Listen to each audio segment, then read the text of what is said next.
Mayor Brandon Scott finally reveals his squeegee collaborative after 4 months of discussion. We're looking into the lingering questions that still remain. And city council members are meeting to gain pension in a shorter amount of time in office. Why some are saying this is an egregiously privileged move. And we are weather alert today, tracking the potential impacts from Nicole. We'll take a closer look at that coming up. Live from WBFF in Baltimore, this is Fox 45 Early Edition.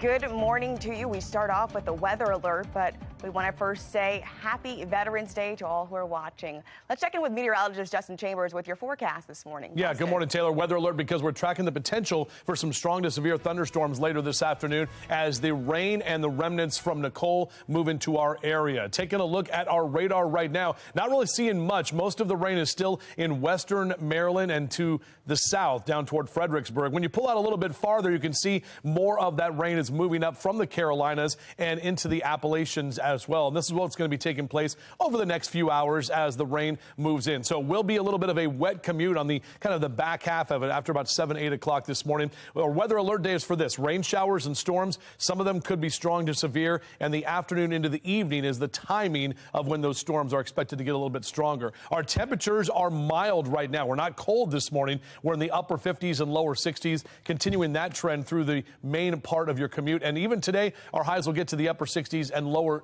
70s for this afternoon. But that warm air with that moisture will potentially give us the chance for some of those storms to develop. And we'll take another look at this coming up in a few minutes from right now. We're starting off this morning in a city in crisis. Mayor Brandon Scott has released his squeegee collaborative plans after more than 4 months of meeting. Here's what we know so far. Citations will be based on a 3-strike system and 6 enforcement zones. Now, drivers could also face consequences if they engage with squeegee kids in those zones. Plus, squeegee kids will be paid through earn and learn services if they take part in workforce training programs. But there are still parts of the plan that are unclear. Mackenzie Frost joins us this morning with those lingering questions. To uncertainty about enforcing the ban and squeegeeing in certain areas, to just how much money these kids will be paid to participate in training programs, there are still a lot of unanswered questions as Mayor Brandon Scott unveils his long-awaited squeegee collaborative plan.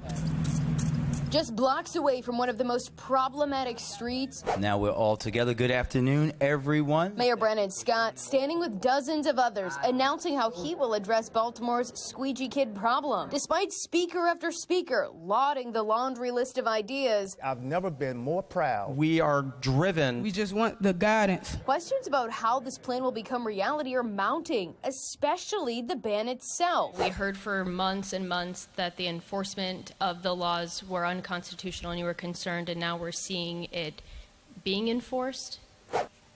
Before you come, Deputy, I'll just want to state for the record that we always enforce the law. We made arrests in the last couple of weeks. Those arrests include squeegee kids who police say had a loaded handgun or robbed people by stealing their phones, sending themselves cash. Not cited or arrested for breaking the laws on the books banning this activity. The city's deputy solicitor, Ebony Thompson, reiterating the same things we've heard for months. There can be laws that are constitutional as written, but then in practice unenforceable. With the ban only in certain areas, it's plausible the kids will simply move to another intersection. You're always talking about displacement and movement. That's why you heard us all talking about a working, movable plan. Enforcement begins January 10th, starting with 2 warnings for kids who continue to squeegee before a citation is issued. But even Baltimore Police Commissioner Michael Harrison doesn't know what that citation will be issued for. What's the citation that they would get? We're now developing protocols, policy, training. Another portion of the plan includes what the mayor calls Earn and learn, earn and learn, earn and learn. Despite the mayor's office originally confirming to Fox 45 News it would be a guaranteed income plan,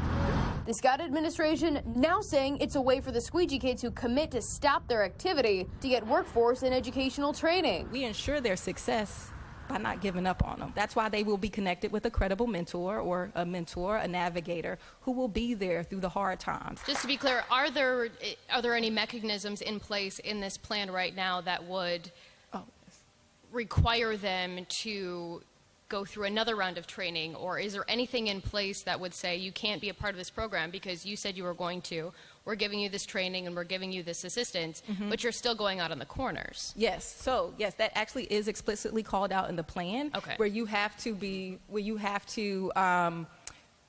commit to not squeegeeing. This is progressive discipline, right? And so when they do wrong, that's when we check them, and that's when we pull them back in. And so yes, you might lose your incentive, but that doesn't mean that you're going to lose an opportunity. The pages of the plan detail connecting the squeegee kids to community navigators who will hold them accountable. Who those navigators are remains unclear. Just another question in the growing list of uncertainties for the leaders inside City Hall and the partners who have been working on this plan for months, searching for a solution to the problem impacting the city and beyond. The city is putting an initial price tag on this program at $5 million, noting that could change, and it's still unclear just where that money will be coming from. In Baltimore, Mackenzie Frost, Fox 45 News. Turning now to your Vote 2022 coverage. Fox 45 is hearing about growing opposition to a city council bill that would shorten elected leader pension requirements from 12 to 8 years. The measure is moving forward following the passage of Question K, which established term limits for those elected leaders. I bring money to my constituents. Only job I have.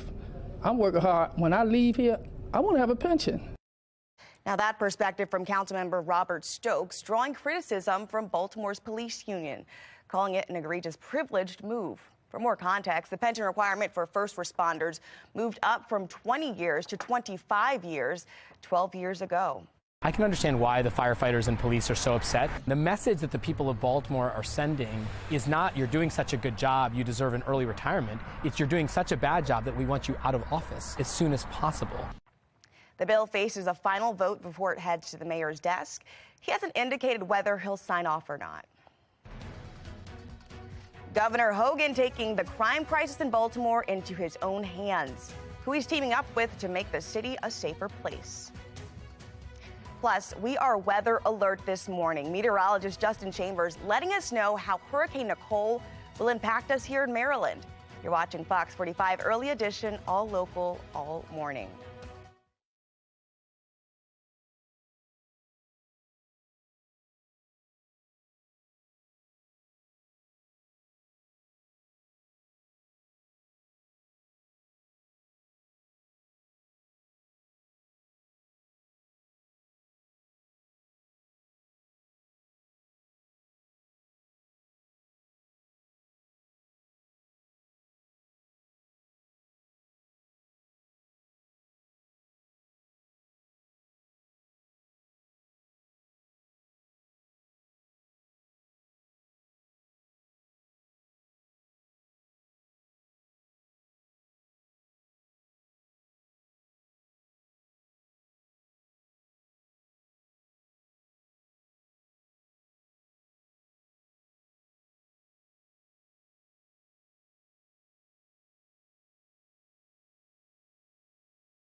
Welcome back, everybody. We are in weather alert mode today, tracking the potential for some strong storms, especially as we head later into the afternoon and evening. This is the remnants from Nicole moving into our area, so that's what we're getting you set for. Overall, the next couple of hours don't look too bad on your rise and shine cast. Our temperatures are definitely mild here. Most of that rain is going to start in the second half of our commute, and then into the afternoon is when some of those storms will fire. We will take you hour by hour in our forecast coming up in just a few minutes.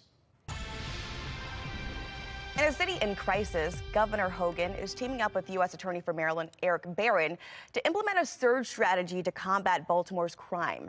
They're implementing a gun and drug monitoring team on high-traffic roads in and out of the city. If you intend to drive with guns or drugs on a Maryland road, you better think twice. If you are on parole or probation, we may be coming to your home. We hope and expect that you're in compliance, and we're there to help. But if you're not in compliance, you will be held accountable. Baltimore police and social workers will make announced visits to people who are on parole and probation. A new report with some alarming statistics. I'm Liz Bonus. Why we are dying of things other than COVID-19 right now. We explain just ahead. Plus, the holidays are quickly approaching as inflation frustrations continue. How the state of the economy has impacted the most wonderful time of the year. And here's what's ahead this morning on the National Desk. I'm Gina Jeffcoat. This morning on the National Desk, America's News Now. Our waste of the week resonating louder amid all this runaway inflation. We're here shining a spotlight on wasteful government spending this morning on the National Desk. America's News Now, weekday mornings. You can watch those stories on the National Desk on our sister station, CW Baltimore, weekdays from 6 to 9 a.m. You're watching Fox 45 Early Edition, all local, all morning.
On the path forward, deaths are higher than expected since COVID-19 began from some chronic conditions that healthcare providers say should not be killing us. Medical reporter Liz Bonus explains what's behind this disturbing trend. Hey there, hello to you. Researchers say they aren't exactly sure why, but deaths from chronic illnesses such as diabetes, liver disease, and even some health concerns usually early and easily treated are higher than expected when it comes to deaths compared to before the pandemic began. The good news, one simple step can help turn this trend around.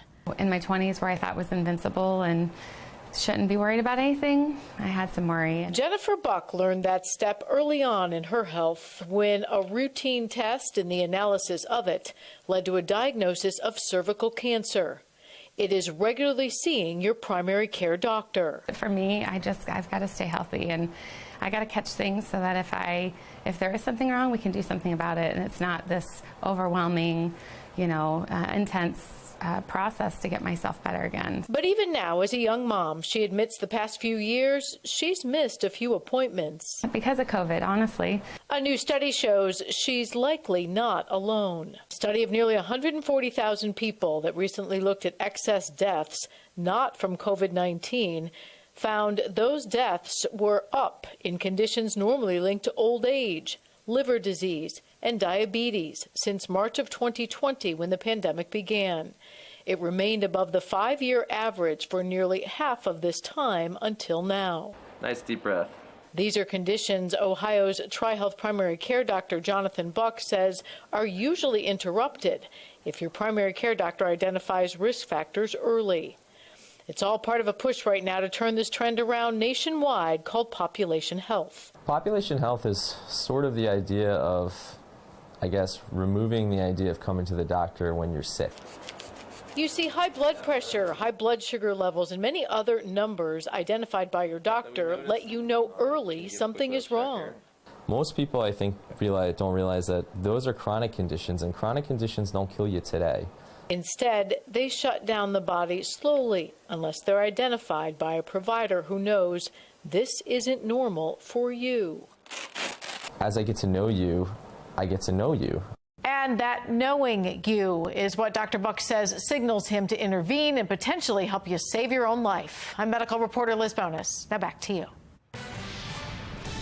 We are in full-on weather alert mode today with storms possible this afternoon. Meteorologist Justin Chambers here with the very latest. Justin. Yeah, Taylor, good morning. Taking a look at our forecast models, and we've been talking about this all week long, how the impacts from what was once Hurricane Nicole is going to be moving into our area. So rain showers and thunderstorms picking up. Now, this is November, typically when we don't see severe weather, at least the potential for severe weather, as some of those storms could be strong to severe, especially late this afternoon into the evening tonight. We do have a marginal risk for severe weather. That is 1 on a scale of 1 to 5. This is from the Storm Prediction Center, and this is everyone here in our viewing area, all of us in central Maryland. In fact, a large portion of the mid-Atlantic under that marginal risk. Notice as you go a little bit farther to the south, you've got the slight risk. That's 2 on a scale of 1 to 5. Down through Fredericksburg, Richmond, even the southern tip of the Chesapeake and southern Maryland also under that slight risk for severe weather for the afternoon. Here's a look at what's going on with our HD radar. We're not seeing any rain right now. It is just to the south and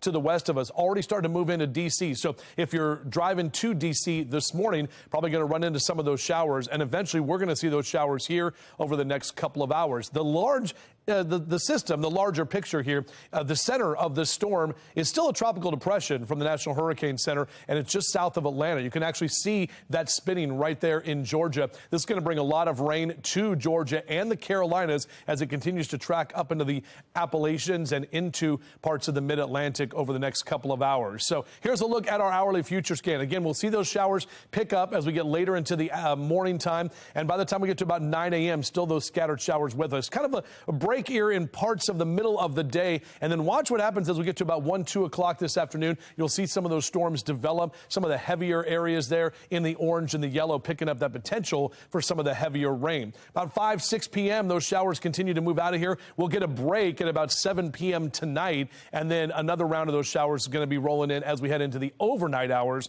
That's when I think the strongest storms are going to impact us. So 59, your temp here in the 5 o'clock hour, upper 50s next hour in the 6 o'clock hour, and we'll be at right about 60 in the 7 o'clock hour as well. And notice that sunrise at 6:45, sunset tonight at 4:55. High temps today will be above average. We're talking upper 60s and even a few lower 70s, especially for you in the Eastern Shore. Not a bright sunny day, but kind of a mild and muggy afternoon, especially with those storms rolling in. You can see those 70s here for Philly and Baltimore down through D.C. All right, here's a look at our future scan. So taking you into that 4 and 5 o'clock hour, there's the area of low pressure. We've got a cold front coming in as well. That is what's helping to kind of spur some of these storms because we get all of this warm air out ahead of that as we head into the afternoon. And taking you through the evening time tonight, right there in the overnight into early tomorrow morning, we'll see some of those storms develop. Behind that front tomorrow, we will see that wind that will pick up, and we still have the potential of a few scattered leftover showers, especially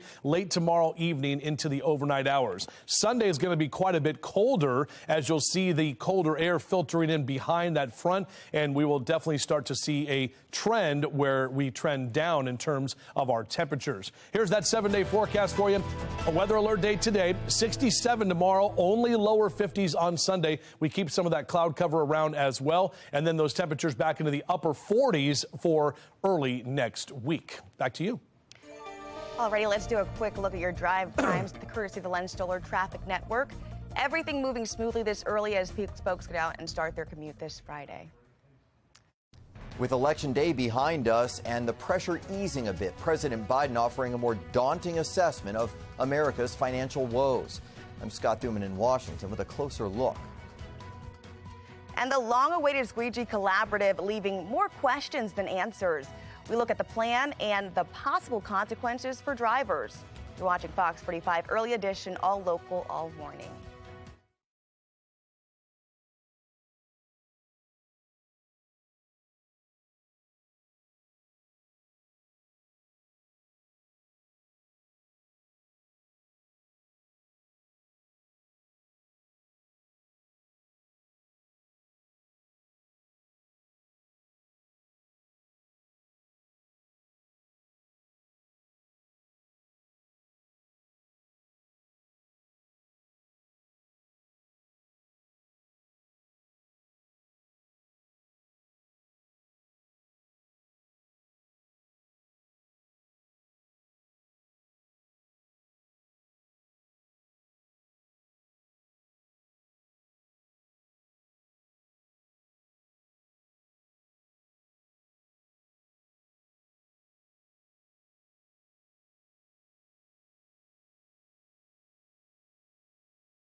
If we were to over-tighten, we could then use our tools strongly to support the economy. Whereas if we don't get inflation under control because we don't tighten enough, now we're in a situation where inflation will become entrenched. It is very premature to be thinking about pausing. So people, when they hear lags, they think about a pause. It's very premature.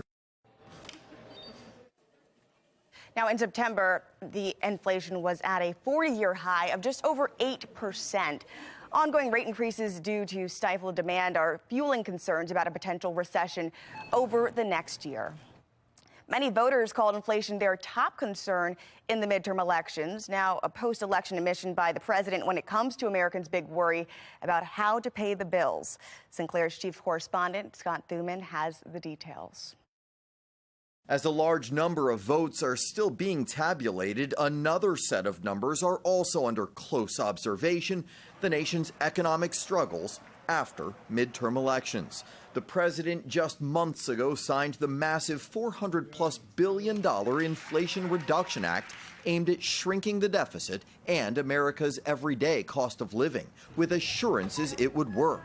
But now that Election Day has passed, perhaps a more raw, open assessment. What I can't do is I can't guarantee that we're going to be able to get rid of inflation. For the past year, with Democrats trying to defend control of Congress, the administration has downplayed inflation's overall drag. We have achieved a historic recovery through an extraordinarily unprecedented economic moment. The president has consistently noted that the primary drivers of inflation are the pandemic and Putin's invasion of Ukraine. Treasury Secretary Yellen calling it transitory, implying temporary and short-term. Now saying the struggle could have a longer timeline, and Biden warns could become increasingly difficult post-election should Republicans wield more power. I'm not going to support any Republican proposal that's going to make inflation worse. For example, the voters don't want to pay higher prescription costs for drugs, and I'm not going to walk away from the historic commitments we just made to take on the climate crisis.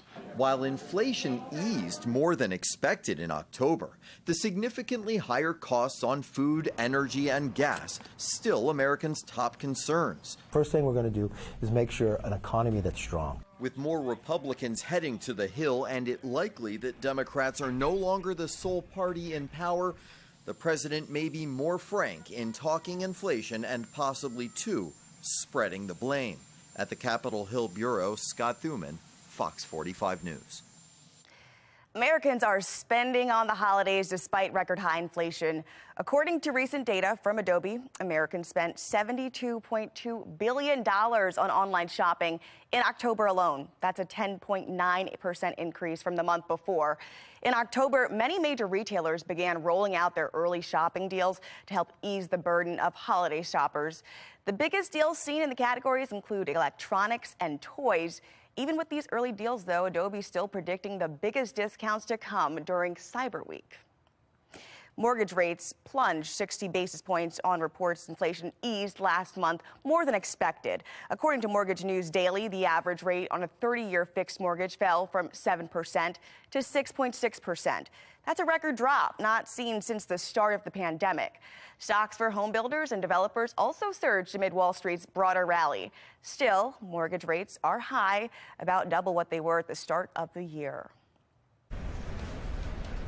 The city is rolling out its plan for Squeegee Kids, but we still have a lot of questions about how it's going to work. I'll explain coming up. And city leaders trying to protect their pension, why the reduction in the time served is making them fight harder. We are weather alert today, tracking the potential for some storms later this afternoon that could be strong to severe. Going to break it down for you coming up. Live from WBFF in Baltimore, this is Fox 45 Early Edition.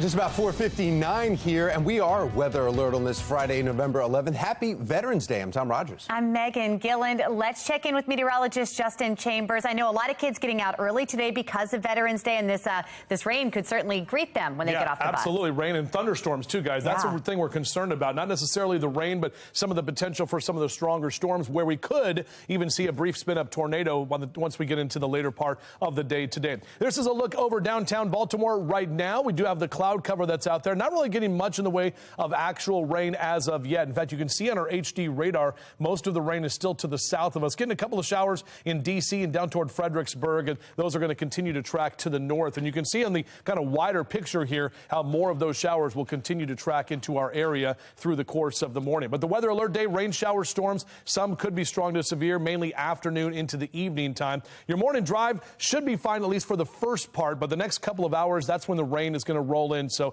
you'll definitely need the windshield wipers and make sure to have the umbrella handy as well. Back with your full forecast coming up in just a few. Let's take a look now at your Lens Solar traffic and network. And you see the cameras here. There is an incident we need to tell you about right now. 695's outer loop right at Stevenson Road. Looks like there's one vehicle, maybe even two vehicles involved there. We have some emergency crews out there. The light's flashing, so it's hard to make out exactly. It looks like some fire trucks are involved in that one, too. So you may want to take time as you're going around the outer loop this morning.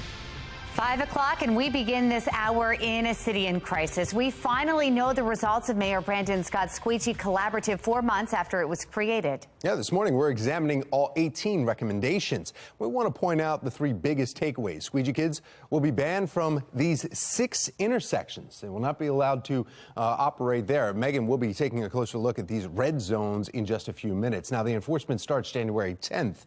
You can see the date here. Drivers will also be held accountable for their behavior towards squeegee kids or interactions with squeegee kids in those no squeegee zones. The city will be offering support services. The mayor is calling it Earn and Learn. Squeegee kids will be paid to participate in workforce training for up to a year. Well, following this announcement, there are still many unanswered questions about the program. We have Shannon Lilly joining us live here this morning from City Hall with those lingering questions. Shannon. Yeah, and those questions, Megan, include how much will these squeegee kids get paid, and how is the city going to enforce this ban in the areas where squeegee kids are not allowed to squeegee? So a lot still up in the air right now, but Mayor Brandon Scott says this plan will do more than anything that the city has ever done before. So let's take a closer look at what we do know about this plan. Again, Deputy Mayor Faith Leach says enforcement of the ban on squeegeeing will start on January 10th. Anyone squeegeeing in these banned areas would receive a warning from police their first 2 times with a referral for service on their second time. And for their third time, they would get a citation. But at this point, police don't know what that citation will be. Now, another portion of the plan includes what the mayor calls Earn and Learn. Squeegee kids who agree to stop squeegeeing will receive financial support for up to 1 year, but they must participate in workforce training and education as a requirement for this program. That's why they will be connected with a credible mentor or a mentor, a navigator, who will be there through the hard times. Now, who those navigators are that she just mentioned, we don't know. We also don't know how much this entire plan is going to cost. Right now, the city is estimating $5 million, but they say that could change. And where that money is coming from, Megan and Tom, we also still don't know. Shannon, looking at how this would work, since there's designated areas where kids and squeegee kids cannot squeegee, couldn't they just move to another intersection?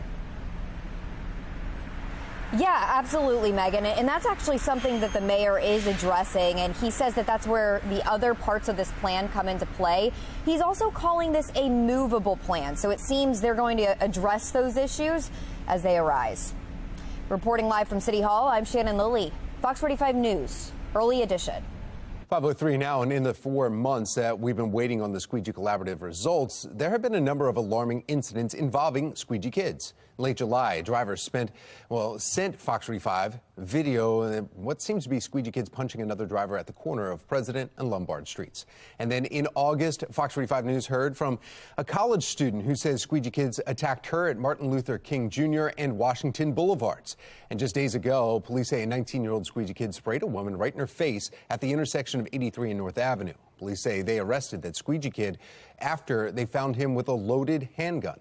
Well, all of those incidents happened in the 6 so-called disallowed zones laid out in the Squeegee Collaborative's report. And as you take a look, those are indicated in red right here. They include Conway and Light Street that you see right here where Tim Reynolds was shot this summer, as well as either side of downtown. We've got President Street right there, MLK 395 right there. Also knowing, as we move on to the other ones here, the University of Maryland Medical Center, there's a zone in Northeast and also Northwest Baltimore as well. Sinclair Lane and Northern Parkway spots will be off limits to squeegee kids. So we wanted to know what you think about this and join in on the conversation. Do you believe the squeegee plan will be fully implemented and work? So far, 98% of those who have voted say no.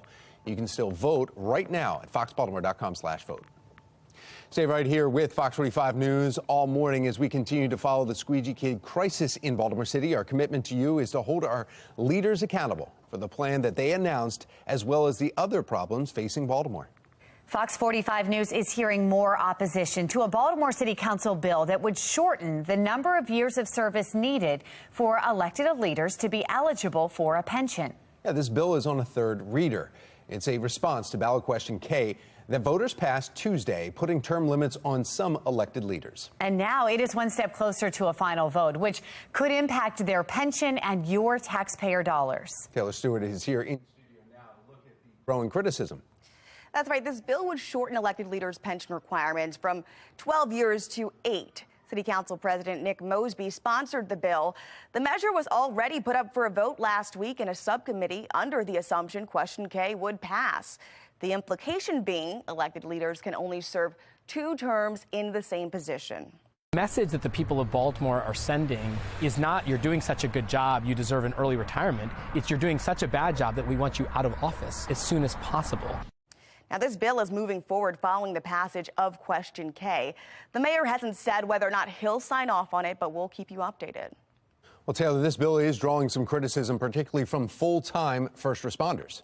Yeah, Tom, Baltimore's police union calling it an egregious privileged move. For context here, the pension requirement for first responders moved up from 20 years to 25 years 12 years ago. So this bill would only benefit council members. That's the latest here. Taylor Stewart, Fox 45 News. Thank you, Taylor. Fox 45 News has done extensive reporting on the pension plan working its way through City Hall. You can find all of our reporting right on our website, foxbaltimore.com. We will continue to keep you updated in the days ahead.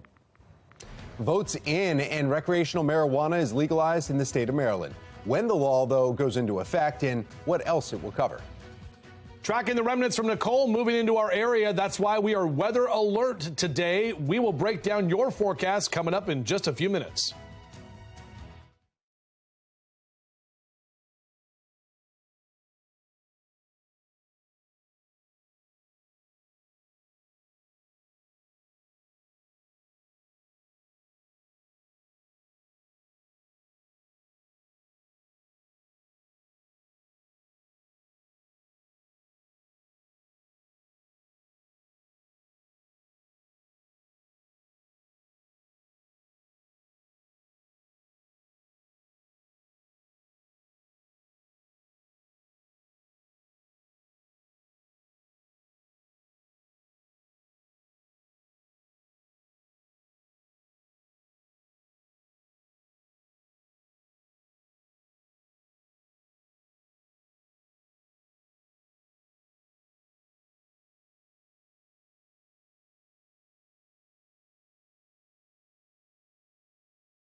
Welcome back. 5:10 is your time right now. Weather alert mode for today. Tracking the remnants of Nicole. Already starting to see a few light showers moving into D.C. Still south of us here in Baltimore, but that is going to change over the next couple of hours. So back to the middle part of the morning is when we'll have those rain showers move in. And potentially by the afternoon could see some strong to severe thunderstorms. That's why we're in weather alert mode. So overall on your morning drive, Mr. Bo says these are mild temperatures. Probably won't need the heater this morning with temperatures hanging in the 60s and on our way close to 70 for the afternoon. Wish I could say it's with a lot of sunshine, but we will be talking more about those storms coming up in a few minutes from right now. Back to you guys. All right, Justin, thank you. It's 5:10 and we have continuing coverage this morning. Maryland voters have decided to legalize recreational marijuana, but that is not the only thing that this law is going to do.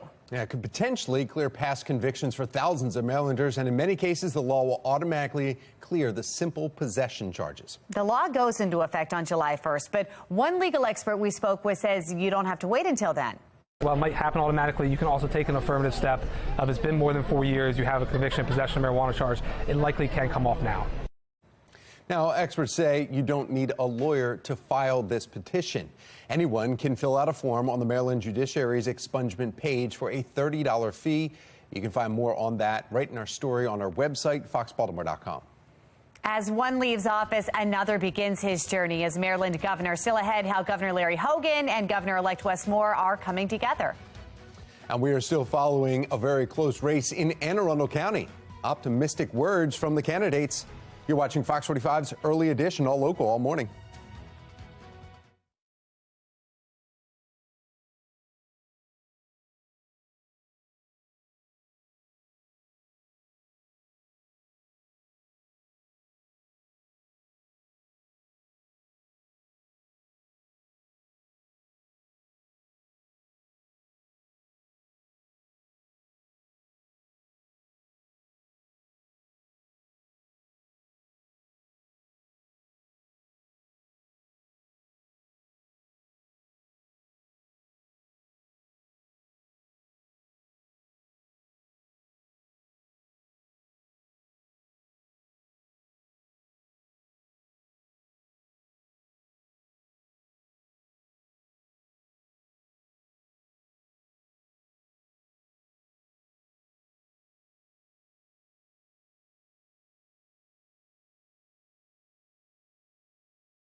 .514 and turning now to your Vote 2022 coverage. Governor-elect Wes Moore is starting the transition of power in Annapolis. He met with Governor Larry Hogan yesterday to go over his plans to take office. Our entire administration is going to do everything we possibly can to not only ensure the peaceful transition of power, but to make sure that we can help them get up to speed with this, whatever information they want. You know, our teams have already been working closely. And we're already seeing not just how important this is and how seriously the Hogan administration is taking this, but also this is the way it should be. that when the governor is saying that we're going to have a smooth and an orderly transition. Well, Comptroller-elect Brooke Learman is also working on her transition. Her transition team is made up of 6 people, mostly women, including Prince George's County Executive Angela Also Brooks and State Senator Susan Lee. As the first woman independently elected to statewide state office in Maryland, comes with that, I believe, a responsibility to make sure that we are listening and learning from the women in Maryland. Somebody said to me the other day, "Why are you appointing all women?" And I said, "Why not?" Well, the current state comptroller, Peter Francho, is also on the team. Well, the race for Anne Arundel County Executive is still undecided this morning. Republican Jessica Hare is currently leading Democratic incumbent Stuart Pittman. Anne Arundel County, though, started counting its 50,000 mail-in ballots yesterday. And we'll take a break today because of Veterans Day. We likely won't know the results of the race for several more days, but both candidates say they are optimistic. We're just going to wait for every vote to be counted, and we're excited to see it. I'm pretty comfortable that we'll end up on top, but it may not be till next week. All right, 5:16 this morning, and we are weather alert this morning.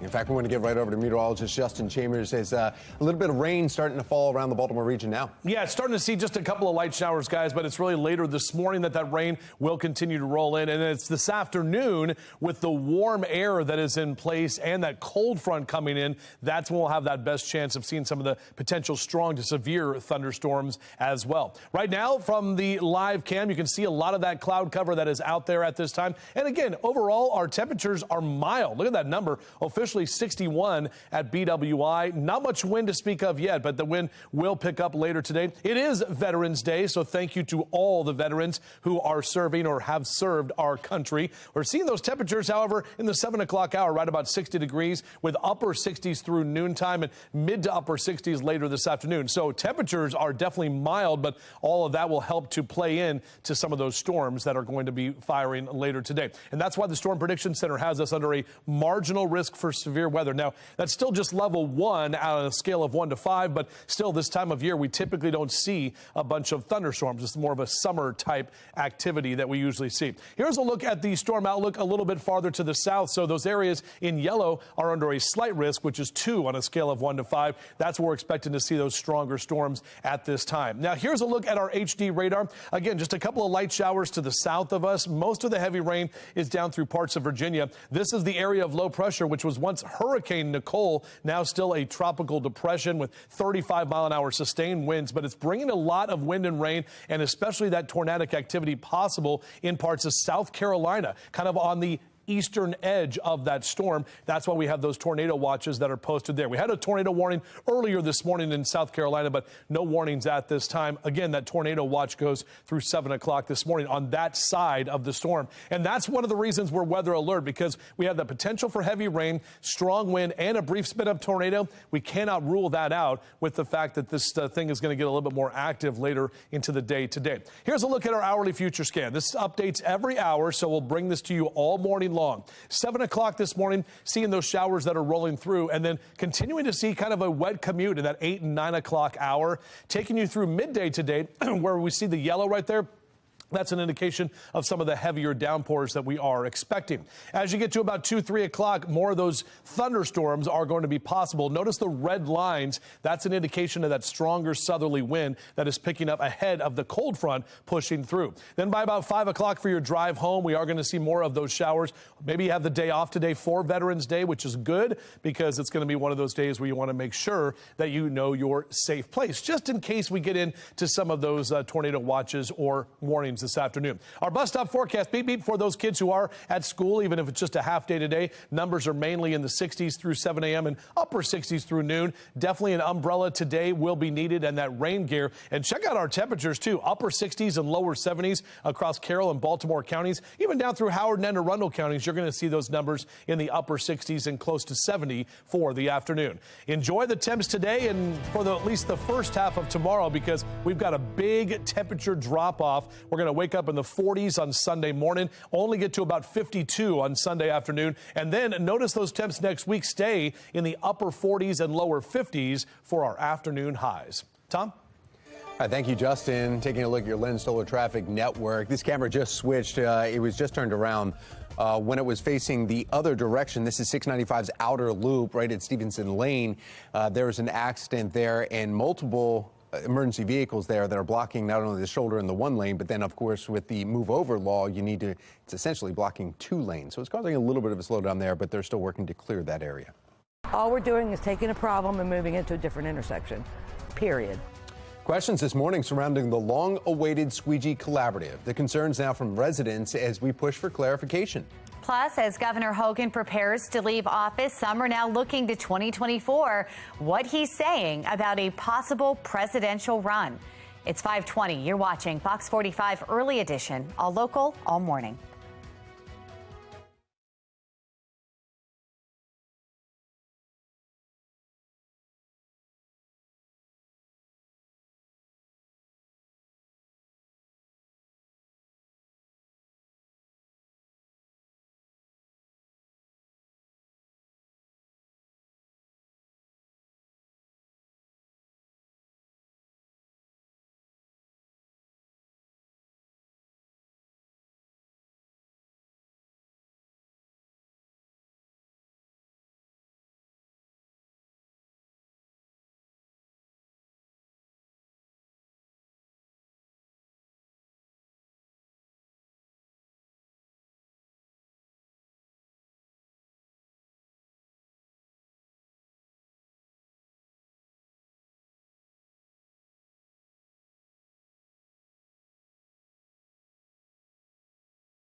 .23, turning now to your Vote 2022 coverage. Governor Larry Hogan is addressing questions about what he plans to do after he leaves office in January. Now, Brad Bell with our Sinclair sister station in Washington, D.C. has more on the governor's plans.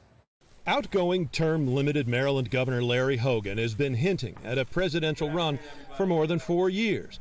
At times, such as when he visited the Iowa State Fair in August, he's looked very much like a candidate, all the while claiming he hasn't yet decided. Now, he says the results of the midterm elections offer encouraging signs. We were wondering if there was a lane for my kind of politics. You know, I've got the most successful governor in America, but it still was a little bit outside of where most of the party was. I think that may have changed yesterday. I think the lane has broadened considerably. Hogan has positioned himself as a centrist, a re-elected Republican governor in a firmly blue state with an approval rating of around 70%. He's won bipartisan praise for his handling of the pandemic. He's talked tough on crime, has been anti-tax and spend, but has mostly avoided hot-button social issues. He's also been anti-Trump, and the former president has called Hogan a terrible governor. Hogan now says That doesn't seem to matter as much as it did last week. Nearly all of the kind of strongest MAGA candidates all lost nearly everywhere in the country, and it should have been a huge red wave because of the failures of the Biden administration. It is a real strong lesson for the Republican Party that continuing to double down on failure is not a long-term plan for success. And there's no question I'm going to continue to be a part of the debate and the discussion, and I'm going to continue to do everything I can to get the country and the Republican Party back on the right track.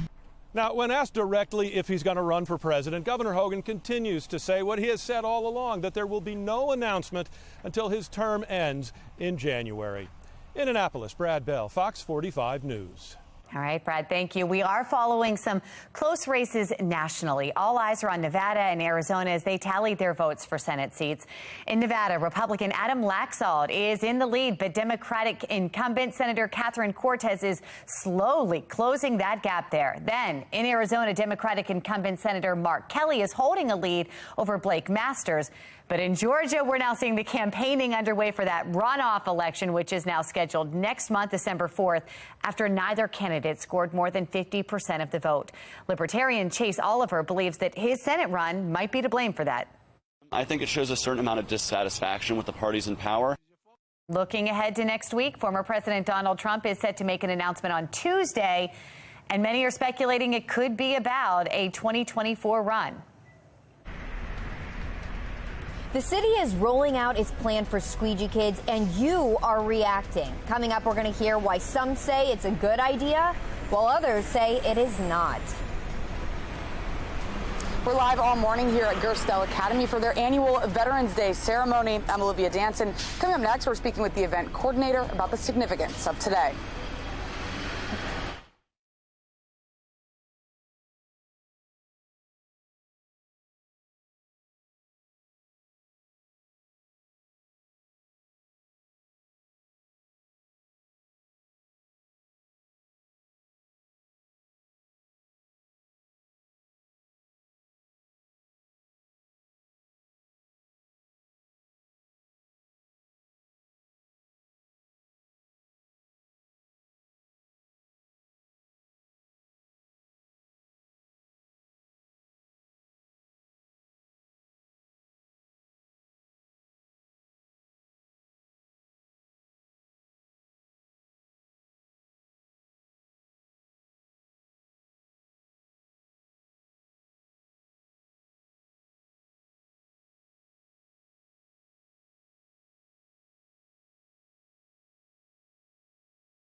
Live from WBFF in Baltimore, this is Fox 45 Early Edition. Good morning, everyone. Welcome to Fox 45 Early Edition on this Friday, November 11th. I'm Megan Gilland. I'm Tom Rogers. You see, we are weather alert this morning, and that is because of the rains that are coming in, the potential for some stronger storms. Let's time this out. Meteorologist Justin Chambers here working hard in the Weather Center this morning. Yeah, absolutely, guys. I mean, we've been talking about it all week. Nicole, which was once a hurricane, still a tropical depression over Georgia, but some of that moisture and the activity with that storm is going to impact us later this afternoon. That's why we're in weather alert mode. As we take a look outside right now, everything looks good. I mean, ish. We're not talking about rain. We've got a lot of cloud cover, and it's mild, too. If you notice those temperatures on the right side of your screen, a lot of us are in the 50s and 60s as you wake up this hour. And here's a look at our HD radar. Again, just a few light showers south and west of Baltimore City. Starting to see some showers move into Washington, D.C. right now. No lightning strikes at this time, but we will see more of that rain as we get into the second half of our commute. You can see all of that moisture that is just to the south of us rolling into southern Virginia and coming right up the East Coast. So the weather alert day is for the rain showers and storms that could be strong to severe, mainly the afternoon into the evening time. Overall, on your morning drive, just know the windshield wipers will be needed as you get in the second half of your commute, and also have that rain gear as you head out. Now, temperatures are mild. Look at this, 70 for a high today, 67 tomorrow, and then look at Sunday, only 52. We're in for a big cool down. That's another weather story that I'm going to talk about, as well as all of the action happening today. All of that coming up in a few minutes from right now. Back to you. Justin, thank you. It's 5:31, and we begin this half hour with continuing coverage of the squeegee crisis in Baltimore City. Mayor Brandon Scott has revealed his squeegee collaborative, and it is still leaving many unanswered questions and concerns. This is what we know so far. Citations will be based on a 3-strike system in 6 enforcement zones. Drivers could face consequences if they engage with squeegee kids in those enforcement zones. Plus, squeegee kids will be paid through Earn and Learn services if they take part in workforce training programs. But there are still parts of the plan that are unclear, and this has residents questioning the effectiveness of this program just hours after the city is announcing the plan to ban squeegees in certain intersections. People from all over responding.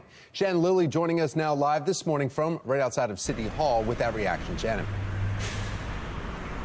And that reaction, Tom, is coming from a squeegee kid himself, as well as a woman who recently had a scary run-in with squeegee kids. In fact, Lauren Tompkins right here was at home last week when police spotted 3 suspects running and breaking into her basement. Well, turns out those suspects were squeegee kids who are accused of robbing a Baltimore County couple at the MLK Boulevard intersection not far from Tompkins' home. So now Tompkins is responding not only to that scary incident she just encountered, but also this new plan. Take a listen. It was absolutely terrifying. I thought I was going to get shot through my floor. All we're doing is taking a problem and moving it to a different intersection, period. So that's not fair to the rest of the people who pay taxes in this city, is it? No. But we also spoke with 19-year-old Khalil, who's been squeegeeing for the past 3 years at Conway and Light Streets, and that's now going to be one of the no squeegee zones. Take a listen to his conversation with our Keith Daniels. Good thing, bad thing? What do you think of the plan? He's removing 6 no squeegee zones. Good thing. Good thing. And you're a squeegee person. I think it's a good thing. Why? Because it's time for us to elevate above this. Once they put that in effect, it's really time for us to invest our money into what we do personally. Like if you're an entrepreneur, it's time for you to use the money that you make from out here to invest into your business so you can start having your own money to work for yourself. So 2 very different perspectives there on a plan that's set to roll out in January. Reporting live from City Hall, I'm Shannon Lilly, Fox 45 News, Early Edition. All right, Shannon, thank you. And this is far from the first time the city has tried programs aimed at connecting squeegee kids with jobs. If you remember, 1 year ago, the mayor announced a 90-day squeegee action plan. Fox 45 News spoke with squeegee kids who say they make too much money on the streets than they could in a job. One employer that we talked with told us the kids he tried to help stopped showing up for work. The money that they would make wouldn't be enough to actually suffice for them going down there. You can make anywhere from like $200 to $500 in a day, you know what I mean? Well, Fox 45 News is demanding answers from City Council about Thursday's Squeegee Collaborative report and how they will make sure this plan actually works. We sent several questions. One, do you agree with recommendations from the Squeegee Collaborative? Another one, what will you do to ensure the city will follow through on the recommendations in this plan? And how will the city ensure squeegee kids receiving financial support will stop squeegeeing? Plus, What is the city's long-term plan to deal with squeegee kids? Well, so far, the council has ignored our questions. We want to return to our question of the day now and get your input on this. Do you believe the squeegee plan will be fully implemented and work? So far, 98% of those who voted say no. You can vote right now at foxbaltimore.com/vote. President Joe Biden's student loan forgiveness plan is facing another blow in federal court. Taylor Stewart joining us from our live center as we wait to hear reaction on this. Taylor. Yeah, good morning. A live look here at the White House where we're waiting to hear from the Biden administration, hearing the latest blowback of the president's new student loan forgiveness plan. A federal judge in Austin, Texas ruled the policy goes beyond the authority of the Education Department. This is the second blowback to the plan that would eliminate up to $20,000 in debt for millions of student borrowers who meet certain income threshold. The program was already on hold because of a temporary stay in federal appeals court in St. Louis. Now take a look at this statement from the judge, Judge Mark Pittman, writing this. In this country, we are not ruled by an all-powerful executive with a pen and a phone. Instead, we're ruled by a constitution that provides for 3 distinct independent branches of government. So far, 26 million people have already applied for debt relief, and 60 million people already had their relief approved. That's the latest here at the Live Center. Back to you, Tom. Thank you, Taylor. 5:36 now and happening today, paying tribute to our nation's heroes as Gerstel Academy in Carroll County is holding its annual Veterans Day ceremony. Olivia Dance is joining us live this morning to explain the significance of today's Veterans Tribute. Olivia. Well, good morning, Megan and Tom. And the ceremony will begin in just a few hours. But right now, I want to bring in Cameron Casey. He is the event coordinator. Good morning, and thank you so much for joining us. Good morning, Olivia. The first thing I want to talk about is just what we can expect today. Obviously, the event begins at 9 o'clock, so we're still a few hours out. But what can we expect?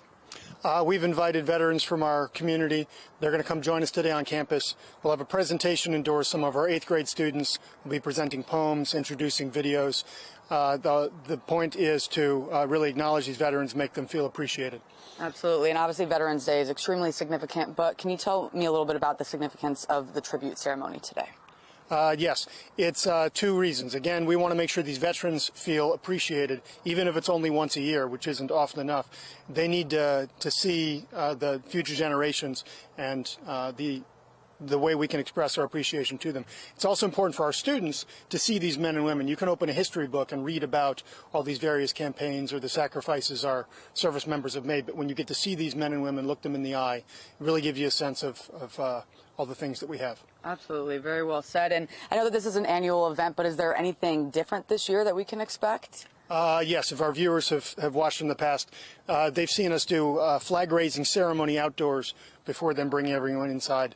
Weather being what it is today, we're going to have everything inside the gym. We'll have our student color guard. We'll bring in the flags. We'll still get to hear the national anthem and say the pledge before we transition into the ceremony itself. Awesome. Well, thank you so much, Mr. Casey. We're looking forward to the event, and it is starting to rain a little bit, so we'll probably head inside next. And next, I will be speaking with the student body president, so be sure to stick around for that. But for now, reporting live in Carroll County, I'm Olivia Dance, Fox 45, Early Edition. All right, thank you, Olivia. Backlash to the bill that would allow city council members access to pensions in just 8 years instead of 12. Why some say this is an egregiously privileged move.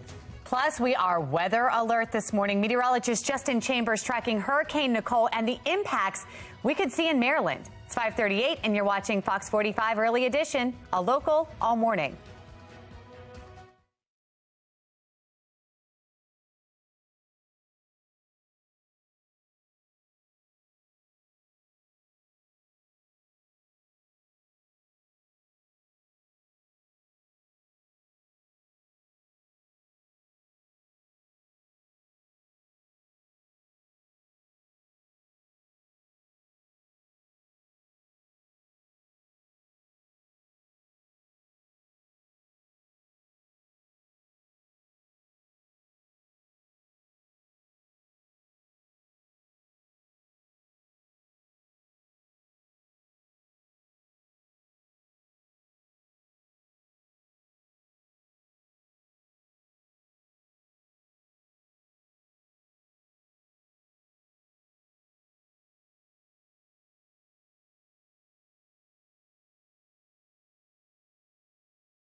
Welcome back. 5:41 is your time. 19 in front of 6 o'clock on your Friday morning. This is our HD radar. That is the center of Tropical Depression Nicole, still bringing a lot of wind and rain to Georgia and South Carolina. That yellow area is a tornado watch. We could see some of that impact here, especially in terms of severe weather by the time we get into the afternoon. Right now on our radar, just a few light showers in D.C. and just south and to the west of Baltimore. That's what we're seeing right now. But as the morning progresses, we will see more of that rain rolling in. So just be aware of that. It's mild. Out for a run or a jog in the next couple of hours. Temperatures right there in the lower 60s. Back with your full forecast. After we talk about the weather alert, guys, we're going to talk about a huge drop in temperatures on the second half of the weekend. It's going to be a shock to the system. All right, Justin, thank you. Here's a look, meantime, at today's headlines. Groups across Baltimore will be celebrating Veterans Day. For a full list of events, you can find it at foxbaltimore.com. Maryland veterans will have an opportunity to enroll in VA health care at Baltimore VA Medical Center. And it's a huge showdown in College Park. The Maryland women's basketball team opens the season against #1 South Carolina. I bring money to my constituents. Only job I have. I'm working hard. When I leave here, I want to have a pension. Opposition this morning to a bill to make pensions available sooner for city council members. Why some see this as a selfish act.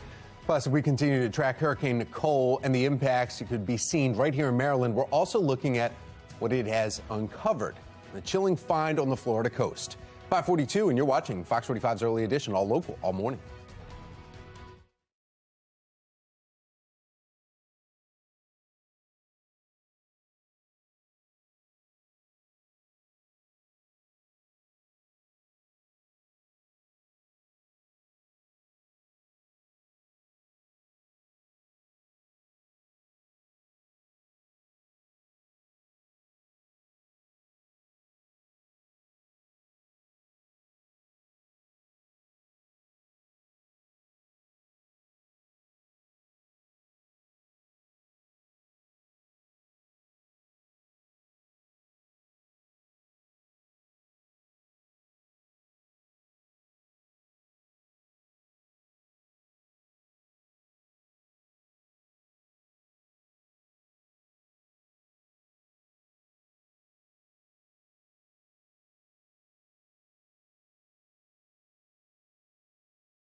Fox 45 News, winner of 17 2022 Regional Emmy Awards, more than all other Baltimore news stations combined. 5:45, looking ahead to the holidays this morning, and that is because the iconic Rockefeller Center tree is on its way to New York City, and this time it's from upstate New York. The Norway spruce is standing at 82 feet tall, donated by New York City family. Now, it will arrive in the Big Apple Saturday. The head gardener says the tree's location makes this year's move much easier. We just put it on the truck now. We're going to secure it safely, make sure we can get down the thruway all the way to Rockefeller Center nice and sound. Now, the tree will be officially lit in Rockefeller Plaza at the end of the month. Remember, was it 2020 that it was just devastating? It was horrible. You know, things were messed up. I think it was that year. Makes sense. Well, we are continuing to track Hurricane Nicole meantime this morning, and an odd discovery along Florida's coastline as Nicole swept across the state. Ancient human remains unearthed along a beach right near West Palm. Now, the remains are believed to be Native American. Officials say a man just walking along the beach saw the bones, then called police to make sure the bones got proper care. The bones will be turned over to historians from some of the universities around here, and they will make sure they are properly respected and preserved, for history. It's actually the third time bones have been discovered along that coastline after a hurricane. All right, talking about Nicole here, 5:46, and we're weather alert because of that storm moving through. I want to get right over to meteorologist Justin Chambers. Yeah, good morning, guys, and good morning to all of you as well. And we're all right now not seeing much in the way of any rain, just a lot of the cloud cover and very mild conditions here. Remember a couple of mornings ago when we were starting off in the 30s, and we're in the 60s right now. This is a look here from our Towson camera on your Veterans Day morning right down York Road, and officially right at 61 degrees with east-northeast wind about 5 to 10 miles an hour. Wind is going to pick up later today, and we do have that potential for some of the stronger storms. And statewide, check out some of our temperatures here. Mid-50s in Cumberland and Hagerstown, 61 in Westminster, 60 in Bel Air. The eastern shore in the low to mid-60s, even all the way down toward Salisbury there at 63 and 64 your temp in Cambridge at this time. So Veterans Day forecast, if you have the day off or just celebrating our veterans, as we should do every day, 60 your temperature by 7 a.m. and upper 60s by noon. And yeah, kind of a soggy, wet day with the cloud cover that'll be around. Even though these temperatures are mild, we have to deal with that potential for some of those stronger storms. That's the weather alert, and that's what we're talking about. Our marginal risk for severe weather. This comes from the Storm Prediction Center. When we've got that green across the board, marginal is 1 on a scale of 1 to 5. Looks to be that all of the models are painting the best chance for the strongest storms to be well south of our area, but our friends in southern Maryland and northern Virginia down through Fredericksburg, that's where we'll have the best chance where that slight risk exists. That's 2 on a scale of 1 to 5 for some of those stronger storms. Here's a look at our HD radar right now. Really not picking up much of anything, just the cloud cover that's out there, but it's coming. You can see that kind of northerly flow or that surge of moisture rolling in. No lightning strikes to speak of either, so it's mainly just some rain showers. Here is the low, and this was Hurricane Nicole right there, basically over the top of Atlanta. Now, as you look out toward the north and to the east of the storm, that's where we're seeing the best chance for the heaviest and strongest storms. That's where we have tornado watches here in South Carolina right now along kind of that outer ridge of that spinning low. Total lightning strikes only about 6 right now, and no warnings that we're seeing at this time. But this is what we're concerned about a little bit later today. In terms of our severe weather threats, it's going to be heavy rain, that potential for some strong and gusty wind, and a brief spin-up tornado. We cannot rule that out as we get later into the afternoon. Here's a look at our hourly future scan. Again, those rain showers picking up the second half of your commute. Look at that, spreading into the area by about 8, 9 o'clock this morning. So even if it's not raining now, you will need the umbrella and the rain gear as you're heading out through the middle part of the day. This is our latest update here, and you can see at noon that big old orange blob right over the top of us, and expecting to see some heavier downpours. With the fact that we've been pretty dry over the last couple of days, we will not see a major impact with flooding, but some areas could see those downpours where you have some clogged drains with the leaves and such, and so we could have some poor drainage in certain areas. Just know it'll be a rainy afternoon. Into that 5 and 6 o'clock hour, that rain continues. We get a break between about 7 and 10, and then in the overnight hours, that's when more of the potential stronger storms will roll through. So for the kids who are going to school, even if it's a half day today for your bus stop forecast, make sure they are good to go with that rain gear and the umbrellas. But temperatures today getting to 70 degrees for our afternoon high.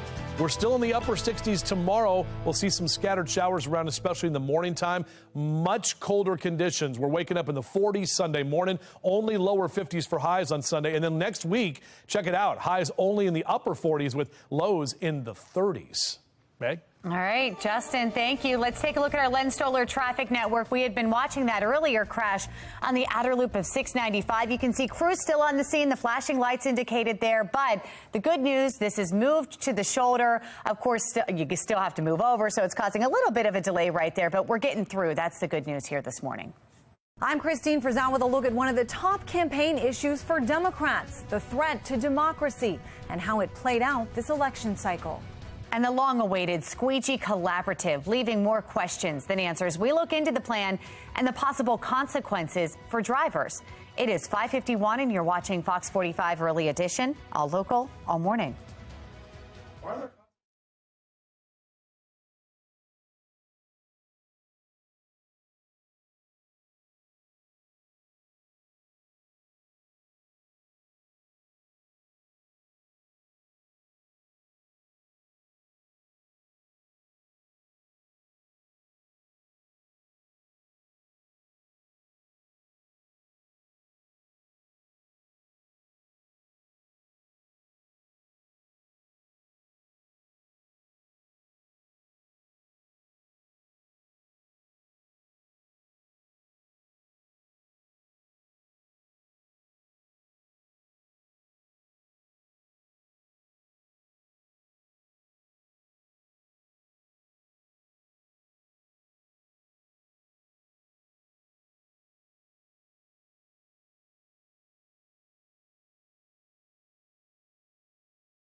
Making your headlines this Friday morning, Washington, D.C. is suing the Washington Commanders, the team owner, Dan Snyder, and the NFL, and its commissioner, Roger Goodell. It just keeps getting crazier. D.C. Attorney General Carl Racine alleging the defendants violated the district's Consumer Protection Act by deceiving residents about an investigation into the team's toxic culture that just spanned for decades. He says they colluded to cover up findings and lied repeatedly to avoid accountability in order to protect profits. He went on to say that he intends to put Snyder and Goodell on the record. This case is going to require depositions, sworn testimony, and accountability from some of the most powerful men and organizations in the United States of America. Now, Racine wouldn't put a price tag on the civil suit, but predicted damages would carry a lot of zeros, quote unquote. The NFL in the 2021 fined and suspended Snyder as a result of its investigation, but did not make its report public. The Commanders issued a statement yesterday ahead of this announcement accusing Racine of seeking splashy headlines, quote, based on offbeat legal theories. Well, the NFL has not yet reacted to the suit. Racine says if Snyder sells the team, he will not be released from the lawsuit. A federal judge in Texas has blocked President Joe Biden's plan to forgive student loan debt. The judge ruled the program took Congress's power to make laws. The White House hasn't commented yet. The debt forgiveness plan would cancel up to $20,000 in student loan debt for those making less than the $125,000. So far, 22 million borrowers have pre-applied for debt relief. The program was already on hold as a federal court in St. Louis considers an effort by 6 states to block the program. Well, now in your Vote 2022 coverage, is our democracy in peril? That was one of the arguments made by candidates and lawmakers ahead of this year's midterm election, but were those fears actually realized? Sinclair national correspondent Christine Frizzell brings us a closer look.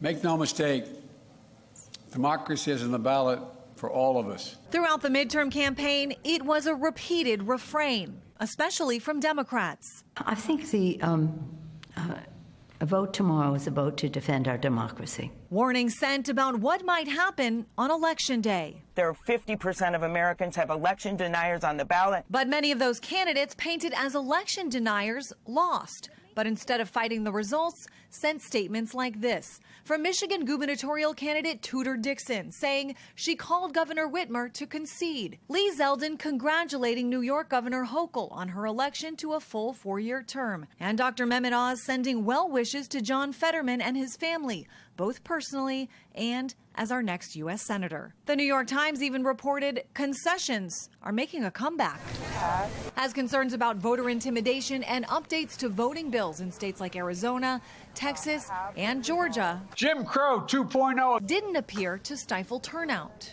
But there are questions about what could have happened down the road had some of those candidates won, and what to expect from candidates in still undecided races, some of whom are voicing election concerns. The system we have right now does not work. We, the people, deserve to know on election night the winner and the loser. But with the investigation into the attack at the U.S. Capitol still underway, political analysts say it's not only a legitimate concern, but one that likely helped drive some voters to the polls. We know that high turnout tends to help Democrats. People tend to vote when they're angry or scared, and so the Democrats are saying this stakes are super high. You've got to come out and vote. With votes still being counted in some parts of the country, in others, a sigh of relief. Most systems worked as they should. I'm Christine Frizzell reporting. Maryland Governor Larry Hogan says the results of the midterms pushing him toward a possible White House bid in 2024. That is what the outgoing Republican told CBS News recently. Hogan says he is eager to bring the party back into the fold of normalcy, something that he says he has been missing for years. The two-term governor believes the midterms shows demand for a, quote, normal Republican, and that it is growing while former President Trump's brand is falling away. Now, many of Trump's handpicked candidates ended up losing during this campaign and election series. The former president has not yet announced a White House bid, but it is speculated he may be doing so in the next week. The city is rolling out its plan for squeegee kids, but we have a lot of questions about how it's going to work. I'll explain coming up. Baltimore City Council planning on reducing the time it takes to get their own pension. Why many are standing up and saying it's not fair. And we are weather alert today, tracking the potential for the rain from Nicole and the potential strong storms this afternoon. Going to break it all down for you on Fox 45 Morning News. Let's go. Live from WBFF in Baltimore, this is Fox 45 Morning News. 5:59 on this Friday, November 11th. And yeah, we are weather alert. I'm Tom Rogers. I'm Megan Gillen. Let's check in right now with meteorologist Justin Chambers, who's timing this out for us on this Veterans Day. Yeah, it is Veterans Day. Good morning to both of you, and good morning, everyone. Appreciate you being here with us live and local all the way until 10 o'clock. We would continue to track Nicole, or the remnants from Nicole, as we get into the afternoon and evening time. Right now, looking out over downtown Baltimore, a lot of cloud cover that we're seeing at this time. Not really seeing much in the way of actual rainfall here just yet. You can see some of that rain in D.C. over toward Frederick. So if you're heading to those directions this morning, that's where you'll run into it. But kind of the wider picture, look at this. I mean, a lot more of that rain continues to track right up the East Coast from southern Virginia all the way up into our region within the next couple of hours. So even though it's not necessarily raining now, it will be in the second half of our commute. Numbers are very mild overall, keeping those 60s through most of the morning. And we're going to be in the upper 60s and close to 70 for our high later this afternoon. We're going to break break this down for you hour by hour and give you the very latest that you need to know for your weather alert day. Tom, how are the roads right now? I know it's not really raining yet, but we know it's going to change this morning. Yeah, we have some incidents now out on the roads here for you, too. In fact, taking a look right, this is an indicator. There was an earlier accident right there in Pikesville, right near you see Hooks Lane, and that was on the outer loop. That one's still being cleaned up between Stevenson and Hooks Lane. Then there's another one also on 395, 295 and 95, multiple vehicle accident there, and that is north of 295, right prior to the 95 ramp. Coming up on 6:01, and we begin this hour in a city in crisis. We finally know the results of Mayor Brandon Scott's Squeegee Collaborative 4 months after it was created. Well, this morning we are examining all 18 recommendations, and we want to point out the 3 biggest takeaways. Squeegee kids will be banned from these 6 major intersections. Now, the enforcement starts January 10th. Drivers will also be held accountable for their behavior or interactions towards squeegee kids in those non-squeegee zones, and the city will be offering support services. The mayor is calling it Earn and Learn. Now, squeegee kids will be paid to participate in workforce training for up to a year. Well, following this announcement, there are still many unanswered questions about the program. This morning, we have Shannon Lilly. She's joining us live from City Hall with those lingering questions. Shannon. Yeah, and those questions, Megan, include how much are these squeegee kids going to get paid, and how is the city going to enforce this ban in the area where squeegee kids are not allowed to squeegee?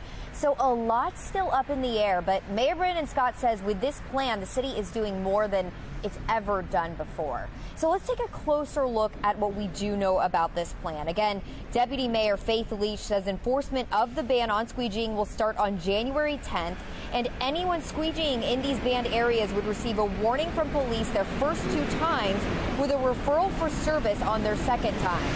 And for the third time, they would get a citation, but at this point, police don't know what that citation is going to be. Now, another portion of the plan includes what the mayor calls Earn and Learn. Squeegee kids who agree to stop squeegeeing will receive financial support for up to 1 year, but they must participate in workforce training and education. And that's a requirement as part of this program. That's why they will be connected with a credible mentor, a navigator who will be there through the hard times. Now, who those navigators that she just mentioned will be, we still don't know. We also don't know the price tag on this entire project. The city right now estimating it'll cost around $5 million, but they say that could change. And where that money is coming from, we also don't know. Reporting live from City Hall, I'm Shannon Lilly, Fox 45 Morning News. All right, Shannon, thank you. A lot of questions. Joining us live this morning to weigh in on the mayor's plan, former mayoral candidate Thuru Vignarajah. Plain and simple, Thuru, is this going to work? Can this work? You know, hope springs eternal.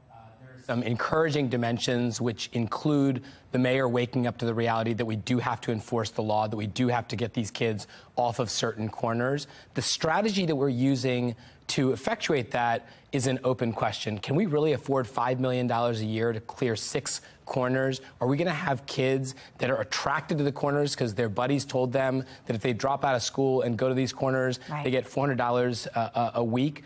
These are the kinds of questions where the devil is in the details. Whether or not it's going to work is going to depend on whether or not you're serious about enforcement, whether you're going to actually be willing to dole out consequences for this criminal conduct, and whether or not there's actually been any constructive dialogue. I mean, for 4 months, have any of these kids gotten jobs? Have any of these kids moved on to a more sustainable life? I hope so, but a lot of these details have not been spelled out in this opening salvo. As we look at this video right here, we're seeing the drivers pulling up. But what kind of responsibility does this put on the drivers?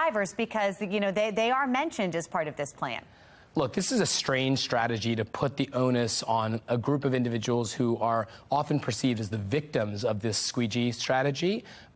They want to just try to help. When they don't see the city getting these kids off the corners, their hearts, of course, go out to these young men who are at least not selling drugs. At least that is the perception of some motorists. To now find them, maybe that's a clear signal that they shouldn't encourage this. But at the end of the day, there's going to be some number of people that are going to, you know, their hearts are going to leap out. They're going to want to give some money. And at the end of the day, you're going to really find them for doing charity. Right. That also is a strange dimension of the program. Just talking the dollars and cents here, we mentioned at this point, we don't know where the money is coming from to do this program that can help them hopefully get into the workforce. My question for you, Thuru, is this affordable? As a former mayoral candidate, is this something that you think could have been done in the city? And is it worth it? Look, if this works, $5 million a year is certainly worth it. But the notion that we're going to spend $5 million a year only to create another 100 squeegee kids that are going to take over these corners once the first 100 leave, that is not a sustainable solution. Right. And we have no explanation of where the money is actually going. And that, I fear, signals that this is another one of those sinkholes where we pour money and throw money at the problem without any common sense or logic to back it up. All right. Dhruv Ignarajah, thanks for weighing in. Thanks for having me. Well, the Baltimore City Council fast-tracks a bill to change pension requirements just ahead the criticism growing louder, some even calling it self-serving. Live look from Gerstel Academy in Carroll County. They'll be paying tribute to our nation's heroes today. Olivia Dance, as you see right there, getting ready. She'll be previewing the event and speaking with students about the importance of Veterans Day. And we are weather alert today, tracking the potential for some strong storms, possibly this afternoon as the remnants from Nicole move into our area. Back with your full forecast. We'll do it for you coming up on Fox 45 Morning News. All local, all morning.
Welcome back, everybody. 6:09 is your time right now. Our weather alert day does continue. We're tracking Nicole, the tropical depression, still with 35-mile-an-hour sustained winds near Atlanta. And you can see all of that wind and rain. Also, the areas here in yellow in South Carolina, that's a tornado watch. So that's what we could be seeing later this afternoon as we get a very active weather atmosphere here, with more of these showers and storms developing through the course of the morning, but really mainly into the afternoon. So that's what it's all about today. Could be strong to severe, with afternoon into the evening time being the timing for those strongest storms. We're going to break this down for you much more over that big green wall in just a few minutes from right now.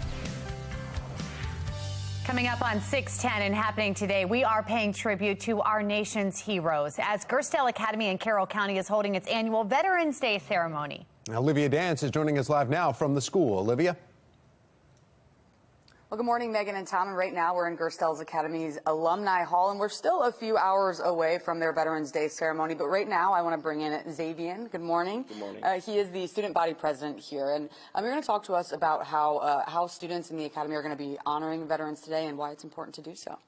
Yeah, so traditionally there are a few different parts to our Veterans Day ceremony. So first off, we bring veterans for a breakfast here, and then later we have a flag raising and a all-school special ceremony where our veterans can have conversations with our students and between themselves. And it's important to do so because as we go on with our individual day-to-day lives, it can be really easy to overlook all of the diligent work and the sacrifices that are made out of our sight by our veterans. So doing so gives us a moment to take a step back and acknowledge all of that hard work they have made and sacrifices they have made for our safety and our freedom. Absolutely. Very well said. And right now I want to bring in Samir. He's also a student here, part of their Falcon Outreach. Good morning to you, too. Thanks for being here bright and early with us. Obviously, as a young person yourself, do you feel that young people really appreciate the sacrifice of our veterans? And obviously, we just heard about how you guys are going to be honoring them today, but do you feel that young people really kind of grasp that and appreciate it? I feel like it doesn't always cross the mind of a young person, just like in their day-to-day lives, but having these days of appreciation like Veterans Day really helps to remind young people just about what our veterans have done for us, the sacrifices they've made. And also having events like at our school today where we get to see veterans in person, it really makes it feel, well, just more personal. Like when you get to see, hear, and understand what they do, it's really, it really helps you just like appreciate what veterans do for us a lot more. Yeah, absolutely. Well, thank you both for being here with us. And coming up, we're going to be speaking with more students, so stick around for that. But for now, reporting live in Carroll County, I'm Olivia Dance, Fox 45 Morning News. Well spoken, too. Yeah. Thank you, Olivia. Control of Congress still hangs in the balance as multiple states release mail-in voter numbers. And Mayor Brandon Scott has revealed his squeegee collaborative, still leaving unanswered questions and some concerns for some. Just ahead, how people are responding to the mayor's announcement. 6:12, and you're watching Fox 45 Morning News, all local, all morning.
.15, the question of who will have congressional power still lingers as multiple states slowly release their mail-in voter numbers. This as Republicans thought they were going to gain control of both the upper and lower chamber.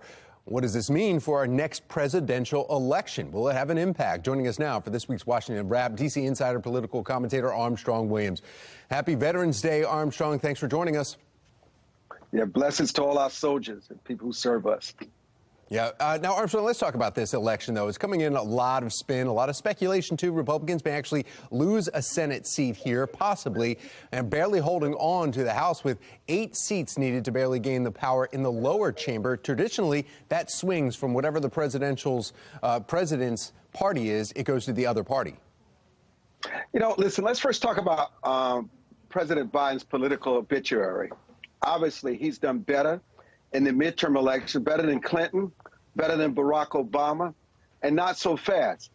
Also, what is most fascinating with the runoff in Georgia, the incumbent usually get as much as they're going to get in the general election. If there's a runoff, many just don't return to the polls, and it usually favor Republicans. If it looks as though Georgia is going to be the deciding factor, which it may not be, and who controls the Senate, you best believe Governor Brian Kemp and the establishment will get the voters out to the polls. You know, in the down ballot, the Republicans won the popular vote. No one is talking about this, Tom. They won the popular vote by almost 56% to 44%. Democrats have done well in saving and staving off seats in gubernatorialship and some Senate seats that are not safe. But let me just tell you this. What nobody is really talking about is the fact that while the GOP will not have a wide majority and control it in House, there's no scenario where the Democrats can win the House. There's no scenario. There's every scenario where the Republicans can have a majority in the Senate. But look, the good thing about this election, Tom, which is unusual, is everyone has something to celebrate. Everybody won except the candidate that was running. Everybody. I mean, there was no anger, no violence, no protests following the election because everybody was just stunned because in the end, their sleeping giant was awakened, which was the American people, and they're the boss. And they said the only mandate we want is not a red mandate or a blue mandate. We want you guys to cross the aisle and work to solve the crises that are facing everyday America. Though? I mean, you think about it, President Biden ran on that 2 years ago. That's all he talked about is uniting the country, and it still was divided. You think we're seeing that now in this midterm election, though? You think it's actually going to come together? Well, let's not forget, days before the election, Biden said democracy is in itself was at stake in the midterm election. And look, they all contribute to this. But the good news is that the midterms are over. I think it's always good, in my opinion, when the executive branches are equally shared. I don't think the American people want any party controlling all 3 branches of government. And also, the Republicans have a better shot at winning the presidential election in 2024. But the most important thing that came out of this election is that Donald Trump is damaged goods. Whether you like it or not, Donald Trump lost. And also, Ron DeSantis won that state by 22% versus what Trump won it by 3%. And Florida is red. Miami-Dade, Latinos came out and voted for him. And let's not forget, in Uvalde, Texas, they came out and voted for Governor Abbott. Beto O'Rourke laws. Texas, Florida are deeply red now. That's a very good bellwether for Republicans going into the 2024 presidential election. Yeah, Beto, Robert Francis O'Rourke won big time again, second time there. So obviously there's some shifts in power here. Armstrong, thank you so much. We appreciate it. Thank you, Tom. 6:19, and we are weather alert on this Friday morning.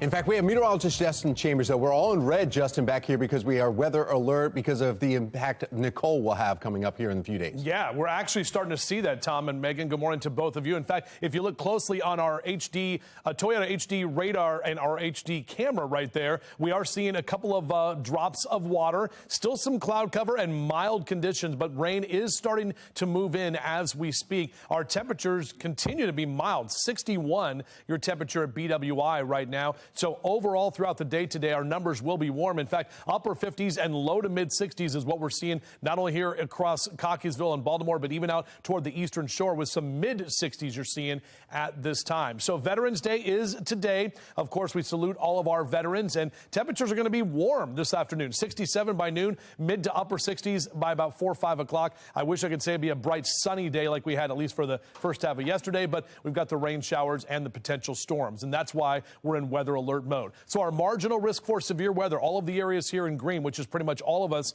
in central Maryland, that's 1 on a scale of 1 to 5. Where we see the yellow is in southern Virginia or southern Maryland and northern Virginia from Fredericksburg down into Richmond. That's where we have a better chance of seeing some of the stronger storms. This is what it looks like on our HD radar right now. So those showers moving from Laurel and Columbia over to Severn into Baltimore City as we speak. So no lightning strikes, just a couple of those stray showers, but you can see the larger picture here with more of that moisture continuing to track up from the south. And there's the system right there. That is Tropical Depression Nicole right over Atlanta. It is bringing a lot of wind and rain, and the outer bands of this, the northeastern section of this storm, is where we'll have the best chance to see the strongest pop-up thunderstorms. That's why we've seen tornado watches for South Carolina, and a brand new update. We now have tornado watches that extend up to Westmoreland, Virginia. So just to the south of us through 3 o'clock this afternoon. That's an indication that we're going to have the best chance for the active and severe weather just to the south of our area, but we're not completely ruling it out here. And that's why we have that chance for the brief spin up tornado, heavy rain and strong wind all on the table for us later today.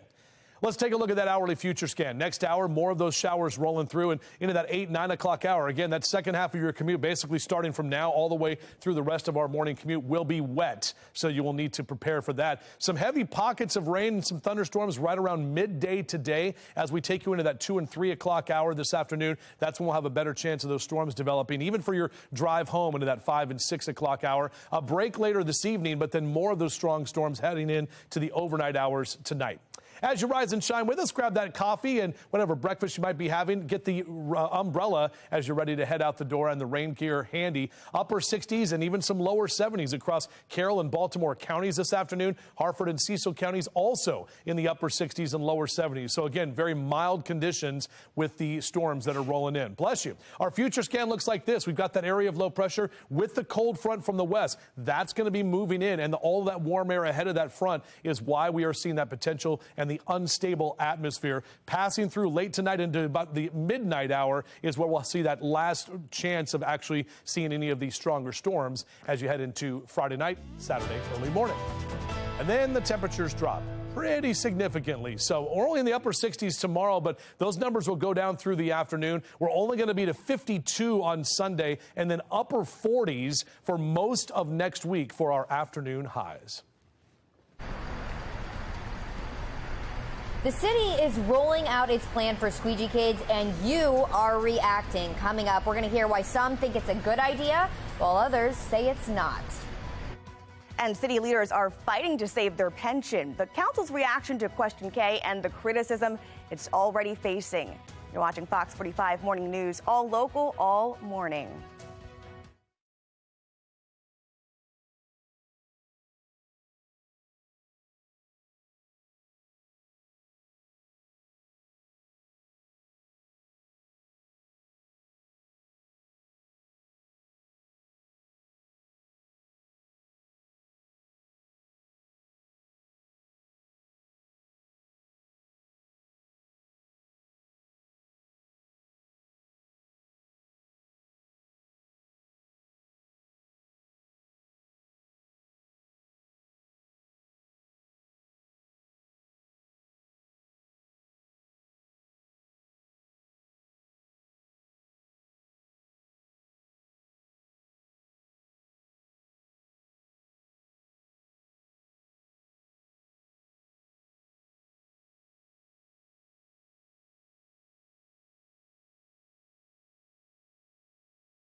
Well, and now in your entertainment news this Friday morning, Chris Rock is about to make history with Netflix. The comedian is going to perform live for the streaming service. The event is expected to take place early next year.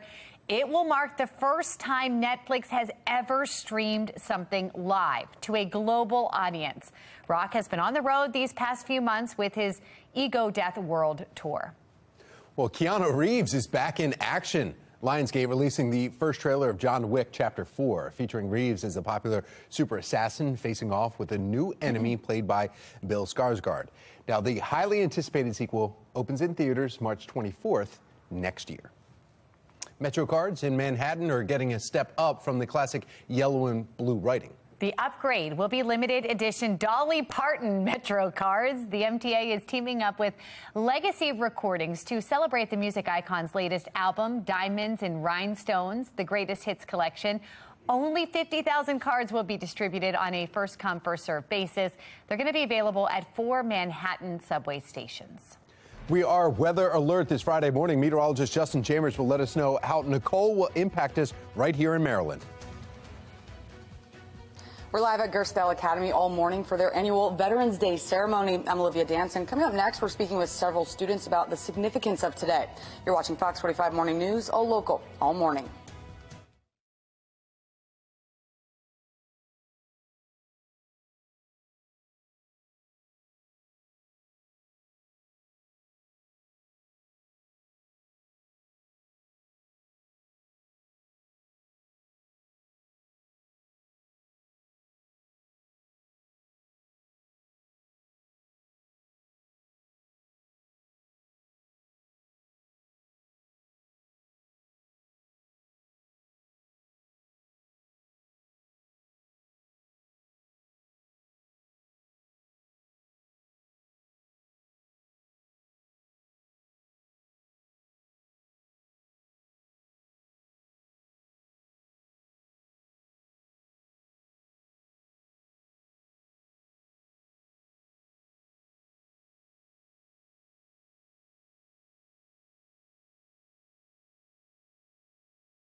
Live from WBFF in Baltimore, this is Fox 45 Morning News. Good morning, everyone. Thanks for joining us on this Friday, November 11th. I'm Megan Gilland. I'm Tom Rogers. It's Veterans Day, and we are in weather alert mode this morning. That's right. Let's get right over to meteorologist Justin Chambers, timing this out for us. A lot of plans here today. What's going on? Yeah, exactly right, guys. Good morning. I mean, it's going to be one of those wet, kind of dreary days with all of the cloud cover out there and those storms that are going to be potentially impacting us later this afternoon. This is what it looks like right now on our HD radar. Notice right there in the center of your screen, right over downtown Baltimore, this is what we're seeing. Some of those those rain showers that are just kind of light to moderate at this time. No lightning strikes, so it's just rain that we're seeing. But you go out a little bit farther and you can actually see some of those heavier showers that are rolling right up the East Coast. So over the next couple of hours, we'll continue to see that rain roll in. It's later this afternoon into the evening where some of those storms could be strong to severe at times, which is why we're in weather alert mode. So our morning drive, Mr. Bo says, take it slow because we're going to be wet for the next few hours and temperatures that do stay mild.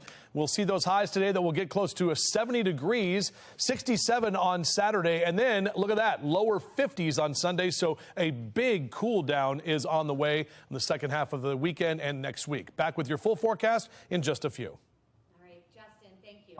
We begin this half hour with continuing coverage of the squeegee crisis in Baltimore City. Mayor Brandon Scott has revealed his squeegee collaborative, and it's still leaving many unanswered questions and some concerns. This is what we know so far. Citations will be based on a 3-strike system in 6 enforcement zones. Drivers could face consequences if they engage with squeegee kids in those enforcement zones. Plus, squeegee kids will be paid through Earn and Learn services if they take part in workforce training programs. There are still parts of the plan that are unclear, though, and this has residents questioning the effectiveness of this program. Just hours after the city announcing its plan to ban squeegeeing in certain intersections, people from all over responding. Shannon Lilly joining us this morning right in front of City Hall with that reaction. Shannon. And that reaction of no, Tom, is coming from a squeegee kid himself and also a woman who recently had a scary encounter with squeegee kids. In fact, Lauren Tompkins, right here on your screen, was at home last week when police spotted 3 suspects breaking into her basement. Well, it turns out those suspects were actually squeegee kids who are accused of robbing a Baltimore County couple at the MLK Boulevard intersection that's near Tompkins' home. So now Tompkins is responding to that encounter as well as this new plan. Take a listen. It was absolutely terrifying. I thought I was going to get shot through my floor. All we're doing is taking a problem and moving it to a different intersection, period.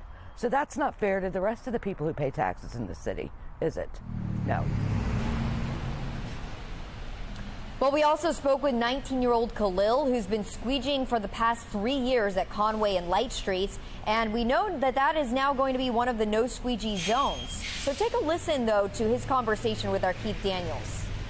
Good thing, bad thing, what do you think of the plan? He's removing you 6 no squeegee zones. Good thing. Good thing. And you're a squeegee person. I think it's a good thing. Why? Because it's time for us to elevate above this. Once they put that in effect, it's really time for us to invest our money into what we do personally. Like if you're an entrepreneur, it's time for you to use the money that you make from out here to invest into your business so you can start having your own money to work for yourself. So 2 very different takes on a plan that's set to start in January. Reporting live in downtown Baltimore, I'm Shannon Lilly, Fox 45 Morning News. All right, Shannon, thank you. Fox 45 News is hearing more opposition to a Baltimore City Council bill, meantime, that would shorten the number of years of service needed for elected leaders to be eligible for a pension.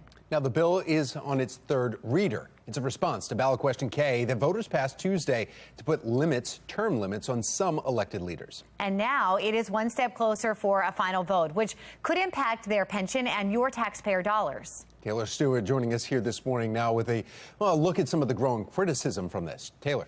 That's right. That bill would shorten elected leaders' pension requirements from 12 years to 8. City Council President Nick Mosby sponsored the bill. The measure was already put up for a vote last week in a subcommittee. It passed under the assumption question K would pass. It did. The implication here is that elected leaders can only serve 2 terms in the same position. The message that the people of Baltimore are sending is not you're doing such a good job, you deserve an early retirement. It's you're doing such a bad job that we want you out of office as soon as possible. Well, the bill is moving forward following the passage of question K, and the mayor has not said whether or not he'll sign off on it. We'll keep our eyes on that. Taylor, this brings up something, though, that was debated about 10 to 12 years ago. The bill drawing criticism, particularly from first responders.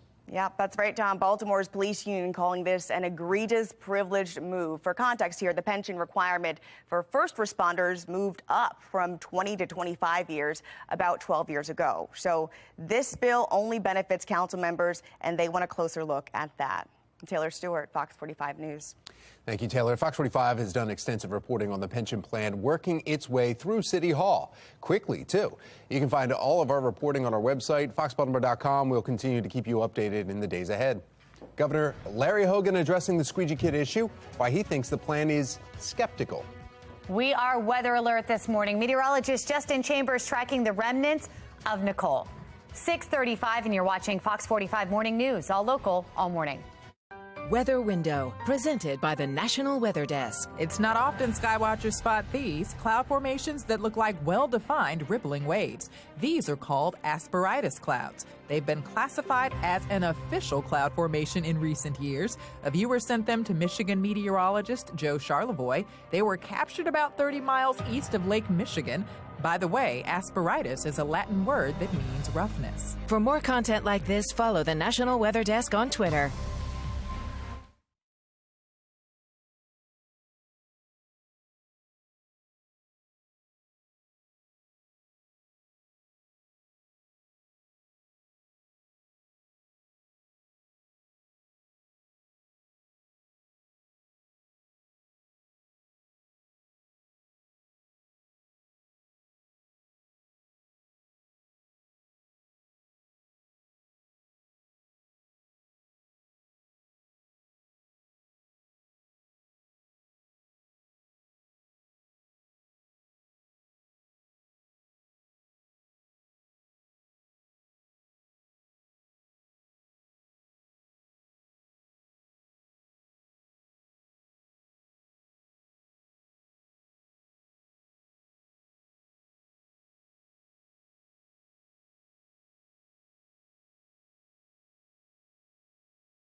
All right, welcome back. Weather Alert Day. Here's what we're tracking as we open up our live window. You can actually see right there on our Weather Authority forecast. This is why we're weather alert, because of the tropical depression Nicole still bringing a lot of rain to parts of Atlanta, all the way up into Athens and Augusta. And those tornado watches have now extended up into Virginia. So just to the south of us here. No tornado watches for us here, but we do have that potential for some of those storms that could get a little out of hand later today. We'll break this down a bit further for you coming up in a few minutes from right now.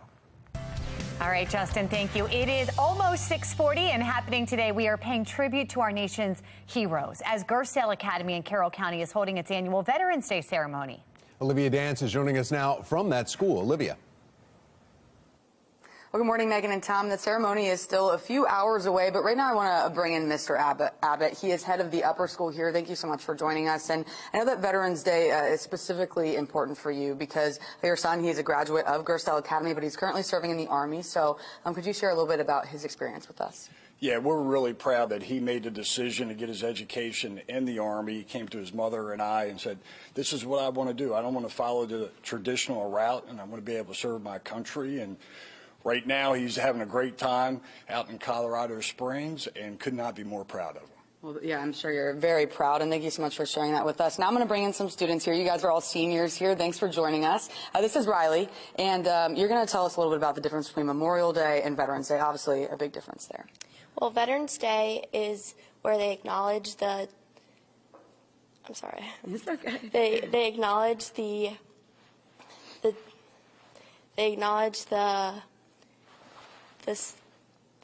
living veterans and living military and their contributions, and it's held on November 11th, where Memorial Day is more of a solemn occasion that recognizes the deceased veterans and military, and it's held at the end of May. Absolutely. Very well said. Thank you, Riley. All right, now we're going to bring in you, and thank you so much for speaking with us as well. Obviously, Gerstel Academy, this is going to be a big ceremony today. This is an annual ceremony.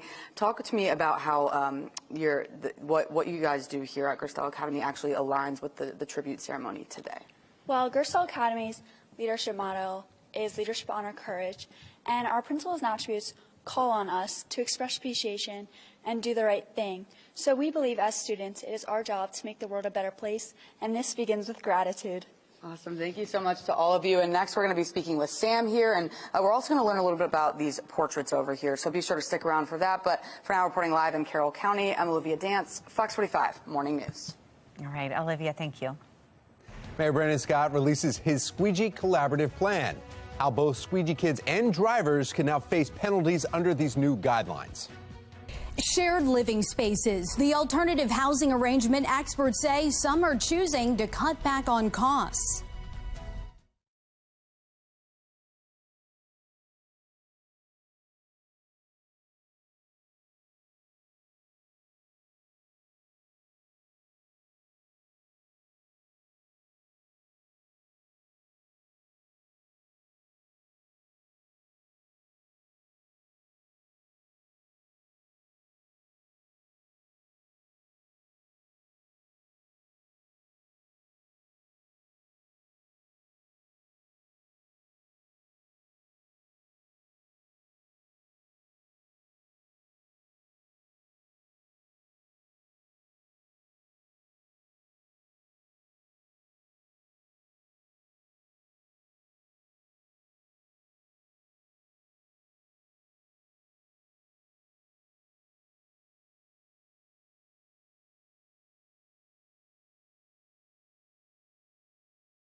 .644 and in your morning rush, the city is rolling out its plan for squeegee kids, but we still have a lot of questions about how it will work. Shannon Lilly joining us from City Hall this morning with what we know about the plan and what we don't. Shannon.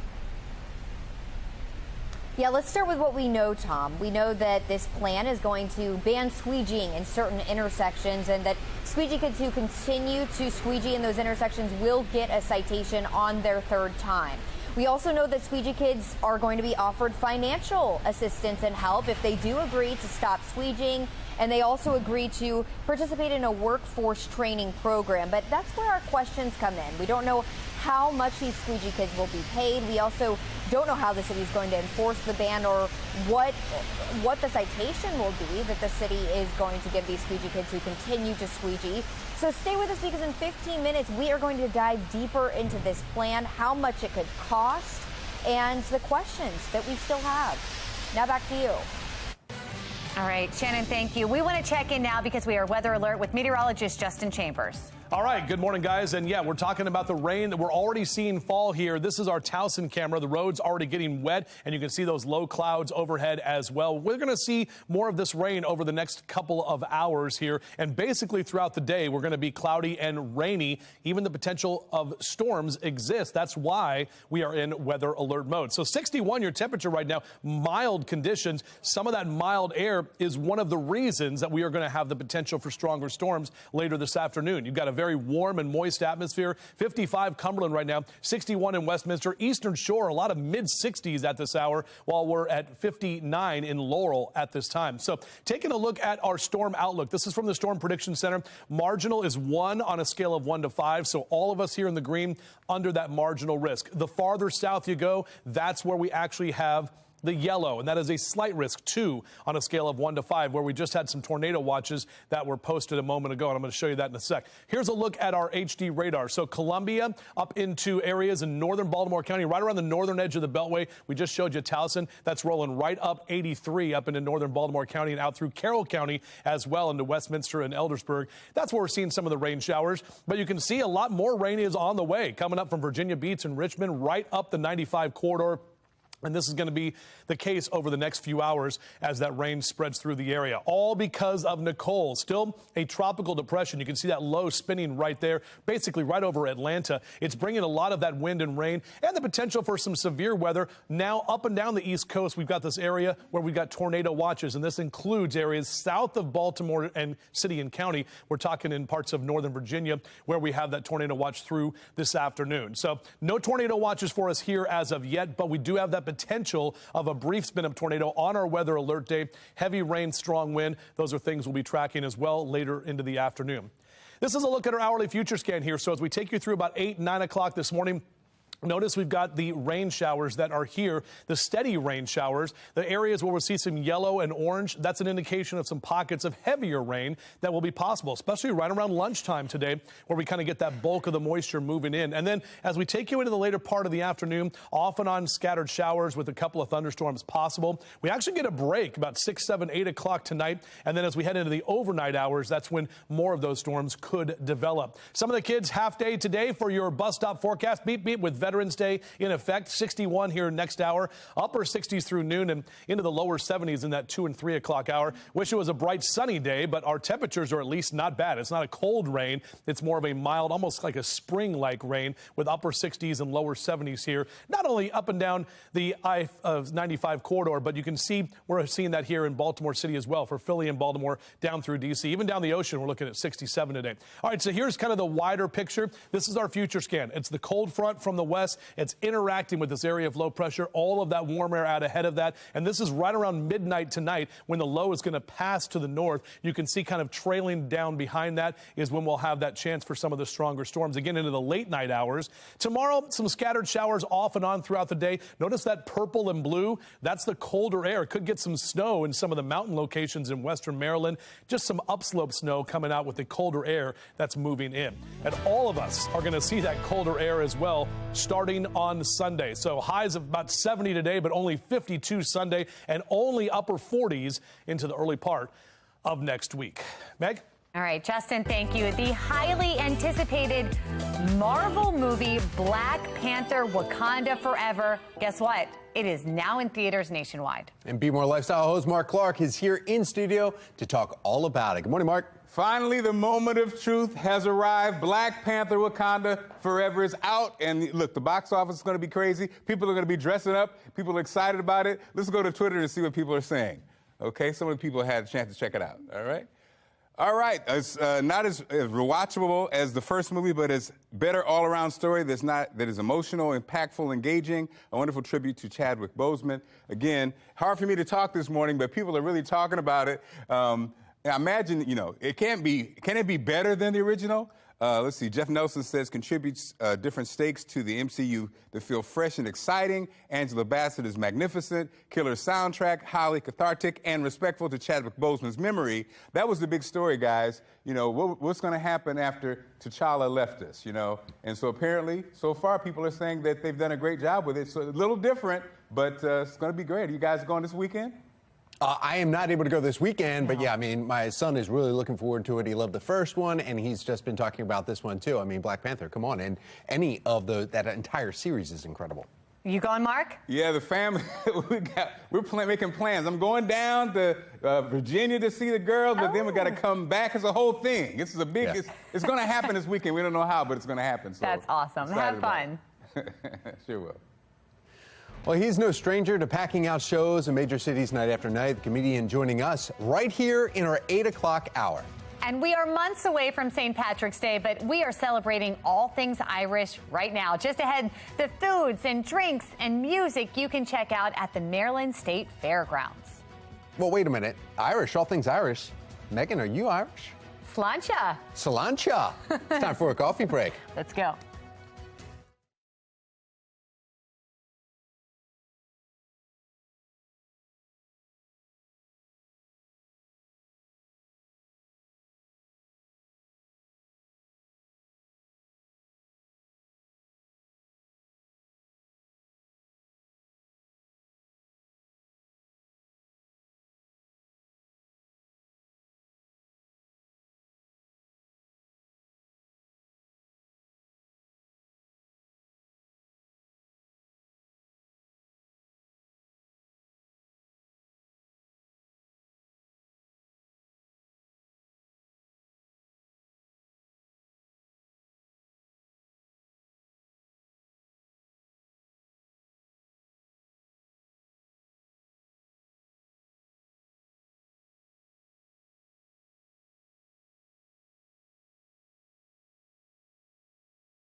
Wall Street hoping for yet another great day. The Dow boomed yesterday, adding 1,200 points, while the S&P jumped 207 points. Now, NASDAQ, which has been up and down recently, saw a massive 760-point gain overall the day. Now, this as Consumer Price Index shows inflation easing somewhat, dropping below the 8% mark year on year. With this, investors are expecting rate hikes to slow. Mortgage rates plunged 60 basis points. Now, on reports that inflation eased last month more than expected. According to Mortgage News Daily, the average rate on a 30-year fixed mortgage fell from 7.2% to 6.6%. That's a record drop not seen since the start of the pandemic. Stocks for home builders and developers also surging amid Wall Street's rally yesterday. Still, mortgage rates are high, about double what they were at the start of the year. Mortgage rates have been going up throughout 2022, mostly because the Federal Reserve has been hiking interest rates to try and control soaring inflation. But high mortgage rates mean many buyers are pushed out of the market, and the ones who do remain often look at houses with a lower price point or make compromises on the location, size, or condition of a house in order for them to be able to afford it. Dee Gatton with the National Desk takes a look at how a housing shortage and rising costs has led to more people opting for co-living arrangements. Co-living allows complete strangers to rent a room and share common areas and then split the cost of rent. Many people would agree housing is the biggest part of their budget. Experts say more people of all ages are choosing to live in shared spaces. This in response to a housing shortage and rising housing costs. Will Adams knows about co-living. He tells me he lived with two strangers, splitting the $1,600 rent 3 ways. He tells me he's a single father who tried to become a homeowner but was outbid, and co-living became the only option. Trying to become a homeowner is a big deal, and so you have to work on your credit. When you finally get there, and then you still realize that to get where you're at now, you got to do so much more, or you got to have so much more money to put down. So it's very disheartening. As we have more housing supply, it will lessen some of the housing costs. So the solution is about increasing supply, and increasing supply. And that was National Association of Realtors Chief Economist Lawrence Yoon. He says in some expensive cities like New York and San Francisco, it's fairly normal to see cohabitation. He says what's unusual is this is spreading to more parts of the country as home prices rise. Reporting for the National Desk, I'm Dee Gatton. Making your headlines this morning, just 2 weeks after buying Twitter, new owner Elon Musk is already warning employees about social media platform survival. In a meeting with staff yesterday, Musk warned employees that Twitter did not have the necessary cash to survive. In response, Musk is ending remote work for all Twitter employees who are now expected to work in the office 40 hours a week. Twitter currently earns 90% of its income from advertisers who have shied away from the platform since Musk's takeover. Another twist, meantime, in the world of cryptocurrency.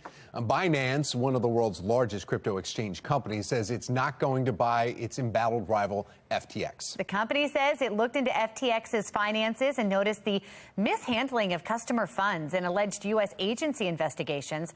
There's no word yet from Binance on the decision to pull out of the acquisition.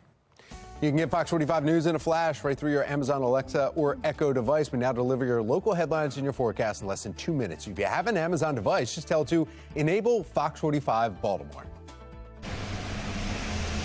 The city is rolling out a squeegee plan, but we have a lot of questions about how it's going to work. I'll explain coming up.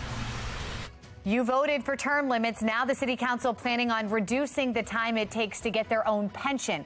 Why first responders say it's not fair, and the prominent voice standing up for them. Weather alert Friday as we track the remnants from Nicole moving into our area. We're already seeing wet weather right now, but storms later today could cause some issues. We're going to be talking about it on Fox 45 Morning News. Let's go. Live from WBFF in Baltimore, this is Fox 45 Morning News. We are waking up to a weather alert this morning due to the remnants of Hurricane Nicole. Yeah, taking a live look over Towson and our harbor cameras right here. Gray, cloudy skies greet you, but it looks like over the harbor, we're starting to see some sunlight.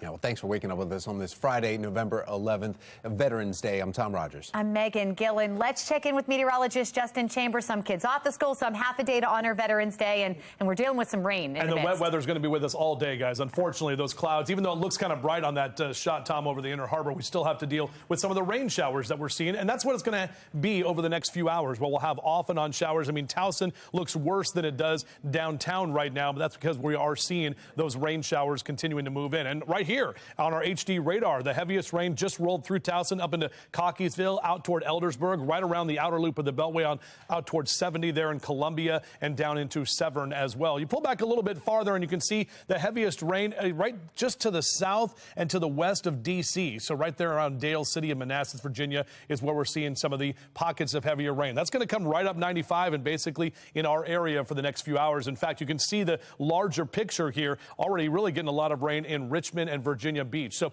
we're going to probably add a good 1 to possibly 2 inches of rain throughout the day today. It's not the flooding that we're concerned with because we've been so dry, but the rain showers and the thunderstorms that could be strong to severe, including a possible brief spin-up tornado. So we do have a yellow light now on your morning drive. Mr. Bo says take it slow as those roads are wet, even though temperatures are mild. How's it actually looking on the roads, Tom? What do we got? Yeah, we're still dealing with that one accident. Wet roads right there, 695 at Park Heights, and that is still the cleanup there. This is on the outer loop right here. Looks like the ramp and one of the roadways, actually lanes, is blocked off completely here still, and it looks like they have a massive tow truck there ready to move out a truck. It appears like some type of dump truck being moved out.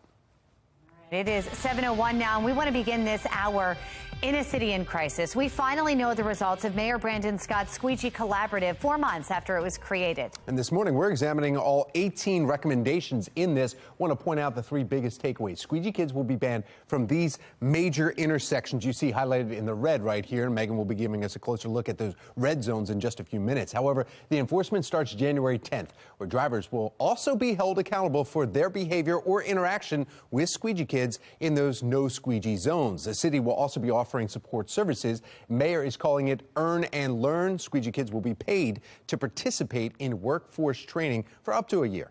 Following this announcement, there are still many unanswered questions about the program. And this morning, we have Shannon Lilly joining us live from City Hall with those lingering questions. Shannon. And those questions, Megan, include how much are these squeegee kids going to get paid? We also want to know about the ban. How is it going to be enforced in the areas where squeegee kids are not allowed to squeegee? So a lot is still up in the air, but Mayor Brandon Scott says with this plan, they are doing more than the city has ever done before. So let's take a closer look at what we do know about this plan. Again, Deputy Mayor Faith Leach says enforcement of the ban on squeegeeing will start on January 10th. And anyone squeegeeing in these banned areas would receive a warning from police their first 2 times, with a referral for service on their second time, and for their third time they would get a citation. But at this point, police don't know what that citation will be. Now, another portion of the plan includes what the mayor calls Earn and Learn. Squeegee kids who agree to stop squeegeeing will receive financial support for up to 1 year, but they must participate in workforce training and education as a requirement for this program. So with all that being said, we just spoke with former mayoral candidate Thuru Vignaraja, and we asked him if he thinks this is a plan that could actually work. Listen to his response. Devil is in the details. Whether or not it's going to work is going to depend on whether or not you're serious about enforcement, whether you're going to actually be willing to dole out consequences for this criminal conduct, and whether or not there's actually been any constructive dialogue. I mean, for 4 months, have any of these kids gotten jobs? Have any of these kids moved on to a more sustainable life? I hope so, but a lot of these details have not been spelled out. And right now, the city estimates that this project will cost about $5 million, but they don't have any information about where that money is going to come from. Tom, Megan? Shannon, since there is designated areas where these squeegee kids cannot squeegee, could they just move to another intersection? Yeah, absolutely, Megan. And that is something that the mayor is addressing, and he says that that's what the other part of the plan is for. That's where that comes into play. But he also says that this is a movable plan. And so it sounds like they're just going to address those issues as they arise. Reporting live in downtown Baltimore, I'm Shannon Lilly, Fox 45 Morning News. Thank you, Shannon. 7:04 now, and in the 4 months that we've been waiting on this Squeegee Collaborative results, There have been a number of alarming incidents involving squeegee kids. Late July, drivers sent Fox 45 video of what seems to be squeegee kids punching another driver right at the corner of President and Lombard Streets. In August, Fox 45 News heard from a college student who says squeegee kids attacked her at Martin Luther King Jr. and Washington Boulevards. And then just days ago, police say a 19-year-old squeegee kid sprayed a woman right in her face at the intersection of 83 and North Avenue.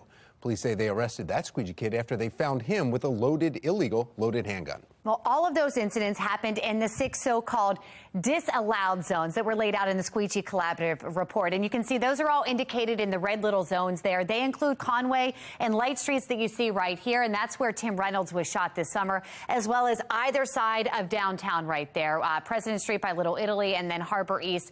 And we've got 395 over here, MLK corridor by the stadiums in the University of Maryland Medical Center. We've also got some other zones here in Northeast and also Northwest Baltimore as well. Sinclair Lane and Northern Parkway spots will be off limits to those squeegee kids. City State's Attorney-elect Ivan Bates is set to take over in January. He says he will do his part to enforce the laws and support Mayor Scott's Squeegee Collaborative. Bates also says the plan is a step in the right direction to address what he calls a long-standing challenge facing the city. Governor Hogan also addressing the squeegee kid crisis. The governor telling Fox 45 News he's skeptical of the plan and thinks the city needs to be doing more to keep squeegee kids out of the streets. We need to get the people that are violating the law off the streets, and that's what we've been saying for several years now. I'm not sure what took so long, many months, for the Squeegee Collaborative to come up with, any of the stuff that they came up with, like, self, monitoring, and they're going to have designated areas, and they're going to pay them. It hinders, businesses are leaving in droves. The city population is dropping like crazy. The tax revenues are down. We want to know what you think about this, and you can join the conversation right now. Do you believe the squeegee plan will be fully implemented and work? So far, as you see on the bottom there, 98% of those who have voted say no. You can vote right now, though, at foxbaltimore.com/vote. Well, Fox 45 News is hearing more opposition to a Baltimore City Council bill that would shorten the number of years of service needed for elected leaders to be eligible for a pension. Now, the bill is already on its third reader. It's in response to a ballot question K that voters passed Tuesday to put term limits on some of our elected leaders. And now it is one step closer to a final vote, which could impact their pension and your taxpayer dollars. And Taylor Stewart is here in studio this morning when looking at the growing criticism. Taylor? Yeah, that's right. It would shorten the bill for elected leaders from 12 to 8 years to get pension. City Council President Nick Mosby sponsored it. It could come under a final vote as early as this week. As you said, it comes in direct response to question K, the implication here being elected leaders can only serve 2 terms in the same position, limiting their ability to receive a pension at all. The message that the people of Baltimore are sending is not you're doing such a good job, you deserve an early retirement. It's you're doing such a bad job that we want you out of office as soon as possible. Now, the bill is moving forward following the passage of question K. The mayor hasn't said whether or not he'll sign off on it. Well, Taylor, this bill, though, the elected officials drawing criticism, though, from part-time. They're considered part-time employees, and this is getting a lot of response, though, from full-time first responders. Yeah, it goes back to something that happened 12 years ago. Baltimore's police union calls this an egregious, privileged move. Let's get some context here. The pension requirement for first responders moved up from 20 to 25 years 12 years ago. So this bill doesn't impact them at all. It would only benefit council members. I bring money to my constituents. Only job I have. I'm working hard. When I leave here, I want to have a pension. Well, Fox 45 News is questioning Councilman Robert Stokes' claim that he brings money to his constituents. We sent questions to him Wednesday asking what bills have you sponsored and gotten adopted that impact your constituents directly? What money are you referring to when you say you bring money to your constituents? Councilman Stokes ignoring our question. Well, Fox 45 News has also questioned Mayor Brandon Scott on the pension plan and the term limits. While he says he hasn't had time to look at the pension plan, he did tell us that he supports term limits. Well, listen, I supported term limits and voted term limits twice. So for me, we know that the voters have spoken. I wish we would have made that decision to have term limits 4 years ago and before that, when I voted on it before that. And now we just have to make sure that all the other regulations fall in line with it. Fox 45 News has done extensive reporting on the pension plan, working its way quickly through City Hall. You can find all of our reporting right on our website, foxbaltimore.com. We will continue keeping you updated, of course, as this moves along.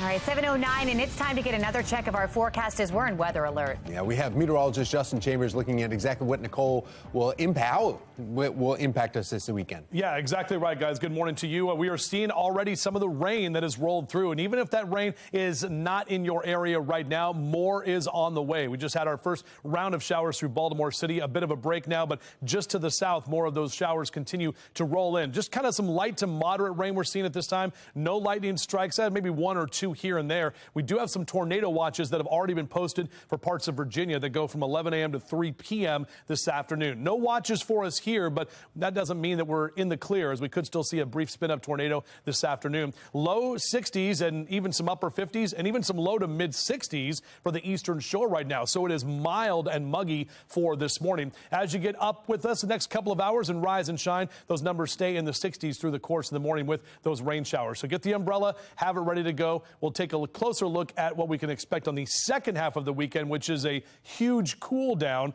Talk about just how cold those temperatures are going to get. Back to you. Everybody, drivers, folks who squeegee, all will be held accountable. Again, Mayor Scott releasing a plan from his Squeegee Collaborative. Months of meetings and unclear answers still. What we still do not know about yesterday's announcement, and reaction now coming from city residents. We're live at Gerstel Academy all morning for their annual Veterans Day ceremony. I'm Olivia Danson. Coming up next, we're going to learn all about these portraits right here. So stick around. You're watching Fox 45 Morning News, all local, all morning.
Fox 45 News, winner of 17 2022 Regional Emmy Awards, more than all other Baltimore news stations combined. It is 7:14 and happening today, paying tribute to our nation's heroes as Gerstel Academy in Carroll County holds its annual Veterans Day ceremony. Olivia Danson joining us live this morning from Gerstel to explain the significance of today's Veterans Tribute. Olivia. Good morning, Megan and Tom, and I'm here with so many great students here at Gerstel Academy. But first, I want to bring in Matthew. And Matthew, can you tell us a little bit about the history of Veterans Day? So the history of Veterans Day began on November 11th of 1918, and it was at first called Armistice Day, and it was made an official U.S. holiday in 1938. 16 years later, after World War II and the Korean War, it was changed to Veterans Day, and it's celebrated each year on November 11th to honor all U.S. veterans who served in the military. Wow, you know your stuff. Thank you for teaching us that. I'm sure a lot of people just learned something new there. Now, Sam, we're going to bring in Sam, also a student here. Sam, we see these portraits here. A lot of people might not know what they are, so can you tell us a little bit about them and the importance of them, too? So here at Gerstel Academy, we have over 180 portrait leaders who teach students about leadership, and we are able to learn about their perseverance through failures and how to achieve success. And to the right, we have General George Patton, who was a general during World War II. He invaded North Africa, defeated a German general, and liberated Buchenwald, a concentration camp. These are the few veterans that we acknowledge here at Gerstel. Oh, that's really interesting. And this is Harrison here. Thank you so much for being with us as well. But I want to go over here to Abigail. And in between these two portraits, we have a poem. Abigail, thank you so much for joining us. I'm going to give you the mic. I'll pass it over to you. She's going to go ahead and read us this poem. It is a Soldier by Charles M. Province, demonstrates how soldiers are the ones who gain freedom for all and pave the way for journalistic freedom. It is the soldier, not the reporter, who has given us freedom of the press. It is the soldier, not the poet, who has given us freedom of speech. It is the soldier, not the campus organizer, who has given us the freedom to demonstrate. It is the soldier, not the lawyer, who has given us the right to a fair trial. It is the soldier who salutes the flag, who serves under the flag, and whose coffin is draped by the flag, who allows the protester to burn the flag. Thank you so much, Abigail. Very well done. We'll just end it on that. I'm going to send it back to you guys. Thank you, Olivia. Well, we are on weather alert here this morning. We want to check in with meteorologist Justin Chambers in that forecast. Justin.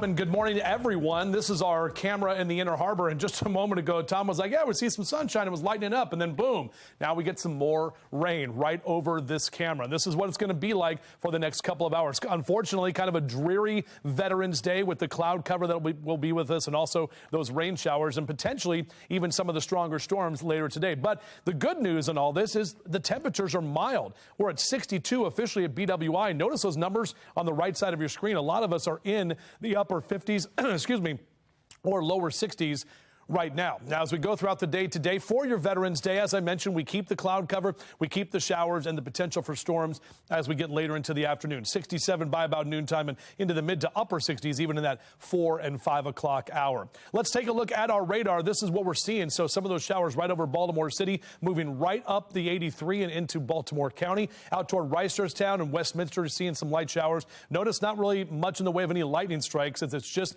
kind of that light to moderate rain. But we're starting to get some heavier rain right around the D.C. metro and down through Dale City. So if you're heading south on 295 or 95 this morning, just know you're going to run right into that. All of that is coming this way, and it's all thanks to Nicole, or what is left of Nicole, currently still a tropical depression, that area of low pressure right there over Atlanta.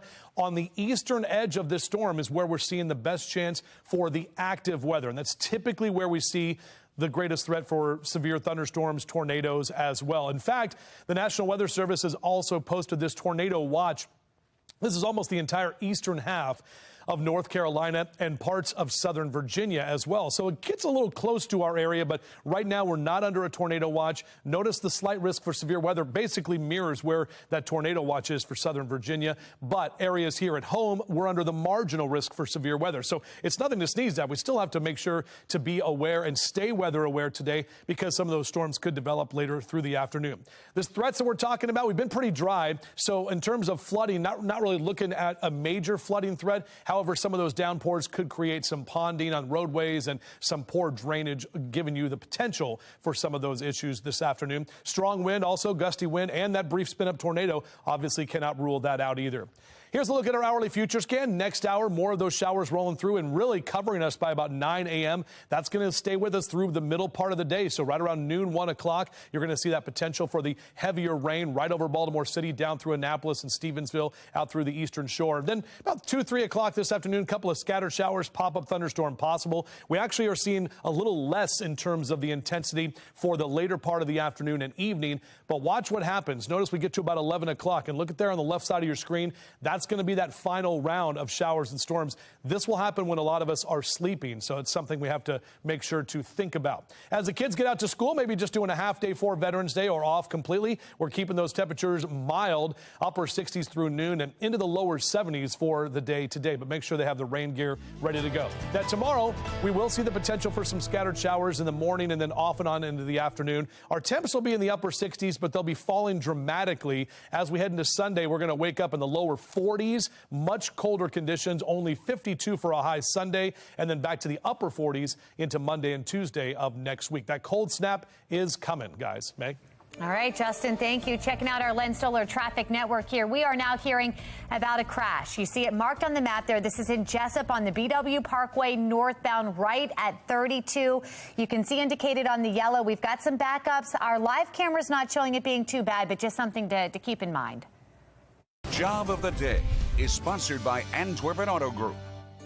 Fox 45 is getting Maryland back to work. It's time for our Job of the Day. Chipotle in North Woods Commons, right near Morgan State University, opening up a new restaurant, and they are looking to hire staff members. If you'd like some more information about this, you can go to our website, foxbaltimore.com. If you're an employer with jobs that still need to be filled, please send your information to news@foxbaltimore.com. City residents voting for more choices in city council while council members rush to shorten their pension eligibility. The direct impact Question K has on the city council's actions. And the Maryland Irish Festival is coming up this weekend. We're getting a little preview of everything this morning. Say good morning to the McHale School of Irish Dance. We'll find out more about when they're going to be performing in a couple of minutes. You're watching Fox 45 Morning News, all local, all morning.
Get rid of this.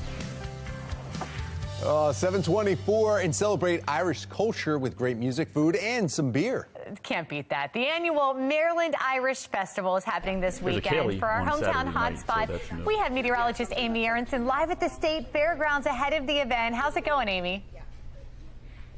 Going well. Busy out here already in advance of all the fun that's going to be happening here this weekend. I'm joined by Don Waters, who's telling us all about it. Maryland Irish Festival has been a staple here now at the fairgrounds for quite some time. Yes, it has been. And it includes a little bit of everything. I know behind us here we're seeing some beautifully dressed girls this morning, very talented girls. So we're going to see a lot of Irish dancing like this. Yes, you will. I mean, we have 6 stages. So there will be something going on at all times, and we range from we have like 3 or 4 dance groups that will be performing. We have musical groups and solo artists that will be playing anything from traditional Irish music, which is mainly instrumental, to folk music, which is mainly acoustic and song with lyrics, and then the Celtic rock groups that come in and really light up this place. And I want to give them a shout out. It's McHale School of Irish Dance because they are very talented and woke up early to join us this morning. Yes, they did. Okay, so not only will there be good music, food. That's a big part of what you get when you come walk around here. It is, and we have traditional Irish food, so we'll have things like ham, cabbage, and potatoes, and champ. But we also have what would be considered more Irish American food, like corned beef. But we also have pit beef too, and hot dogs and things. So there's something here for everybody to have. So why should people come out this weekend? Why? Because it's a great time.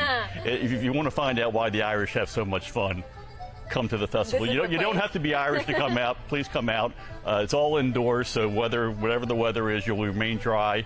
We have shuttle services in the parking lot, so you don't even have to walk in the rain. So everything will be good. Okay, great. And it all kicks off today, so why not spend the rainy day inside here at the Cow Palace? Tonight at 6 o'clock, everything kicks off. There you go. Perfect Friday night activity. If you want more information on the Maryland Irish Festival happening here at the Maryland State Fairgrounds, head over to our website, foxbaltimore.com/newslinks.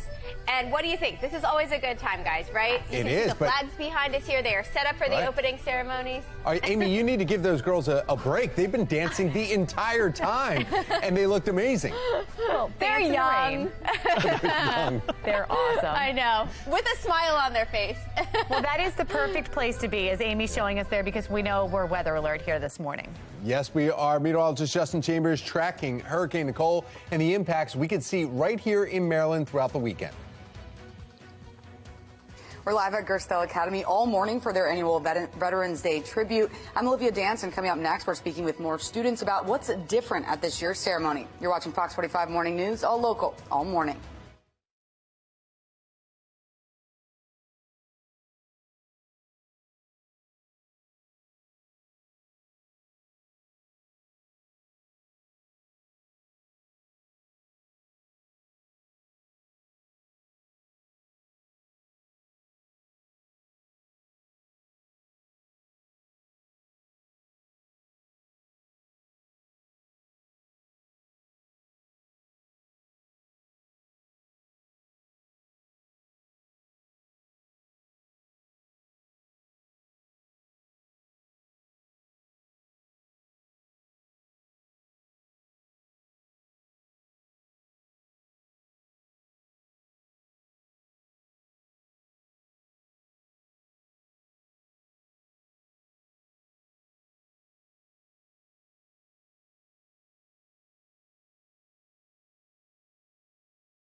Live from WBFF in Baltimore, this is Fox 45 Morning News. Welcome back to Fox 45 Morning News. It is Friday, November 11th. I'm Megan Gilland. And I'm Tom Rogers, and we are weather alert this morning, so we need to find out exactly what this means for your weekend. Meteorologist Justin Chambers here with our Veterans Day forecast. Yeah, and today is probably going to be the biggest impact day, guys. I mean, we will have some leftover showers for tomorrow, not going to be in weather alert mode. Sunday is going to be quite a bit colder, but today is the day where we have the best chance for seeing some of the stronger storms, and especially as we get later into the afternoon and evening. Now, our temperatures are very mild right now, but we have all this cloud cover. We've got the rain that we're seeing right here in our Towson camera. You're seeing it as you step out here on your Friday morning. I'd go ahead and grab that umbrella and that rain gear ready to go just north of Towson up into Cockeysville, where we're seeing some of the light showers at this time. Not really any lightning strikes, and picking up a little bit more of that heavy rain around Washington, D.C. So just be aware if you're heading down 95 or 295 this morning that you're going to run into that rain. And then there's more on the way. Look at all that right there from Richmond and Virginia Beach, just coming right up the Chesapeake. So we're going to see more of this rain coming within the next hour or two. Some of the storms could be strong to severe this afternoon, so that's why we're in weather alert mode. I do have a yellow light with Mr. Bo, who says take it slow as temperatures are in the 60s. However, it is now wet on the roadways. We're back with your full forecast coming up in just a few minutes from right now. All right, Justin, thank you. We begin this half hour with continuing coverage of the squeegee crisis in Baltimore City. Mayor Brandon Scott has revealed his squeegee collaborative, and it is still leaving many unanswered questions and some concerns. This is what we know so far. Citations will be based on a 3-strike system in 6 enforcement zones. Drivers could face consequences if they engage with squeegee kids in those enforcement zones. Plus, squeegee kids will be paid through Earn and Learn services if they take part in workforce training programs. But there are still parts of the plan that are unclear. And this has residents questioning the effectiveness of this program just hours after the city announcing its plan to ban squeegeeing in certain intersections. People from all over responding. Shannon Lilly is joining us live this morning from City Hall with that reaction. Shannon. And that reaction of note, Tom, is coming from a squeegee kid himself and also a woman who recently had a scary run-in with squeegee kids. In fact, Lauren Tompkins, right here on your screen, was at home last week when police spotted 3 suspects running and breaking into her basement. Now, it turns out those suspects were 3 squeegee kids who are accused of robbing a Baltimore County couple while they were stopped at an intersection at MLK Boulevard. That's not far from Tompkins' home, so now she's responding to this incident she encountered and also this new plan. Take a listen. It was absolutely terrifying. I thought I was going to get shot through my floor. All we're doing is taking a problem and moving it to a different intersection, period. So that's not fair to the rest of the people who pay taxes in the city, is it? No. But we also spoke with 19-year-old Khalil, who's been squeegeeing for the past 3 years at Conway and Light Streets. And we know that that's now going to be one of those no squeegee zones. So take a listen to his conversation with our Keith Daniels. Good thing, bad thing? What do you think of the plan? He's removing 6 no squeegee zones. Good thing. Good thing. And you're a squeegee person. I think it's a good thing. Why? Because it's time for us to elevate above this. Once they put that in effect, it's really time for us to invest our money into what we do personally. Like if you're an entrepreneur, it's time for you to use the money that you make from out here to invest into your business so you can start having your own money to work for yourself. So 2 very different takes there on a plan that starts in January. Reporting live in downtown Baltimore, I'm Shannon Lilly, Fox 45 Morning News. All right, Shannon, thank you. This is far from the first time the city has tried programs aimed at connecting squeegee kids with jobs. If you remember, 1 year ago, the mayor announced a 90-day squeegee action plan. Fox 45 News spoke with squeegee kids who say they make too much money on the streets than they could in a job. One employer we talked with tells us the kids that he tried to help stop showing up for work. The money that they would make wouldn't be enough to actually suffice for them going down there. You can make anywhere from like $200 to $500 in a day, you know what I mean? Fox 45 News demanding answers from City Council about Thursday's Squeegee Collaborative report and how they will make sure this plan works. We sent several questions, though. First, do you agree with the recommendations from the Squeegee Collaborative? Second, what will you do to ensure the city will follow through on the recommendations in the plan? Plus, how will the city ensure squeegee kids receiving financial support will stop squeegeeing? Finally, what is the city's long-term plan to deal with squeegee kids? Well, so far, the council has ignored our questions. Well, we want to return to our question of the day here and get your input. Do you believe the squeegee plan will be fully implemented and work? So far, 99% of those who have voted say no. You can weigh in by going to foxbaltimore.com/vote.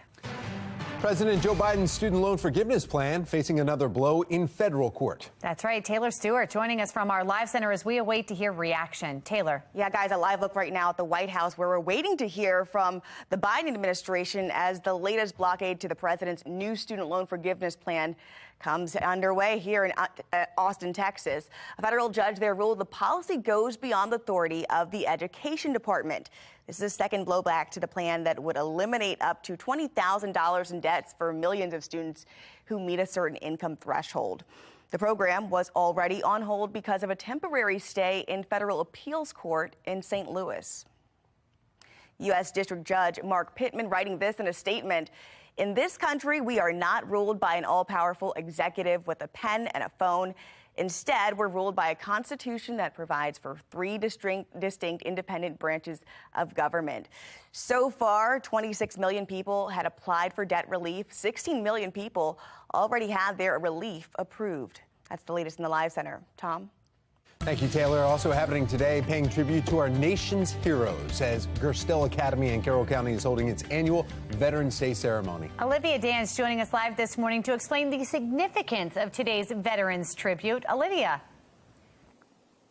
Good morning, Megan and Tom, and we're just about 2.5 hours away from the annual flag raising, and then right after that, the ceremony will kick off. But right now, I'm joined by several students here at Gerstel Academy. First, I want to bring in Bodie. Thank you so much for being with us bright and early this morning. Obviously, Veterans Day gives us time to pause and honor our veterans.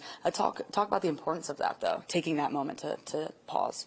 Yeah, it's important for us to really stop and thank our veterans because they've taken time out of their lives to go protect the freedoms that we hold so dear here in the United States. Awesome. Thank you, Bodie. And Sarah, I'm going to bring in you next. Obviously, this is an annual event, but this year there's some things that are a little bit different. Talk to us about that. Yes, we can't see it right now because we're inside, but Gerstel is doing something new this year.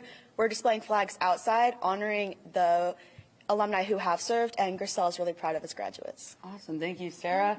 All right, I'll bring in Samuel next. Sam, obviously you're a teenager yourself, so you have some knowledge here, but what are some ways that teens can actually take today to honor the veterans?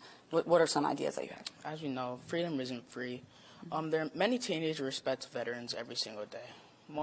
There are multiple ways to respect veterans. For example, standing up for the Pledge of Allegiance and thanking veterans for what they have done on Veterans Day. All this stuff helps us build respect.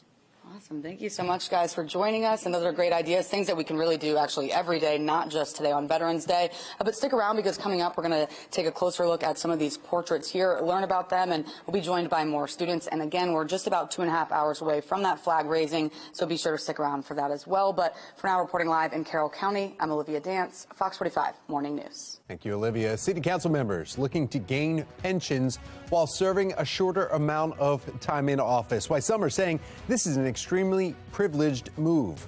And we are on weather alert this morning, courtesy of Hurricane Nicole's remnants. Meteorologist Justin Chambers tracking the storm and how it could impact your weekend plans. It is 7:38. You're watching Fox 45 Morning News, all local, all morning.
Welcome back. We're 19 minutes in front of 8 o'clock on Friday morning. It is Veterans Day. It is a wet Veterans Day right there. You can see from our Towson camera. This is pretty much how the day is going to go. We will see more of these showers off and on. Even if we get a little break right now, you can see on our HD radar, there is plenty more where that came from. Look at that. Just to the south of us, rolling right up the Chesapeake. We're going to see more of these showers and potentially some of those stronger storms later today. So not the best day, obviously, to be outside your yard and gardening cash. Just hold off on the leaf raking because we're going to have a lot of wet leaves out there, but temperatures that will be very mild later this afternoon. Your full forecast over on that big old green wall coming up in a few minutes from right now. Meg.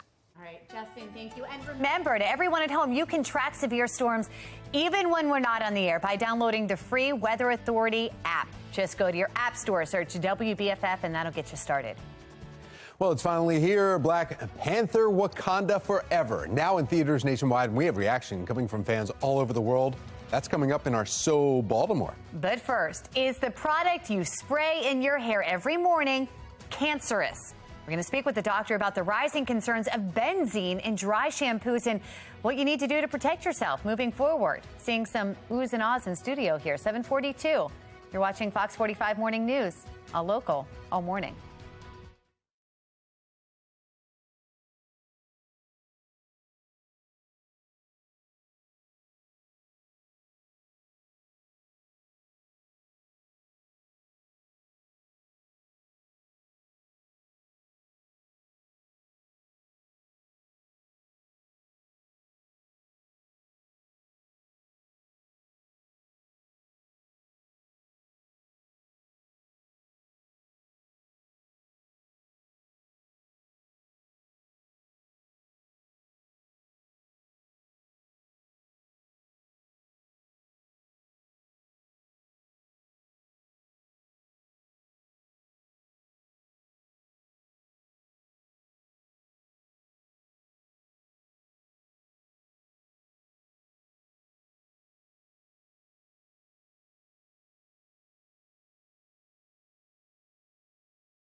It is 7:45. An independent lab called Valashore has detected high levels of benzene, an ingredient known to cause cancer in humans, in several brands of dry shampoo. In fact, get this, 70% of the samples they tested had quantifiable levels of benzene. This morning, Dr. Chris Tadamo, director of the Center for Integrative Medicine at the University of Maryland School of Medicine, joining us live to weigh in on this, maybe give some advice for some of our viewers who use this. Good morning. Thanks for joining us.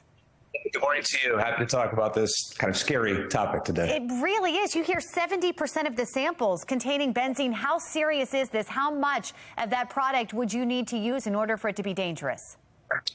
Well, I think it's a concern because it's not the only personal care product that's recently been shown to contain benzene. Sunscreens, hand sanitizers, and now these dry shampoos. So, I mean, I think it's likely a cumulative exposure issue, but when you spray those on, usually in aerosol form, it can linger around. So it is concerning, especially over time. You know, you brought up a good point that there's been several products where benzene has been found recently. Is this being regulated?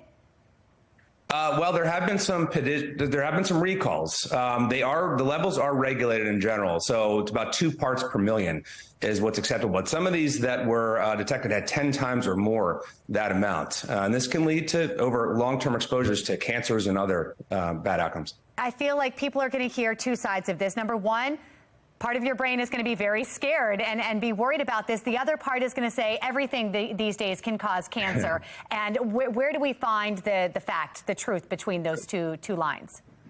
Right. What I think we need to think about is the cumulative exposures, everything that we get exposed to in our environment. So, and that's all the more reason to make choices when we can. So the air we breathe has benzene, especially if you're around highways or, you know, at a gas station pumping gas, which contains benzene. Right. So I think what we try to do is to minimize the exposures that we can minimize. All right. I mean, that's really the best advice. And there are other shampoo alternatives that we can utilize. And I guess being more aware of what's in the products if we read the labels and see what's in there.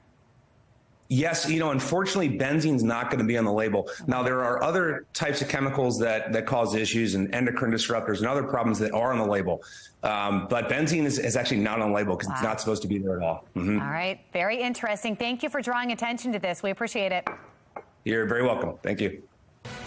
All right, 7:47 here, and we are in weather alert this morning. Yeah, if you have plans for Veterans Day, you may want to grab that umbrella. Meteorologist Justin Chambers here with forecast. I mean, you can see right behind me, guys, you definitely need the umbrella today. Even if we get some breaks in the rainfall, it will be coming kind of in waves throughout the rest of the morning and into the afternoon. And you can see on our HD radar here and our HD camera, our Toyota Inner Harbor Skycam, that's where we're getting some of that rain right now.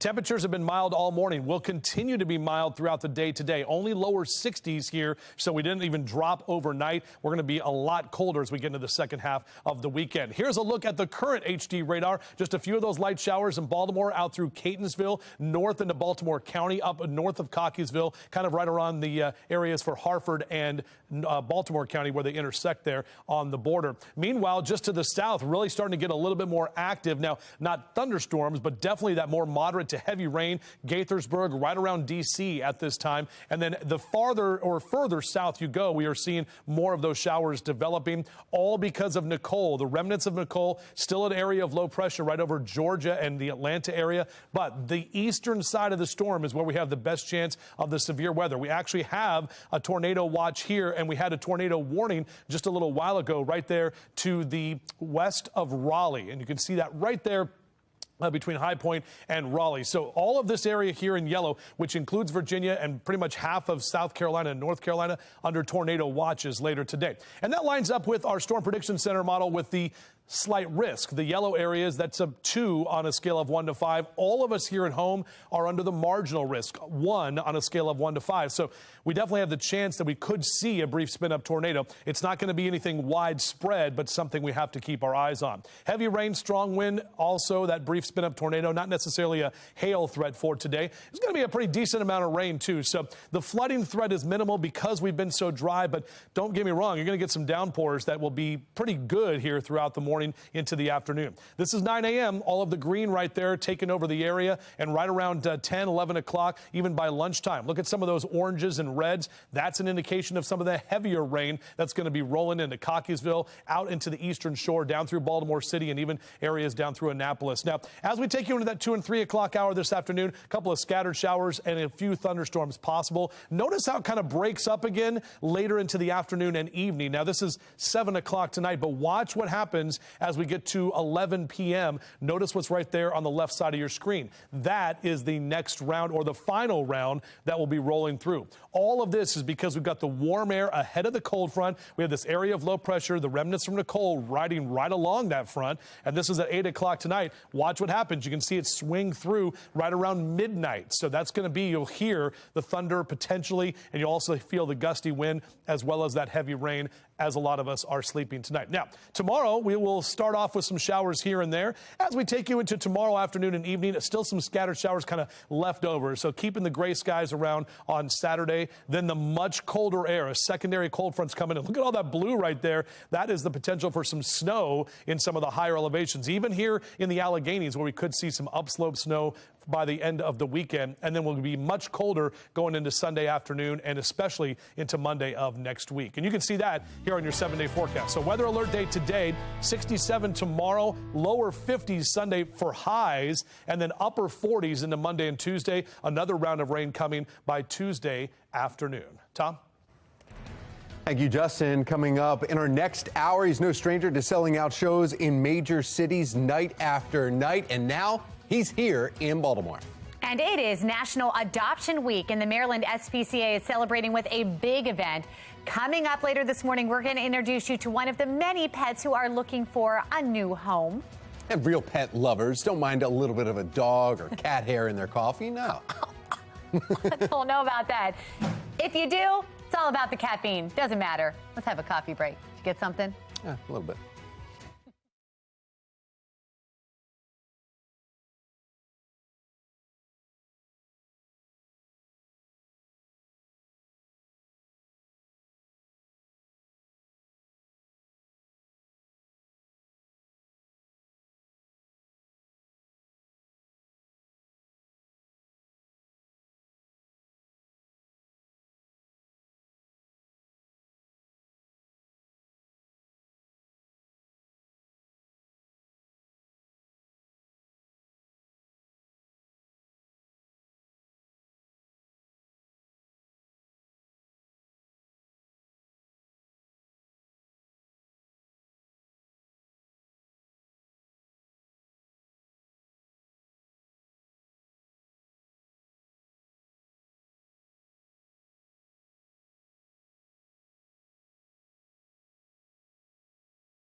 The highly anticipated Marvel movie Black Panther: Wakanda Forever is now in theaters nationwide. Be More Lifestyle host Mark Clark is here in studio talking all about it. Good morning, Mark. Good morning, everyone. And yes, this is my vibranium suit. Don't try to penetrate it, Tom. Okay, I'm starting to calm down. So we're excited about Black Panther. The moment of truth is here. It's going down this weekend. Wakanda Forever is out. And everybody's talking about it on Twitter. Everyone's excited, just as I am excited about it. Let's see what we're saying on Twitter, guys. I simply don't have the words to describe what an incredible experience Black Panther Wakanda Forever is. Please go see it and really listen to what the movie is saying, a masterpiece. That's from Elizabeth Collins. And Jeff Nelson says it contributes different stakes to the MCU that feel fresh and exciting. Angela Bassett is magnificent, killer soundtrack, highly cathartic, and respectful to Chadwick Boseman's memory. Again, T'Challa, how we were going to handle that has been the big question, the passing of Chadwick Boseman, and it sounds like people are happy about it. And now with this person here, let's see if I have him. He really gets excited about it. Wait for it. Oscar nominations. I'm not talking about for best costume design. I'm not talking about for best music. I'm talking about Angela Bassett better have an Oscar nomination, Oscar award on her damn trophy. He's ready. He's ready. That Do you will think probably he's going to go? Is he going to go to the theater tonight? Now, everyone is talking about Angela, again, amazing acting also. But you know what? I didn't realize, I don't think she's ever won an Academy Award, but that's for the show, I guess. Oh. Yeah, maybe not. We'll find out. Right? Yeah. He does not need a coffee break, though. He does not. Thanks, Mark. Awesome. Thanks, guys. The city is rolling out its plan for Squeegee Kids, but we have a lot of questions about how it's going to work. I'm going to explain coming up. We're live at Gerstel Academy for their annual Veterans Day ceremony. I'm Olivia Danson. Coming up next, we're going to be joined by students who are going to teach us all about these veteran portraits right here. So stick around for that.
Live from WBFF in Baltimore, this is Fox 45 Morning News.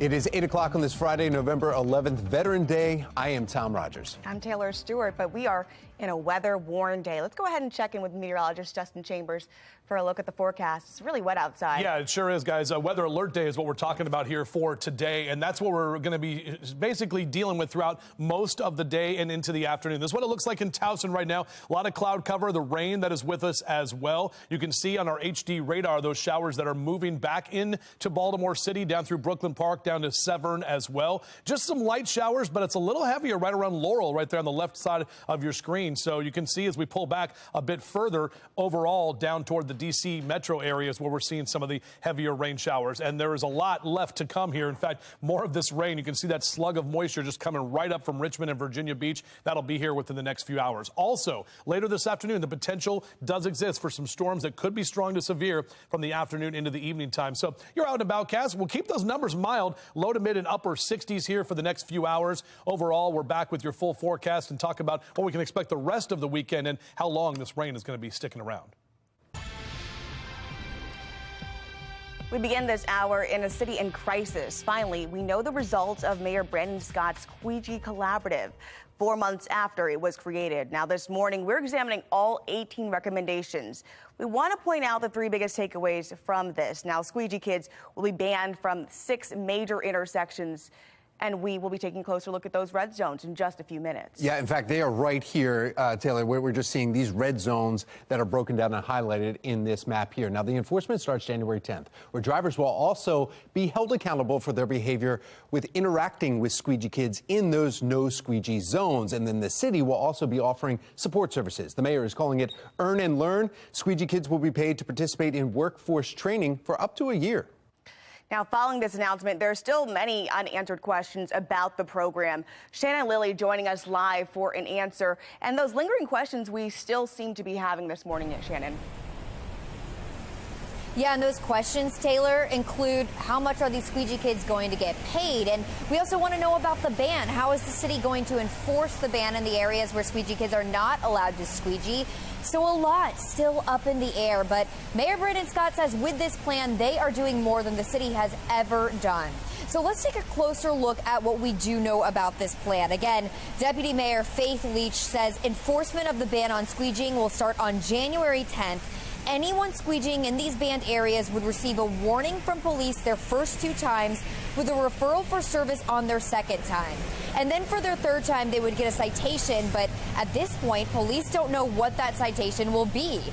Now, another portion of this plan includes what the mayor calls Earn and Learn. And squeegee kids who agree to stop squeegeeing are going to receive financial support for up to 1 year. But in order to receive that support, they must participate in workforce training and education as a requirement for this program. So with all that being said, we just spoke with former mayoral candidate Thuru Vignaraja, and we asked him if he thinks this is a plan that could actually work. Listen to his response. Devil is in the details. Whether or not it's going to work is going to depend on whether or not you're serious about enforcement, whether you're going to actually be willing to dole out consequences for this criminal conduct, and whether or not there's actually been any constructive dialogue. I mean, for 4 months, have any of these kids gotten jobs? Have any of these kids moved on to a more sustainable life? I hope so, but a lot of these details have not been spelled out. Well, right now, the city estimates that this project will cost around $5 million, but they say that that could change. And as for where that money is coming from, right now they don't have answers about that. Taylor, Tom? Shannon, since there's designated areas where kids can't squeegee and they can't squeegee, I mean, could they just not move to another intersection? Is that not a possibility? Yeah, it's absolutely a possibility, Taylor, and that's actually something that Mayor Brandon Scott brought up and he's addressing, and he says that's where other parts of this plan come into play, that when these squeegee kids do move, that the other parts of the plan take over. But he also says that this is a movable plan, so it sounds like they're just going to address those issues as they arise. Reporting live in downtown Baltimore, I'm Shannon Lilly, Fox 45 Morning News. All right, thank you, Shannon. Now, all those incidents happening in these 6 so-called disallowed zones now laid out in the Squeegee Collaborative's report. They include Conway and Light Streets, also where Tim Reynolds was shot this summer, as well as either side of downtown, President Street. You see that right here in Light Street, MLK at 395 corridor, and the stadiums and the University of Maryland Medical Center. Now, there's also a zone in northeast Baltimore here, highlighted in red. That's in Sinclair Lane and Northern Parkway. Spots off of all these spots in red limited to squeegee kids. Fox 45 News is hearing more opposition to Baltimore City Council bill that would shorten the number of years of service needed for elected leaders to be eligible for their pension. Remember, they're part-time. The bill is now in its 3rd reader. It's been sped up, and it's in response to ballot question K that voters passed Tuesday, putting term limits on some elected leaders.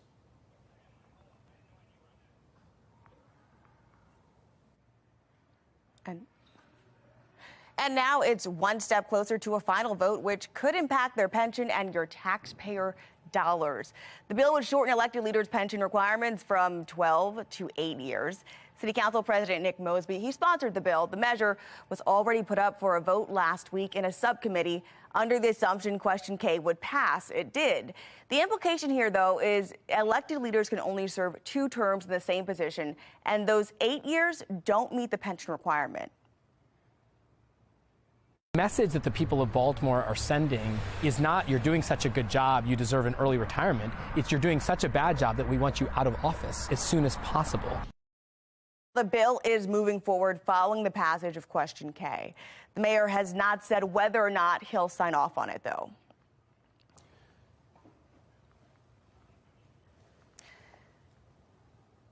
All right, so Baltimore's police union is calling it an egregious, privileged move, though. For context, we want to tell you the pension requirement for first responders moved up from 20 to 25 years. That was 12 years ago. So this bill would only benefit council members, not the first responders. That's what we're hearing at this point. Well, Fox 45 News has done extensive reporting on the pension plan, working its way through City Hall. And you can find all of our reporting on all these red zones in the Squeegee Collaborative right on our website. That's foxbaltimore.com. We'll continue keeping you updated, of course, on this in the days ahead. Live look from Gerstel Academy in Carroll County this morning. You see Olivia Dance there. She is getting ready to speak with some of the students there as they are paying tribute to our nation's heroes today. We'll be previewing the event and talking with students about the importance of Veterans Day. And we're in weather alert mode, tracking more rain and the potential for some thunderstorms as we head toward the afternoon. We'll be breaking down your forecast coming up on Fox 45 Morning News. We're all local, all morning.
All right, welcome back. 8:10 is your time right now. Weather alert day here because of this. That's the area of low pressure that was once Hurricane Nicole over Georgia right now, bringing a lot of wind and rain and also the potential for some strong storms. In fact, you can see some of those lightning strikes from Wilmington, North Carolina, up into Raleigh. A lot of that is heading in our direction. And we're seeing some of the rain showers right here on our radar. You can see those moving through Baltimore City, out down through Severn and Laurel, also in the D.C. area. And some heavier rain is just to the south and west, right around the Frederick area. As we head toward the afternoon, we do have the potential for some of those storms to become strong to severe, which is why we're in weather alert mode. So if you do want to get your run in here in the next couple of hours, just know it's going to be wet outside, maybe an indoor run today on the old treadmill. We're back with your full forecast coming up in a few minutes from right now. All right, happening today, we're paying tribute to our nation's heroes. At Gerstle Academy in Carroll County, they're holding its annual Veterans Day ceremony there. And Olivia Dance is joining us live right now from the school, and she's got a whole lot more on their activities there. Olivia. Well, hey, Taylor and Tom, we're just about an hour away from the annual flag raising, and then the ceremony is happening right after that. But right now, I want to bring in some students. This is Matthew here. And Matthew, we've seen some of these portraits already, but right now we're going to learn about a new one. You're going to teach us about it. What can you tell us? Well, the Army Chief of Staff during World War II, General George C. Marshall, showed great leadership and courage in guiding the U.S. Army and the Allied forces to victory against the Axis powers.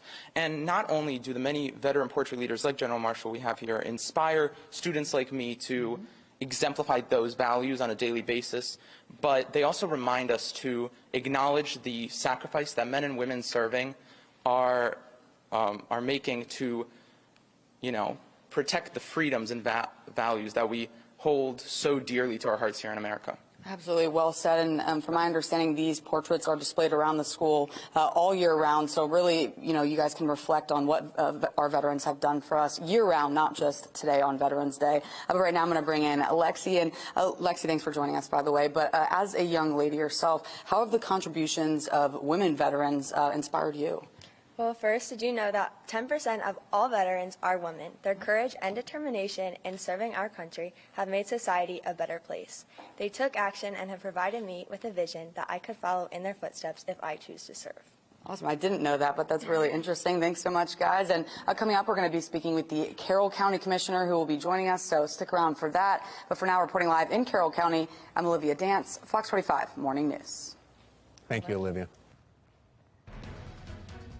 Backlash to the bill that would allow city council members to access pension in 8 years instead of 12. How does Question K, term limits passed by voters this week, affect the current pension rules? Mayor Brandon Scott revealing his squeegee collaborative, still leaving unanswered questions, though, and some concerns how people are responding to the mayor's announcement. 8:13 is the time. You're watching Fox 45 Morning News, all local, all morning.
We're taking a closer look at a bill that would shorten pension requirements for Baltimore's elected leaders. Adam Andrzejewski from Open the Books joining us this morning to weigh in. Now, Adam, let's just jump right into this. The current pension requirement is 12 years, but Council fast-tracked a bill that drops that requirement to 8. We've been talking about this all morning. Explain how this relates to Question K. So on Question K, voters, to their credit, they instituted term limits on the city council. That'll start first in the year 2024. 8 years later, in 2032, your city council members will be term limited. So what did the city council do? They're going to change the pension requirement rules from 12 years right now to 8. So when those folks are finally termed out after just 8 years, 2 terms, they'll get a lifetime pension. Taylor, we actually crunched the numbers. Right now, on the city pension for the city councilors, they have to put in 5% of their salary. If they make about $76,000 a year, $77,000 a year, that's less than $4,000 a year they invest in their lifetime pension. At age 50, if the new rules pass, they'll put in about 30 grand. We crunched the numbers. If they live from age 50 to life expectancy, with cost of living increases to their lifetime pension, they'll receive about $500,000. It's really good to vote yourself benefits from the public trough, and it raises real questions of self-dealing. Well, some people are arguing that, after 8 years of service, are they really entitled to that much money? But some people are saying, after your term limits have been shortened, they have no other choice but to change the requirements to get pension. Explain your take on this from what you've looked at with those numbers. So the city council, it's a part-time position. They're paid lucratively for their public service. Like I said, $77,000 a year. Nick Mosby makes about $132,000 a year as president of the city council. So the real question is, why does a part-time position, elected position, deserve a lifetime pension? Much less to shorten the rules. Like I said, they're going to put in about 30 grand. Taxpayers are going to pay a lifetime pension to life expectancy for up to $500,000. And already the city's retirement office has said that is not affordable. But I'm curious, are there other groups that are against this measure, the new 8 years rather than 12 years for the pension rules? Yeah, it's interesting. Like the public employee union groups, these are unions that represent the full-time Baltimore City workforce. Like the police union, they've come out against this. Again, it goes back to the point where the counselors are in part-time positions and they're going to have a better suite of benefits for retirement than the full-time city workers. All right, we'll have to see how this plays out. Thank you so much, Adam Andrzejewski, for your take on this. Thank you. It's Friday, Veterans Day, and we are weather alert here at Fox 45. Yep, and we want to get right over to meteorologist Justin Chambers for a look at what's already been a foggy and wet forecast this morning. Yeah, good morning, Taylor. Tom, good morning to all of you as well. This is what we've been showing you all morning, how those rain showers have been kind of off and on, and mild temperatures as well. That's the big thing to note. We could be a lot colder right now. It's more of a mild, muggy, almost a spring-like feeling here outside when you look out from our Towson camera. And you see some of those low clouds as well. 62 is your current temperature. The dew point is 60 degrees, so that means we've got that humidity that is almost 100%, and that's exactly what's going on. A saturated atmosphere. For your Veterans Day, unfortunately, a little bit wet and rainy and even stormy as we head later into the afternoon. But temperatures are mainly in the mid to upper 60s over the next few hours, so it will be warming up, even though we won't have much of the sun that we will see. So here's a look at our HD radar. Some of the showers right along the outer loop of the Beltway, 695 out toward Pikesville, down into Catonsville, out toward Columbia, Cooksville, seeing some of the moderate rain there that's moving up toward Westminster. All of this is part of the remnants of what was once Hurricane Nicole, and you're going to see more of those showers develop south of Annapolis and come right up the Chesapeake into our backyards here over the next few hours. There's the center of the storm, so it is right over central Georgia right now. It's the eastern edge of the storm where we're seeing the lightning strikes and the tornado watches, which are now posted for parts of eastern North Carolina and southern Virginia as well. That's about as close as it gets to us here at home for now, and they go until 3 o'clock this afternoon. We could see some tornado watches for us as well, so just be aware of that. Updated look at your Storm Prediction Center outlook. The yellow areas there from Fredericksburg down through Richmond and Petersburg under a slight risk 2 on a scale of 1 to 5. But all of us are under a marginal risk, so we still have that potential for some damaging wind gusts and a brief spin-up tornado. Can't rule that out as we get later into the afternoon. That's what we're tracking on your severe weather threat. So again, heavy rain, some strong wind, possibly a brief spin-up tornado, mainly later this afternoon into the evening time. You can see on our hourly future scan, next hour, we're going to keep the rain going. Look at some of those oranges and yellows, that moderate to heavy rain that is going to be rolling through here, especially as we get into Carroll County, back into Frederick, over to northern Baltimore County as well. And we're seeing those showers that will continue into the noon hour. So again, the orange and red, that's when we're seeing the chance for some of that heavier rain. That's going to continue through about 2, 3 o'clock this afternoon. As we head to about 7 o'clock tonight, we get a break from the showers and storms. But right about 11 into the midnight hour, this is when that final line is going to cross through. So this is when a lot of us are sleeping. That's when we could have the best chance of that severe weather. It's because that cold front interacting with that area of low pressure. We have all of this warm air out ahead of that. That's going to be crossing through the area through the overnight hours, and that's that best chance for storms. Now, tomorrow, we're quite a bit cooler, especially later in the afternoon, and we are still going to keep the chance of a few showers here and there with the cloudy skies as well. But the temperatures are really coming down. So weather alert day today, 67 tomorrow, but only 52 for a high on Sunday. We'll wake up in the 40s Sunday morning, and then upper 40s. That's it for highs into Monday and Tuesday of next week. Tom?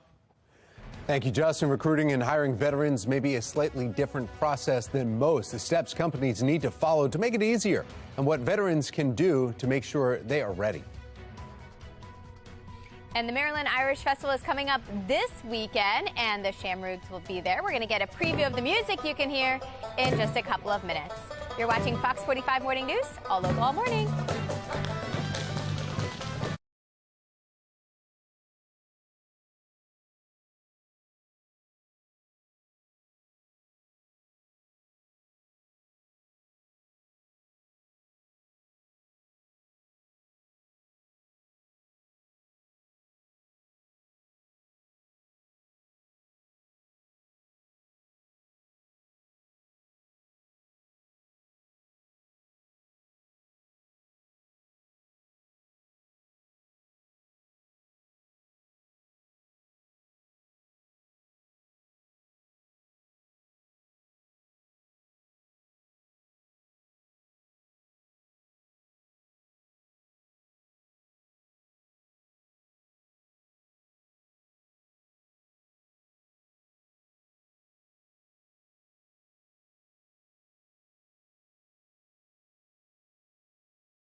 Come out and support the Irish Charities of Maryland at their annual Irish Festival. Now you can celebrate Irish culture this weekend right at the Maryland Fairgrounds. This morning, for our hometown hotspot, Amy Aronson has been live at the State Fairgrounds. She's giving us a preview. Good morning, Amy. Good morning. Yeah, we saw a little bit of dancing. Now we're going to hear a little bit of music. I'm here with Don Waters telling us all about what's going to be happening here at the fairgrounds this weekend. You all are taking over the Cow Palace. We have the entire Cow Palace, all three halls, and a couple of things that we got going on this year that are somewhat new is on Saturday night we'll have a Kaylee, which is a social dance. So if there's anybody out there who's interested in learning a couple of dances, come on out on Saturday night. It's more reels and jigs more so than the hard shoe what they're doing here now. So we also have competitions for red hair, freckles, and green eyes. We have a limerick contest. As long as you write a family-friendly limerick, you can join. A photography competition for photos taken while you're on your trips to Ireland. And we also have open mic competitions, both vocal and instrumental. And the winners of those competitions will play at Porch's Pub on Saturday night, so you'll be able to listen to the winners of that play. A little bit of competition thrown in. Got everything going on. Yes, we do. And it is all for a good cause, going back to the Irish Charities. Yeah. I mean, the net proceeds from the festival get all donated to charities. So we're not a for-profit organization. So it all goes to good causes, national, international, and local charities. Cool. And we're getting a preview of the Shamrooks right here. We want to give them an applause because they are awesome. Yes, they are. Waking us all up early on this Friday morning. If you want more information on the Maryland Festival happening this weekend here at the fairgrounds, head over to our website, foxbaltimore.com/newslinks.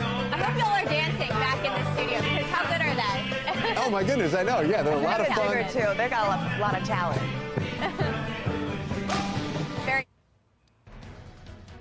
We are weather alert this morning. Meteorologist Justin Chambers will let us know how Nicole will impact us here in Maryland. The city is rolling out its plan for Squeegee Kids, and you are reacting. Coming up, we are going to hear from a Squeegee Kid himself on this plan and a woman who's the victim of Squeegee Kids. You're watching Fox 45 Morning News, all local, all morning.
Live from WBFF in Baltimore, this is Fox 45 Morning News.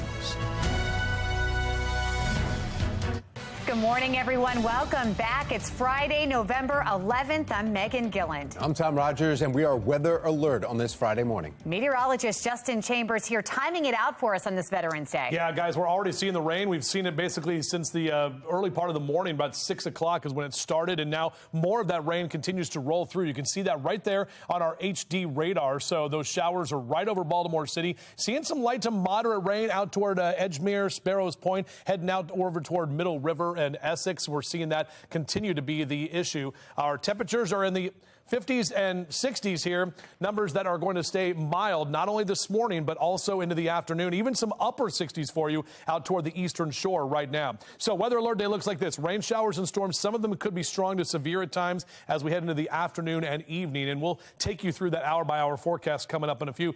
Just keep the rake in the garage today. No reason to get that yard work or gardening done, but numbers are going to stay above average into the upper 60s and lower 70s later this afternoon.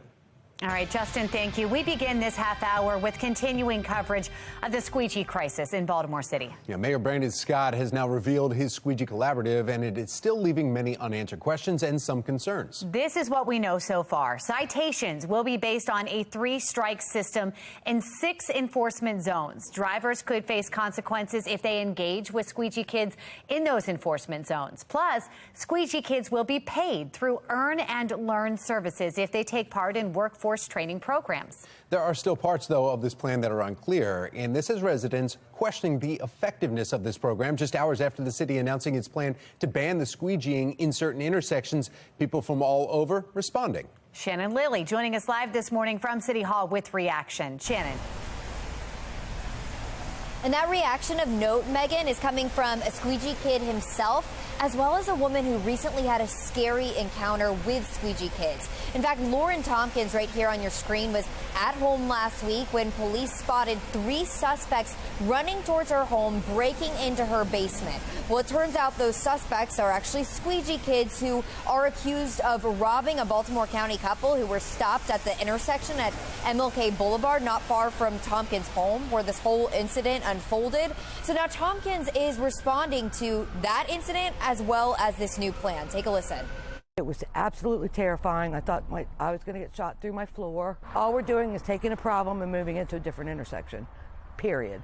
So that's not fair to the rest of the people who pay taxes in the city, is it? No. But we also spoke with 19-year-old Khalil, who's been squeegeeing for the past 3 years at Conway and Light Streets. And we know that that's one of the areas that will now be part of the no squeegee zones. But take a listen to his conversation with our Keith Daniels. Good thing, bad thing? What do you think of the plan? He's removing 6 no squeegee zones. Good thing. Good thing. And you're a squeegee person. I think it's a good thing. Why? Because it's time for us to elevate above this. Once they put that in effect, it's really time for us to invest our money into what we do personally. Like if you're an entrepreneur, it's time for you to use the money that you make from out here to invest into your business so you can start having your own money to work for yourself. So 2 very different takes on a plan that's set to start in January. Reporting live in downtown Baltimore, I'm Shannon Lilly, Fox 45 Morning News.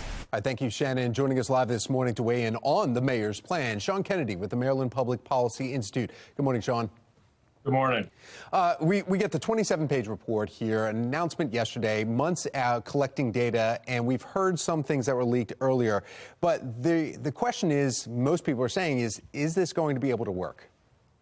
It's unlikely to. You're only shifting something that's already been illegal but hasn't been enforced to special zones where it is legal and other zones where it is illegal. The problem with that is, of course, those who were disobeying the law in the first place or were harassing motorists or committing acts of vandalism or violence are not going to abide by the law. Only outlaws break the law in the first place, and those who abide by the law are inherently law-abiding. So what we're doing here is just saying, oh, now we're going to enforce the law in specific places. The irony is if you're a squeegee kid, unlike the interview that you did earlier, most of them realize that these are the high profit zones. This is the high traffic area. If you're going to hit up a lot of cars, you want to be at Conway and Light. You don't want to be in the middle of nowhere. Outside of Druid Hill Park doesn't have a lot of traffic, but downtown Baltimore, Inner Harbor does. So why wouldn't I be where the money is? So it makes very little sense that these no-go zones are going to work on the practical level. on a more principled level, what's important to recognize here is that the mayor is moving the goalposts or just being completely disingenuous in one sense, because his whole claim about not enforcing the anti-panhandling and aggressive panhandling laws in the state of Maryland were that they were unconstitutional, which is dubious for a number of reasons. But putting that aside, he's now, oh, well, we're going to ban it some places. Well, free speech doesn't have limits. It can't be crowded off. And that's what the panhandling laws being struck down elsewhere are about. It's about you can't ban speech. So you can't ban speech anywhere. You can't ban it in 6 zones and then allow. Yeah, Sean, we brought that point up. We were thinking about the panhandling. It's under the panhandling. That's a very valid point. Also, if you read the 27-page report, they're talking about redlining and the history. And we go back hundreds of years of why this issue has been going on. In fact, he says, learn from our history and finally solve this matter. He brings it all the way back to redlining on the issue here. So isn't he technically redlining those zones right now, saying you can't work as a panhandler in these areas? I mean, redlining is about housing, so it's a misuse of the term. But what he's referring to is the idea that there's racial inequities and there's some type of social and racial segregation. So, of course, this is the irony, is he's picking the whitest, richest parts of the city, the most business-centric districts, and saying you can't go there if you're poor and black and try to solicit money, but you can go to the poor and black areas and harass those motorists, harass those people. So now you're creating a 2-tier system where people who aren't privileged, who aren't wealthy, who don't have power are going to be the subjects of harassment. This is the worst of both worlds. Sean Kennedy, we'll leave it right there. Thank you.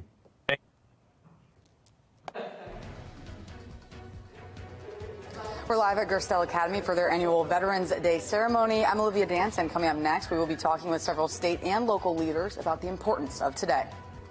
And we are weather alert here this morning. Meteorologist Justin Chambers tracking the remnants of Nicole and if it's going to impact your weekend plans. Look at that. 8:38. You're watching Fox 45 Morning News, all local, all morning.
We're 20 minutes away from 9 o'clock. Our weather alert day does continue as we track the remnants from Nicole. This is the area of low pressure. That was once a Category 1 hurricane that made 2 landfalls, not only in the Bahamas, but also in Florida. This is pulling up into the mid-Atlantic and the East Coast. So millions of people impacted here with this wind and the rain and the potential for some strong to severe thunderstorms. That's why we're in weather alert mode. Look at that rain that's spreading over Baltimore City right now in Baltimore County, down into Anne Arundel. You're seeing that in Annapolis, up into Westminster, some of the heavier rain showers at this time. So overall for today, the rain showers and storms, some could be strong to severe, especially late this afternoon into the evening time. We're going to take a closer look at this and break it down hour by hour, plus a big temperature drop as we head into the second half of the weekend. That's all coming up. Already happening today, we're paying tribute to our nation's heroes. At Girls Academy in Carroll County, they're holding their annual Veterans Day ceremony. Olivia Dance joining us live now from Gerstel with more on what they're doing right now. Olivia. Well, good morning, Megan and Taylor. We're just about 20 minutes away from the flag raising and the ceremony, but right now I want to bring in Commissioner Weaver. You are a veteran yourself, so thank you so much for your service. Obviously, today is extra special for you, but if you don't mind, can you talk a little bit about your service and the impact that it's had on you? Well, service at age 19 was quite a learning experience, and away from home, first time, and it really had an impact on me. But a lot of the what I learned there, I've carried through into life here as we know it as commissioner for the last 8 years, and taught. I was in the educational system for 38 years. But one of the major impacts I learned was teamwork. You can do a lot by yourself, but as a team, you can really do a lot. And as whether it's a platoon or a brigade, whatever, you can really move mountains if you work together. And I think that's the one major impact I've taken from the military. Teamwork, leadership, and move ahead as a group. And no matter who's in charge, you take the orders. If it comes down, you're the one in charge, you give the orders. And you move for in the best interest of the whole group at that time. And this is exactly what we do in the county. We look at the whole program. We depend on our people that work with us, and we move as a group. I am really impressed, though, with the staff we have in this county, and it's just like the military. We have our hierarchy and move down, and everybody does their job. Everything works very smooth. Well, thank you so much for speaking with us. Thank you for your service. Obviously, today is a day to pause and honor all of our veterans. So you just heard some real world firsthand experience. And I just want to thank you for what you do for thank you for this broadcast and to the students here at Gerstel. Well, thank you so much. And again, coming up in about 20 minutes now, we will take you live to that flag raising and the ceremony. But back to you. Wonderful event there. Thank you, Olivia. Well, he is no stranger to packing out shows in major cities night after night. The comedian joining us right after the break. And that's right, Black Panther is back in a big way, and people are talking about it already. We'll tell you about that coming up.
8:46. Get ready to experience the wit, the charm, the quirkiness. Yes. I mean, we got it all right here. This is a man who is very hard to ignore, impossible to forget. He's going to be at the Baltimore Comedy Factory. We have the multi-talented Michael Collier joining us here live in studio to tell us about his show. Always great to have you. Thank you. You're gorgeous. Good morning.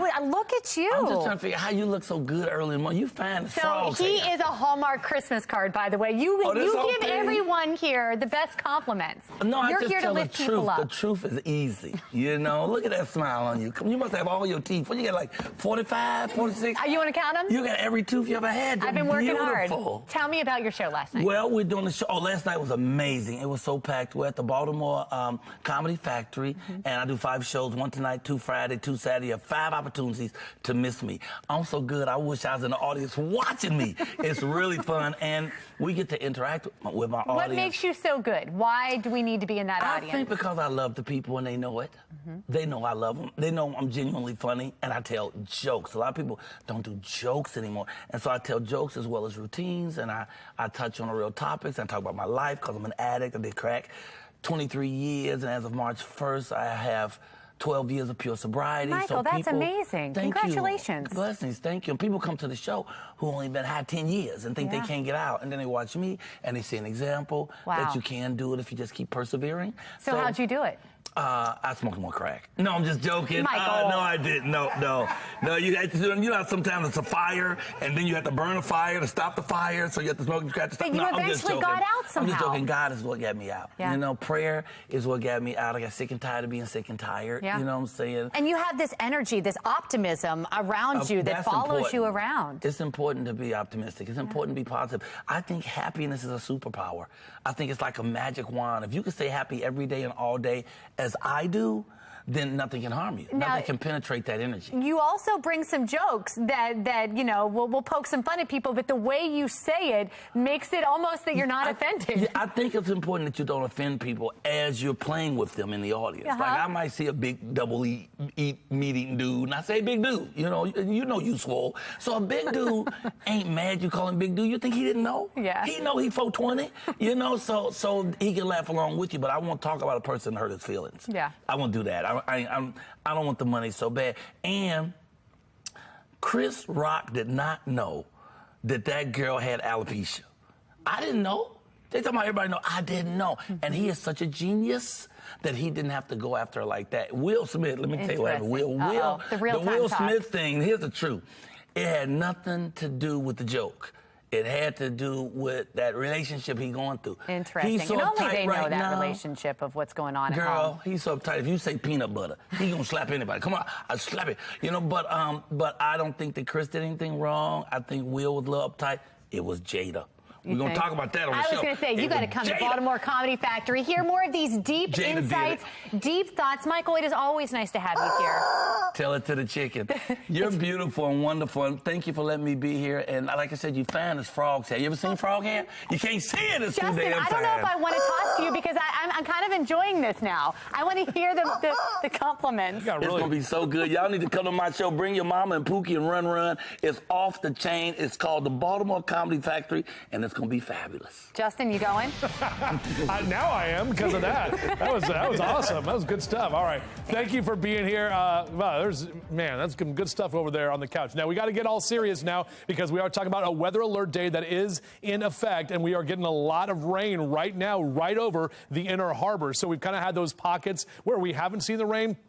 And now we're seeing some more of that heavier rain, really drenching our camera right here, looking out over the Inner Harbor. 62 is your temp right now. It's been mild throughout most of the morning. In fact, you can see the right side of your screen. All of us have been in the upper 50s and lower 60s through most of the morning. We're going to keep mild temperatures for your Veterans Day. Now, of course, today we celebrate veterans. We should celebrate them every single day. And I'm happy to call my brother-in-law, Kevin Hagel, a veteran who is working hard and always happy and proud that he is my brother. So 62 next hour, up upper 60s through noon, into the mid to upper 60s in that 4 and 5 o'clock hour. Again, we do have that potential for some pop-up showers and thunderstorms as well. And look what we're getting here on our HD radar. Now, no lightning strikes. It's mainly just that light to moderate rain right over Baltimore City, moving out toward Perry Hall and White Marsh, out through Essex and Middle River, down through Dundalk. You're seeing that up into Reisterstown and Westminster, even moving into areas of Carroll County with some more of those heavier rain showers at this time. You pull back a little bit further and look at that. Now starting to move into Annapolis, southern end of the Chesapeake. So this is what's going to be taking place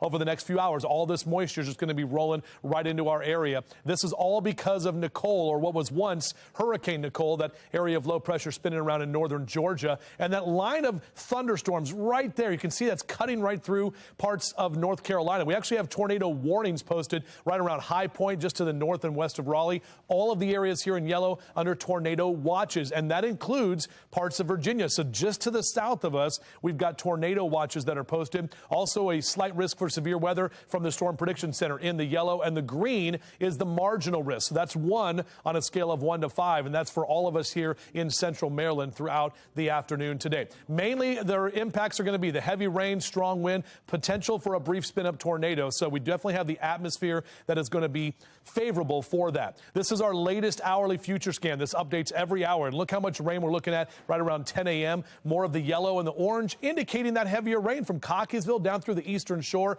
right across the Bay Bridge in through Annapolis. And then this is 2 o'clock this afternoon. Again, that's when some of those thunderstorms could start to fire. We get a lot of that action that's moving in from North Carolina. By the time we get to about 4 or 5 o'clock, again, more rain. We get a break around 6 or 7 o'clock tonight, but then the last batch of this is going to be while a lot of us are sleeping. We're talking about midnight, 1 o'clock here, where that line of storms is going to be coming through. So that's why it's important to stay weather aware. Get that Fox 45 mobile weather app. You get those push alerts sent right to your phone when there's any watches or warnings, as well as active radar. No weather alert day tomorrow, and then much colder as we get into Sunday and Monday of next week.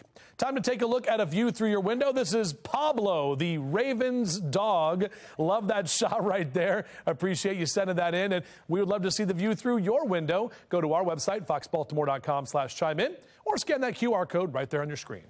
All right, Justin, thank you. Even though the Ravens are in a bye week, football still continues. Our Patrice Sanders is going to have a look at today's pigskin predictions. And go ahead and put on your favorite green shirt and get ready to eat some delicious Irish food. The Maryland Irish Festival is back. Coming up, we'll let you know how you can join in on the festivities. But first, Sláinte Taylor. Time for a coffee break.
8:57. We are back with a recall alert, and this one is especially important for parents of young kids. A popular Mockingbird stroller is being recalled because the stroller's frames may break while in use. The company is recalling nearly 150,000 single to double strollers after parents reported cracks in the frame. The Consumer Product Safety Commission says the affected strollers were sold at Targets between March of 2020 and September of 2022 for around $400. Mockingbird says consumers should immediately stop using the strollers and contact the company to receive a free frame reinforcement kit. Topping your morning business report, Twitter is dealing with yet another problem this morning in the wake of the takeover by Elon Musk. The social media site's new paid verification system is being hit by pranksters impersonating celebrities and brands. Basketball star LeBron James was one of several athletes that's been spoofed. The fake verified accounts also posed as former President Donald Trump, Nintendo of America, and Rudy Giuliani. Well, it's been 2 weeks since Musk took over, and now he's already warning employees the company may not survive. In a meeting with staff Thursday, Musk warning employees Twitter did not have the necessary cash to survive. This after he bought it for $44 million. He even mentioned the word bankruptcy. In response, Musk is ending remote work for all Twitter employees who are now expected to work in the office 40 hours a week. Well, the roads are going to be busy again this holiday season. Nick Calderones is here with a must-have tool for any traveler in today's America Steals and Deals. The following segment is sponsored by Knocking. Many of us will be doing a lot of driving during this holiday season, and when I head out on the road, I want to know that me and my family are going to get to our destination safely. So when we go, I've got the Jump Smart in the glove compartment. This compact 10-in-1 tool can instantly jumpstart your car, truck, even a motorcycle. And look, I understand getting under the hood can be a little scary for some, but the Jump Smart can fix that dead battery and get you back on the road in just 3 easy steps. Just plug in the jumpers, red to red, black to black, and start your car. It's that easy. If you do it wrong, it just beeps. No sparks, no danger, no drama, no worry. And listen, we've all seen the news footage of hurricanes, wildfires, floods. If you ever lose power, you can charge your phone for up to 48 hours of talk time so you can stay connected. If you get stranded, it's got a flashlight and strobe lights and so many other emergency features. I put one in my wife's car for her peace of mind, and guess what? My 2 daughters are getting one for Christmas too. As parents, there's nothing we want more than for our kids to be safe on the road. It's a must-have tool for everyone in your family, and it's the most thoughtful thing you can buy for the most important people in your life. Today, we're offering 29% off Jump Smart, including this new hot pink that my daughters are going to love. Go to asadeals.com for this exclusive offer.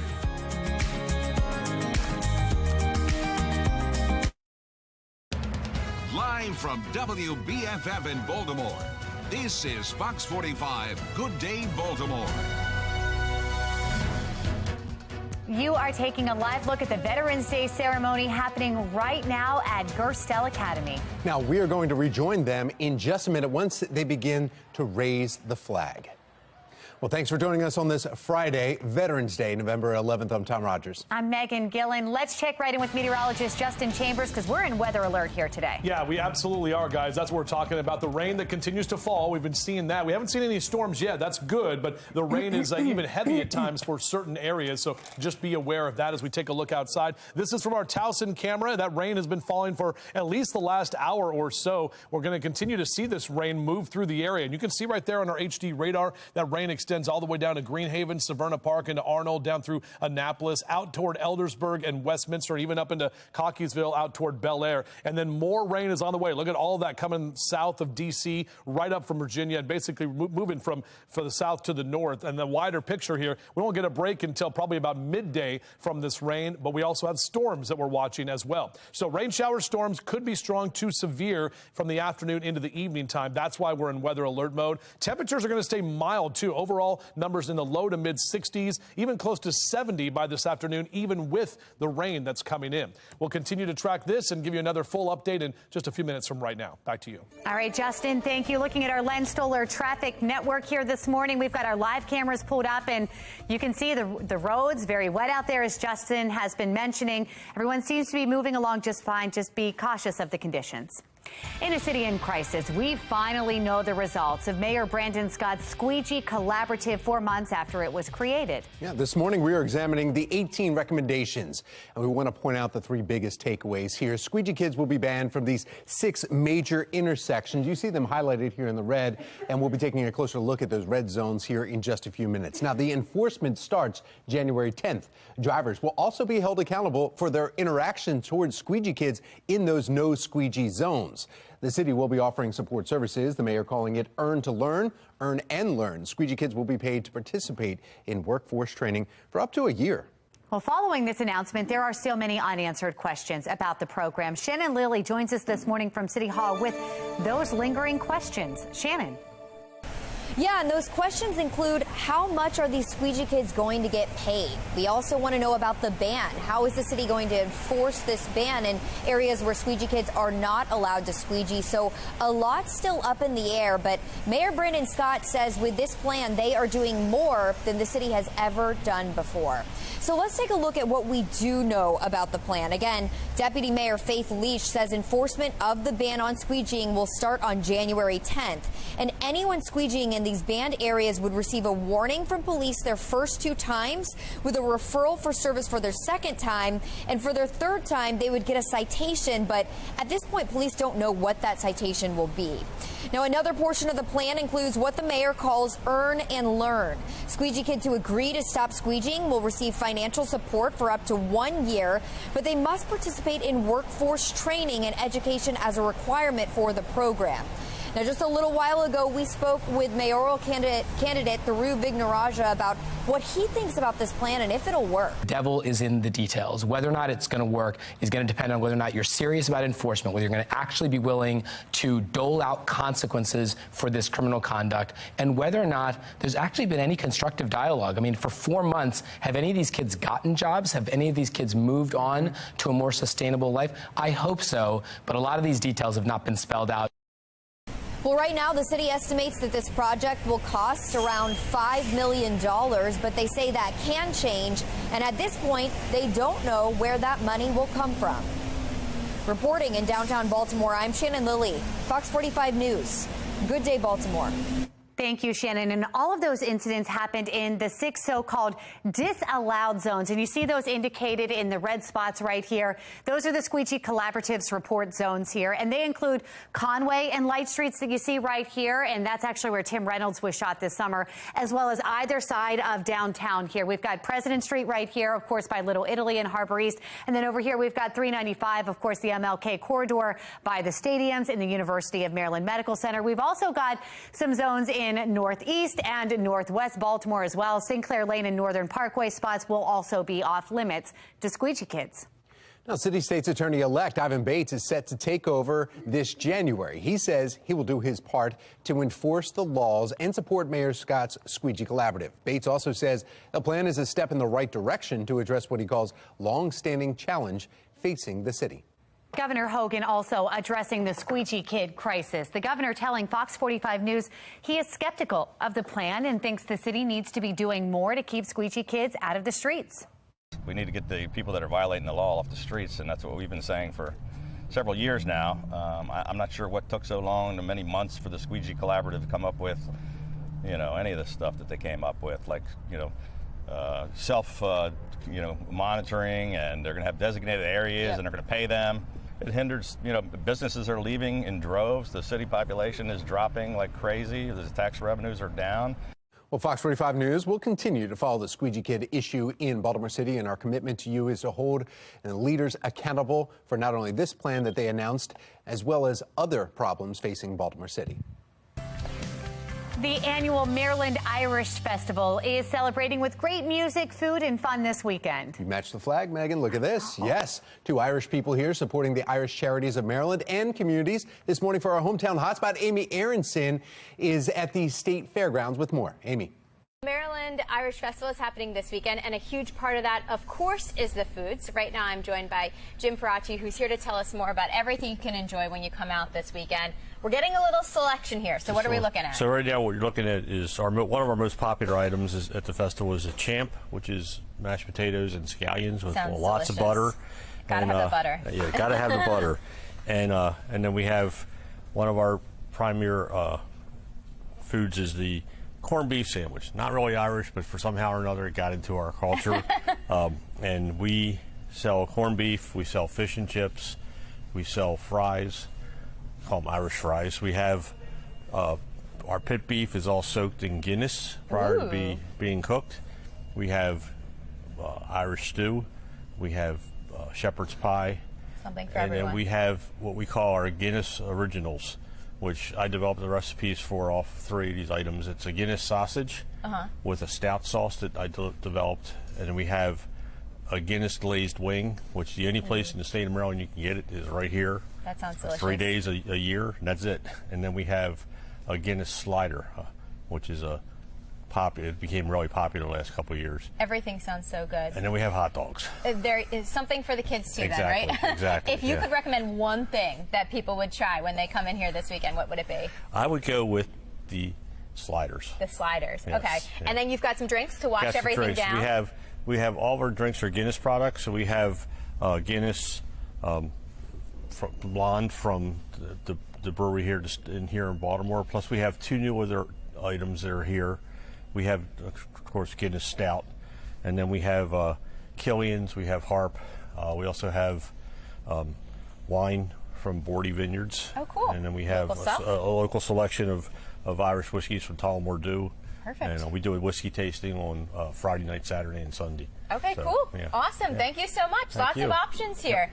If you want more information on everything happening here this weekend for the Maryland Irish Festival, head over to our website, foxbaltimore.com/newslinks. All right, right now we want to take a look right now with Olivia Dance, who is out at Gerstel Academy today. They've been honoring Veterans Day. Let's check in and see how things are going there now. Yeah, hey, Megan and Tom, we are actually about to stand for the national anthem right now, so we're just going to take a moment for this, and the flag raising is beginning. But right after this, I'm going to take you to Hayden Hoffman, who is a student here, and he's going to tell us about the significance of this.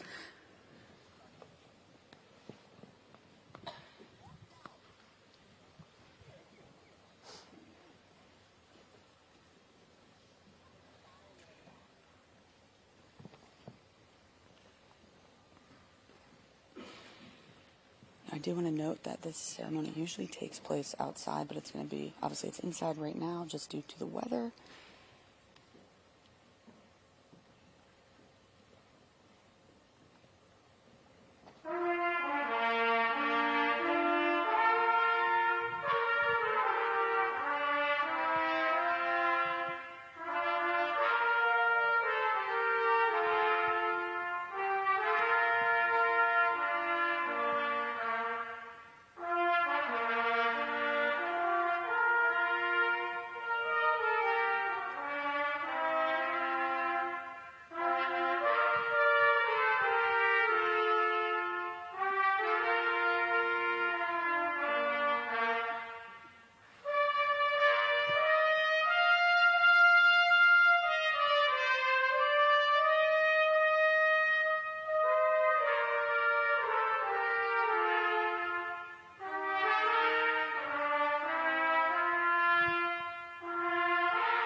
9:14 on this Veterans Friday. Developing now, former President Donald Trump has not officially announced a bid for the 2024 presidential race, but he does appear to be already going after potential competition in the primary. National correspondent Kayla Gaskins joining us live from Capitol Hill. Kayla, the former president releasing a statement just yesterday.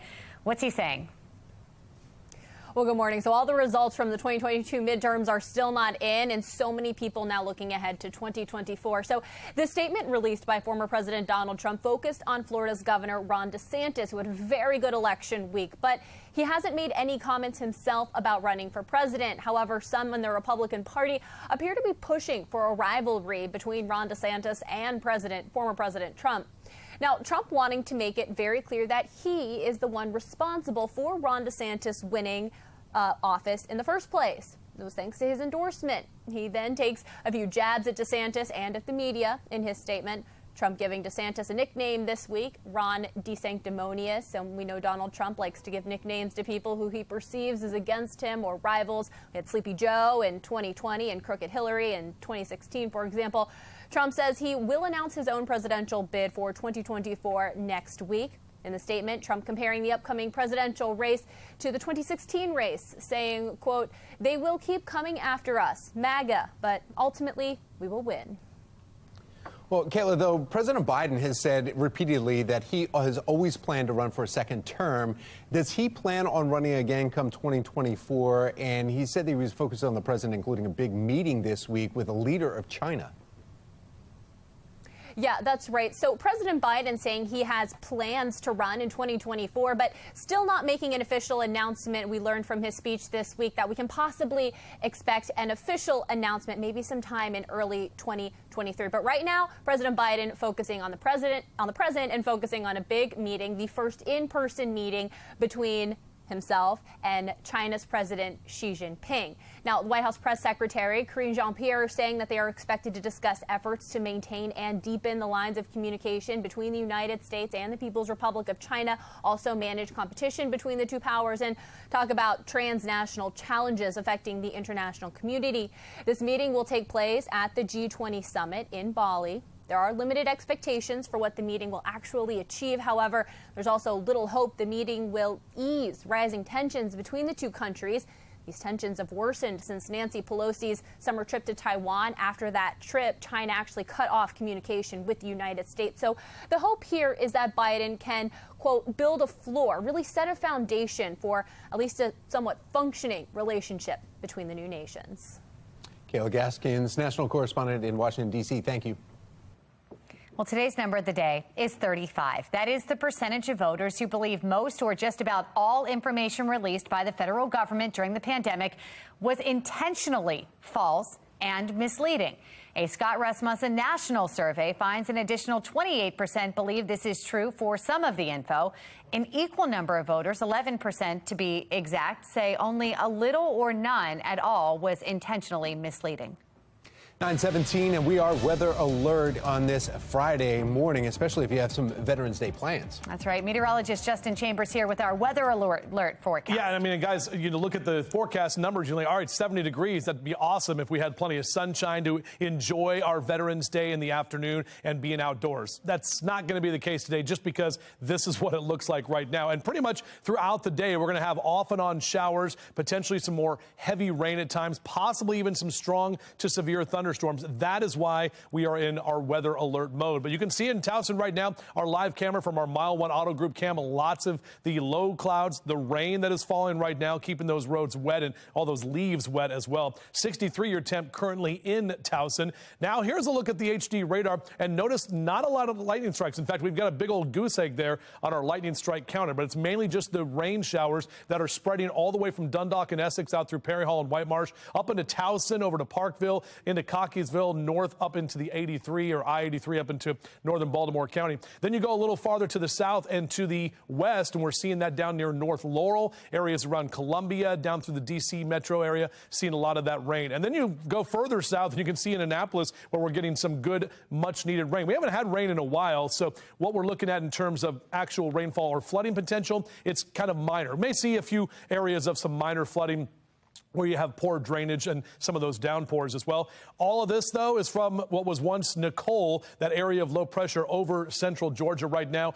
The wraparound moisture on the eastern side, there's a line of thunderstorms right there, basically slicing right through North Carolina. We had tornado warnings. A couple of those have popped up this morning. All of this area in yellow under tornado watches. Now, that does not include our local area, but that could change as we get later into the afternoon. You can see they've been issuing these tornado watches from the south to the north. So it includes southern Virginia and most of all of eastern North Carolina. From the Storm Prediction Center, the yellow indicates the slight risk of severe weather. And again, that's south of our area into parts of Virginia, kind of lining up where that tornado watch is. All of us, though, under the green, not in the green. It means the marginal risk for severe weather is there. That's 1 on a scale of 1 to 5. So what does that mean for us in terms of severe weather threats? More heavy rain, some strong gusty wind, as well as that brief spin-up tornado, a possibility for the afternoon. Look at this latest hourly future scan, that orange and yellow indicating some of the heavier rain right over Baltimore City and County. That's going to continue through noon today. A little bit of a break in that 2 and 3 o'clock hour. More rain develops later into the afternoon. For the evening, we actually will get another break here about 7, 8 o'clock tonight. And then look what happens. This is about midnight into the 1 o'clock hour. That's when we could see some of the stronger storms. And this happens when we're sleeping, guys, and that's why it's important to keep your phone on loud. A lot of folks like to turn it off or put it on silent overnight. Make sure that it actually buzzes you and wakes you up. So if you get any of those alerts, you can make sure to get to your safe place. 67 tomorrow. We'll start off with some cloud cover and some of the off and on showers, and then we're back to the lower 50s. Quite a bit colder on Sunday, keeping the cold in place all the way through the middle of next week. Okay? All right, Justin, thank you. Backlash surrounding a bill that would allow city council members to access to pensions in 8 years instead of 12. Why some say this is an egregiously privileged move. Everybody, drivers, folks who squeegee, all will be held accountable. Mayor Scott releasing his plan from the Squeegee Collaborative after months of meetings. We have reaction from city residents and squeegee kids about this $5 million plan. 9:21, you're watching Fox 45. Good day, Baltimore.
Veterans returning to civilian life face many challenges. One common area where service members struggle is adjusting to the workplace.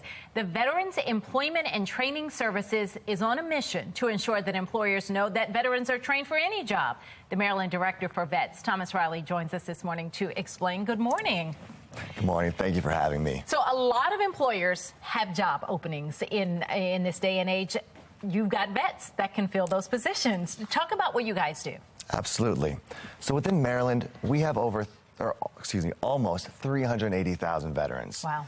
And those veterans bring a unique set of skills, including leadership experience, teamwork experience, and the proven ability to work under pressure.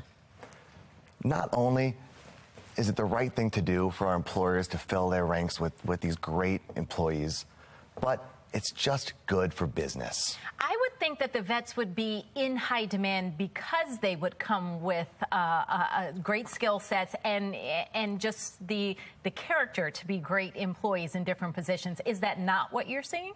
You're absolutely right in that they are in high demand. And the veteran employment rate is actually lower than the standard national rate. Okay. However, it doesn't stop there. These veterans have sacrificed so much and bring such tremendous skills to their employers that we want to make sure not only are our veterans set up for success, but that our Maryland employers are set up for the success with some of the best employees that they can get. And so how does your organization bridge that gap? What do you all do to get those vets into those jobs? It's our goal to connect these employers with these veterans. And we have a couple different strategies for doing so. In one way, we have the Vets Hiring Guide for employers, in which we provide the resources for employers in how to recruit, how to retain, how to hire veterans. More so, though, we work with our state partners at the Maryland Department of Labor through the American Job Centers, where there are business-focused teams that work with our Maryland employers to make sure that they are hiring the right people for them and to make sure that they're hiring some great veteran employees. And when we're talking about these veterans, they have skill sets in all different industries. I mean, they could fill any kinds of jobs. You have a vet for every job that there's probably open in Maryland. Yes, 100 times yes. So last word here. What's your message, again, to employers? I've got a job. I'm thinking about who I'm going to hire. Why do they come to you and your organization and look for those vets? Absolutely. I could talk for 30 minutes about this. I'm sure. We don't have that time. Go to dol.gov/vets. And I'll say that again, dol.gov/vets. There's so much information for our employers to hire and support our veterans. And it is not just good for business, it is just good for everyone. All right. Thank you so much. You heard him, Thomas. Thank you. Reaction pouring in this morning on the mayor's squeegee collaborative plan. Just ahead, why one squeegee kid thinks this is a good thing, but others think it's terrifying. We're still weather alert right now, tracking Hurricane Nicole. Meteorologist Justin Chambers will tell us what this means for your forecast coming up on this Veterans Day and through the weekend. You're watching Fox 45. Good day, Baltimore.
Live from WBFF in Baltimore, this is Fox 45 Good Day Baltimore.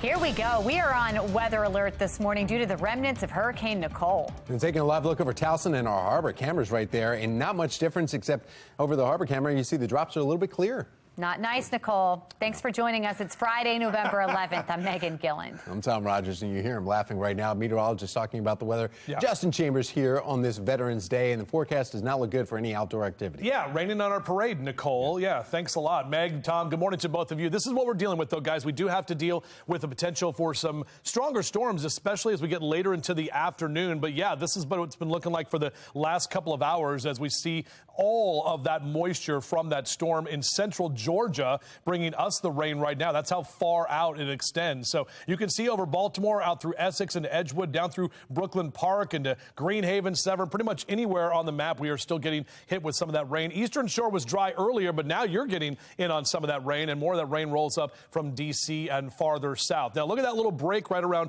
Fredericksburg and near Richmond. So that's what's going to happen over, I'd say, the next hour and a half or so, and then more rain will develop throughout the afternoon. Now, some of the storms could be strong to severe, especially this afternoon and into the evening time tonight. So make sure you stay weather aware. Probably want to do an indoor run on one of those devices where the people on TV yell at you, because we're talking about numbers here in the 60s, but again, a rainy day ahead. We'll break this down a bit further over on the big green wall coming up in a few minutes from right now. Meg, Tom? All right, sounds good, Justin. Thank you. It's 9:31. We want to begin this half hour with continuing coverage of the squeegee crisis in Baltimore City. That's right. Mayor Brandon Scott has revealed his squeegee collaborative, and it's still leaving many unanswered questions and some concerns. This is what we know so far. Citations will be based on a 3-strike system in 6 enforcement zones. Drivers could face consequences if they engage with squeegee kids in those enforcement zones. Plus, squeegee kids will be paid through Earn and Learn services if they take part in workforce training programs. There are still parts, though, of this plan that are unclear, and this has residents questioning the effectiveness of this program. Just hours after the city announces its plan to ban squeegeeing in certain intersections, people from all over responding. Shannon Lilly joining us from City Hall with reaction. Shannon. Yeah, and that reaction of note is coming from a squeegee kid himself, and also a woman who recently had a scary run-in with squeegee kids. In fact, Lauren Tompkins, right here on your screen, was home last week when police spotted 3 suspects who ran and broke into her basement. Well, turns out they were 3 squeegee kids who are accused of robbing a Baltimore County couple stopped on MLK Boulevard. Tompkins now is not only reacting to that scary experience, but the new plan as well. Take a listen. It was absolutely terrifying. I thought I was going to get shot through my floor. All we're doing is taking a problem and moving it to a different intersection, period. So that's not fair to the rest of the people who pay taxes in the city, is it? No. But we also spoke with 19-year-old Khalil, who's been squeegeeing for the past 3 years at Conway and Light Streets. And we know that that's now going to be one of the no squeegee zones. But take a listen to his conversation with our Keith Daniels. Good thing, bad thing? What do you think of the plan? He's removing 6 no squeegee zones. Good thing. Good thing. And you're a squeegee person. I think it's a good thing. Why? Because it's time for us to elevate above this. Once they put that in effect, it's really time for us to invest our money into what we do personally. Like if you're an entrepreneur, it's time for you to use the money that you make from out here to invest into your business so you can start having your own money to work for yourself. So 2 very different takes there on a plan that's set to start in January. Reporting in downtown Baltimore, I'm Shannon Lilly, Fox 45 News. Good day, Baltimore. Thank you, Shannon. This is far from the first time that the city has tried programs aimed at connecting squeegee kids with jobs. 1 year ago, the mayor announced a 90-day squeegee action plan. Fox 45 News spoke with squeegee kids who say they make too much money on the streets than they could in a job. One employer we talked with tells us that the kids he tried to help stopped showing up for work. The money that they would make wouldn't be enough to actually suffice for them going down there. You can make anywhere from like $200 to $500 in a day, you know what I mean? Well, Fox 45 News demanding answers from City Council about Thursday's squeegee collaborative report and how they will make sure this plan works. In fact, we sent several questions. First, do you agree with the recommendations from the Squeegee Collaborative. Second, what will you do to ensure the city will follow through on the recommendations in the plan? Also, how will the city ensure squeegee kids receiving financial support will stop squeegeeing? And finally, what is the city's long-term plan to deal with squeegee kids? So far, the council has ignored our questions. Well, Fox 45 News is hearing more opposition to a Baltimore City Council bill that would shorten the number of years of service needed for elected leaders to be eligible for a pension. The bill is on a third reader right now. It is a response to ballot question K that voters passed on Tuesday to put term limits on some elected leaders. And now it is one step closer to a final vote, which could impact their pension and your taxpayer dollars. Taylor, now that you've been looking at the growing criticism surrounding this move, though, what have you been able to find? Well, we found this bill would obviously shorten elected leaders' pension requirements from 12 to 8 years. City Council President Nick Mosby sponsored this bill that could come under a final vote as early as this week. It's a direct response to question K, the implication being here. Elected leaders can only serve 2 terms in the same position, limiting their ability to receive pension at all. The message that the people of Baltimore are sending is not you're doing such a good job, you deserve an early retirement. It's you're doing such a bad job that we want you out of office as soon as possible. The bill is moving forward following the passage of question K. Now, the mayor hasn't said whether or not he'll sign off on it. Well, the elected officials, Taylor, are considered part-time. This bill is drawing criticism, particularly from full-time first responders. What are you hearing on that end? Yeah, that's Baltimore's police union. They're calling this an egregious, privileged move. For context here, the pension requirement for first responders moved up 12 years ago, from 20 years to 25 years. So this bill only impacts and benefits council members, does not include the large swath of city employees here. Taylor Stewart, Fox 45 News. All right, Taylor, thank you. Coming up, a preview of this week's full measure. Cheryl Atkinson travels to Germany for the 33rd anniversary of the fall of the Berlin Wall. Plus, the global computer chip shortage costing companies in the U.S. and overseas billions. We're in weather alert this morning as we track remnants of Nicole. Coming up, meteorologist Justin Chambers will let us know how long rain is expected to be sticking around. 9:37, you're watching Fox 45. Good day, Baltimore.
time for our favorite segment of What's in the Box. We're introducing you to the Maryland SPCA's Pet of the Week. Brittany Roger, of course, back with us.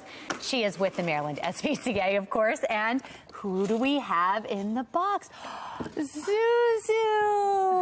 Oh, my goodness. Zuzu does not like the box. Zuzu has a lot of energy and a lot of play drive. She just wants to explore and run, and we're not letting her. Oh, my goodness. So Zuzu is up for adoption right now for anyone who wants to come and meet her, and you're having something special here this weekend. Right. Zuzu will be at the adoption event tomorrow. We have an adoption event with PetSmart Charities. She's ready to go. At the PetSmart Catonsville tomorrow afternoon. And today, at the same event, we will have dogs. Oh, my goodness. And Zuzu got me a little distracted. What do we need to bring? Cats, dogs alike up for adoption, including Zuzu. Do we need to bring anything if you're interested in one of these? Yeah, our application process usually requires ID and a method of payment, and definitely an excitement for adding a new family member. Oh, my goodness. I can feel her little heart beating right now. She is excited. Yes. Looking for a new home. How old did you say she was? 9 weeks. She's the last left of her litter. Her mom came in with nursing babies, and everybody got adopted but Zuzu. Oh, Zuzu. And Zuzu is so happy. Look, she's very She's excited. adventurous. All right, I'm going to let her crawl and let you go ahead and take her. Thank you. So, up to date on, of course, lace is never good with cats. Sorry. Up to date on vaccinations, ready to go? Ready to go. She's microchipped, spayed, vaccinated, and ready to play. And you guys do these events. I know this one you mentioned in Catonsville. You do these often. Yes, that's right.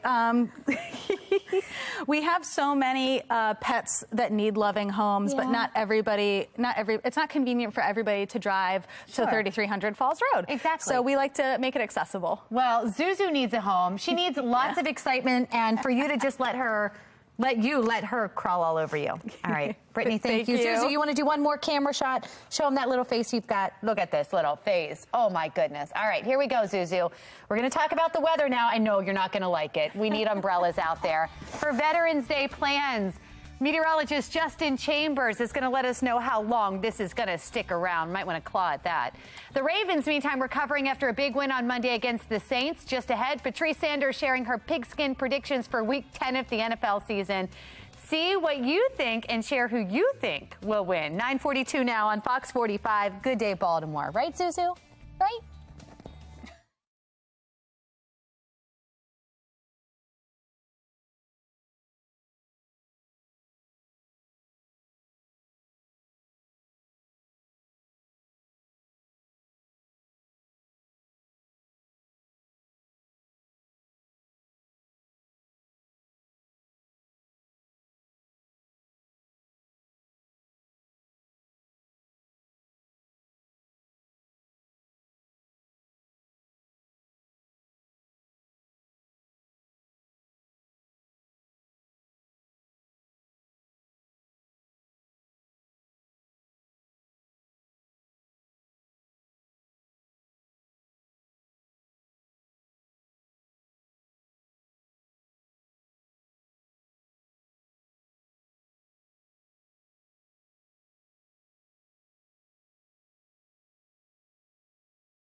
Here's a look at some of the stories we have coming up for you this week on Full Measure.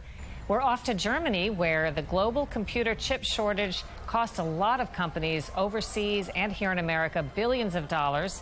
It also revealed how dependent we are on China for a lot of the technology that we use every day, technology that's in cars, technology that's in smartphones. We'll be visiting Silicon Saxony in Germany. That's one of the places that's joining the United States in efforts to reverse this trend of relying too much on Asia for this important technology.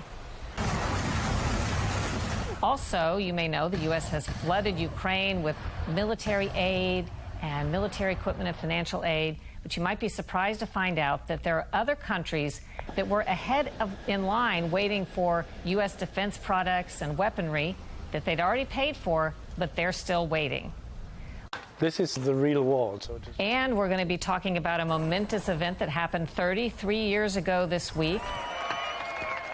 It's the fall of the Berlin Wall, which also meant the fall of communism in East Germany. We're going to take you there and have a really interesting and somber remembrance of some extraordinary events. All of that this week on Full Measure. Remember, you can watch Full Measure with Cheryl Atkinson right here on Fox 45. It airs Sundays at 10 a.m., again at 11 p.m. And for a behind-the-scenes look at Cheryl's stories and investigations, look up the podcast Full Measure After Hours, wherever you like to listen to podcasts. 9:46, and we want to go over to meteorologist Justin Chambers as we are weather alert on this Friday. Yeah, good morning, Tom. Good morning, Megan, and good morning to all of you. Appreciate you still hanging with us as we are live and local until 10 a.m. And we've been tracking the rain pretty much all morning. We've been tracking Nicole all week as well. The last update from the National Hurricane Center is now out. Still 30-mile-an-hour winds officially as a tropical depression, but it will just form into an area of low pressure and continue to bring us rain and possibly some storms as we get later into the afternoon. That is why we are in weather alert. Now, our temperatures have been mild pretty much most of the morning. We've stayed in the upper 50s and lower 60s, officially 63 right now in Towson. Looking at our HD radar, you can see those showers that continue to move through, and the areas in orange and yellow, the heavier amounts of rain, no lightning strikes. That's good. The more stable the atmosphere is with this rain and the cloud cover, the better off we will be later on today in terms of any of those storms forming. All the way out toward Mount Airy and even up toward Westminster, you're seeing that line of more moderate to heavy rain kind of moving north of I-70 up into parts of Carroll County. Then you back out a little bit farther and you can see more of that rain down to the south of us that just keeps coming in waves here all the way up the East Coast. So there it is. That's the area of low pressure. Again, tropical depression, Nicole, officially, but it will now just be from the Weather Prediction Center that will send out the updates as the National Hurricane Center is done with this for now. Yeah, however, it's not done. The system isn't done clearly because we've got a tornado warning that just got posted here north of Raleigh. This is in Durham through 10:15 this morning. All of the areas here in yellow are under tornado watches, and that includes parts of Virginia. So not here in Maryland, but we're definitely seeing it just to the south of us, and that could change. We could expand those tornado watches as we go through the next couple of hours, depending on what happens with the atmosphere. From the Storm Prediction Center, the areas in yellow under a slight risk, and a marginal risk for all of us here in the green.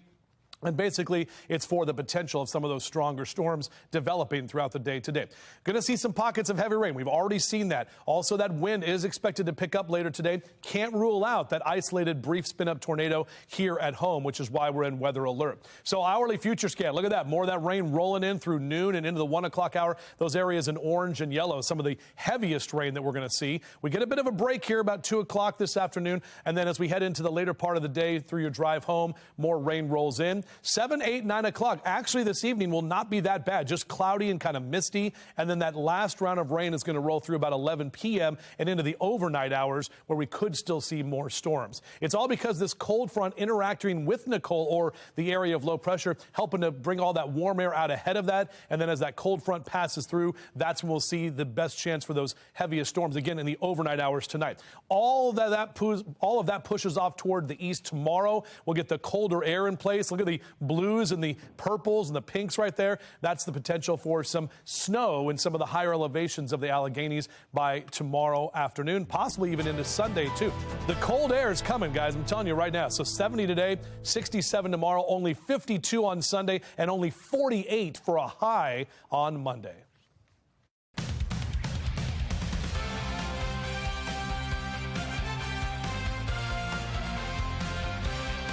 Don't start none, won't be none. If you watch The Real Housewives of Potomac, you know you don't want any trouble with Giselle Bryant. So typically, I would play it cool, but I'm trying to win this week's picks, so I'm taking my chances, and I'm picking a fight here. Giselle is my challenger for this week's Pigskin Predictions. Hey. Hi, how are you? I'm doing well. How about you? Patrice, I beat you every year. Okay. See, this is why I'm picking a fight. This is why I choose violence today when it comes to you and these pigskins. All right, well, let's go for it. So the Ravens have a bye this week. So we're going to start with Cleveland Browns at Miami Dolphins. Okay, Cleveland, they super suck this year. So absolutely not. I'm going with Miami. Yeah, and I cannot. I don't even have an argument for Cleveland, so I'm going with you on that one. Miami Dolphins. All right, Denver Broncos at Tennessee Titans. Okay, so Russell is on the bench, like pretending to be sick. Yeah. Okay. He hasn't done well in Denver. No, and I don't even believe the injury. Don't believe it. Anyway, I'm going to go with Tennessee. The Titans are going to.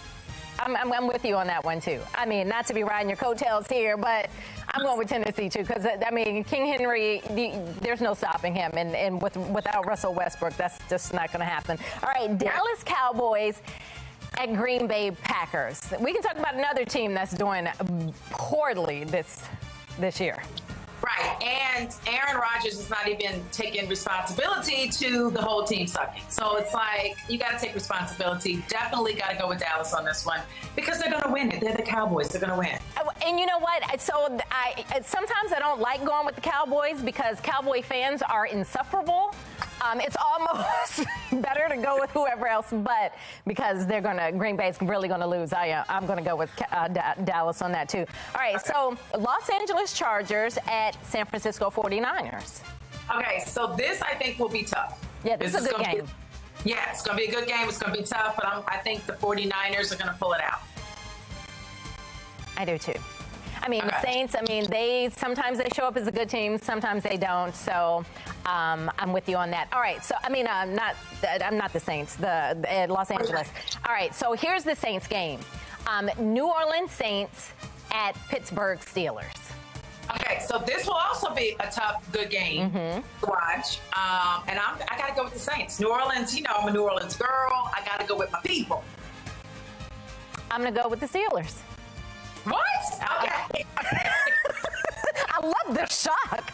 Look what I did there. I'm going with the Steelers. So this whole week is going to ride on the Steelers or the Saints for me and you. And then I'm going to call you and be like, no more trash talking because I beat you again. All right, Giselle. Pulling for the Saints. We pulling for the Saints. All right. Good to see you. Make sure you share your pigskin predictions with me each week. Just go to my Facebook page and leave me a post. Well, we are on weather alert here today. After the break, meteorologist Justin Chambers with that exclusive 10-day forecast, plus a look at how Nicole could impact your weekend plans. 9:53 now on Good Day Baltimore, all local, all morning.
All right, welcome back. This is what we're going to deal with pretty much all day, guys. Unfortunately, kind of raining on our Veterans Day parade, but we are taking a look at your 10-day forecast. Numbers here on your weather alert day are going to be mild, even warm. I mean, 70 degrees, not really much sun. 67 tomorrow, and then look at that drop off. Temperatures 40s and 50s all the way through next week and into next weekend. No, thank you. There you go. Yeah, sorry. That's what I got in the 10-day. All right. At least we're bringing some Christmas. There we go. Oh, I like that. Yeah. Okay. And on this Veterans Day with the red, white, and blue, happy Right. Veterans. Thanks, Veterans Day. Thanks for all your service.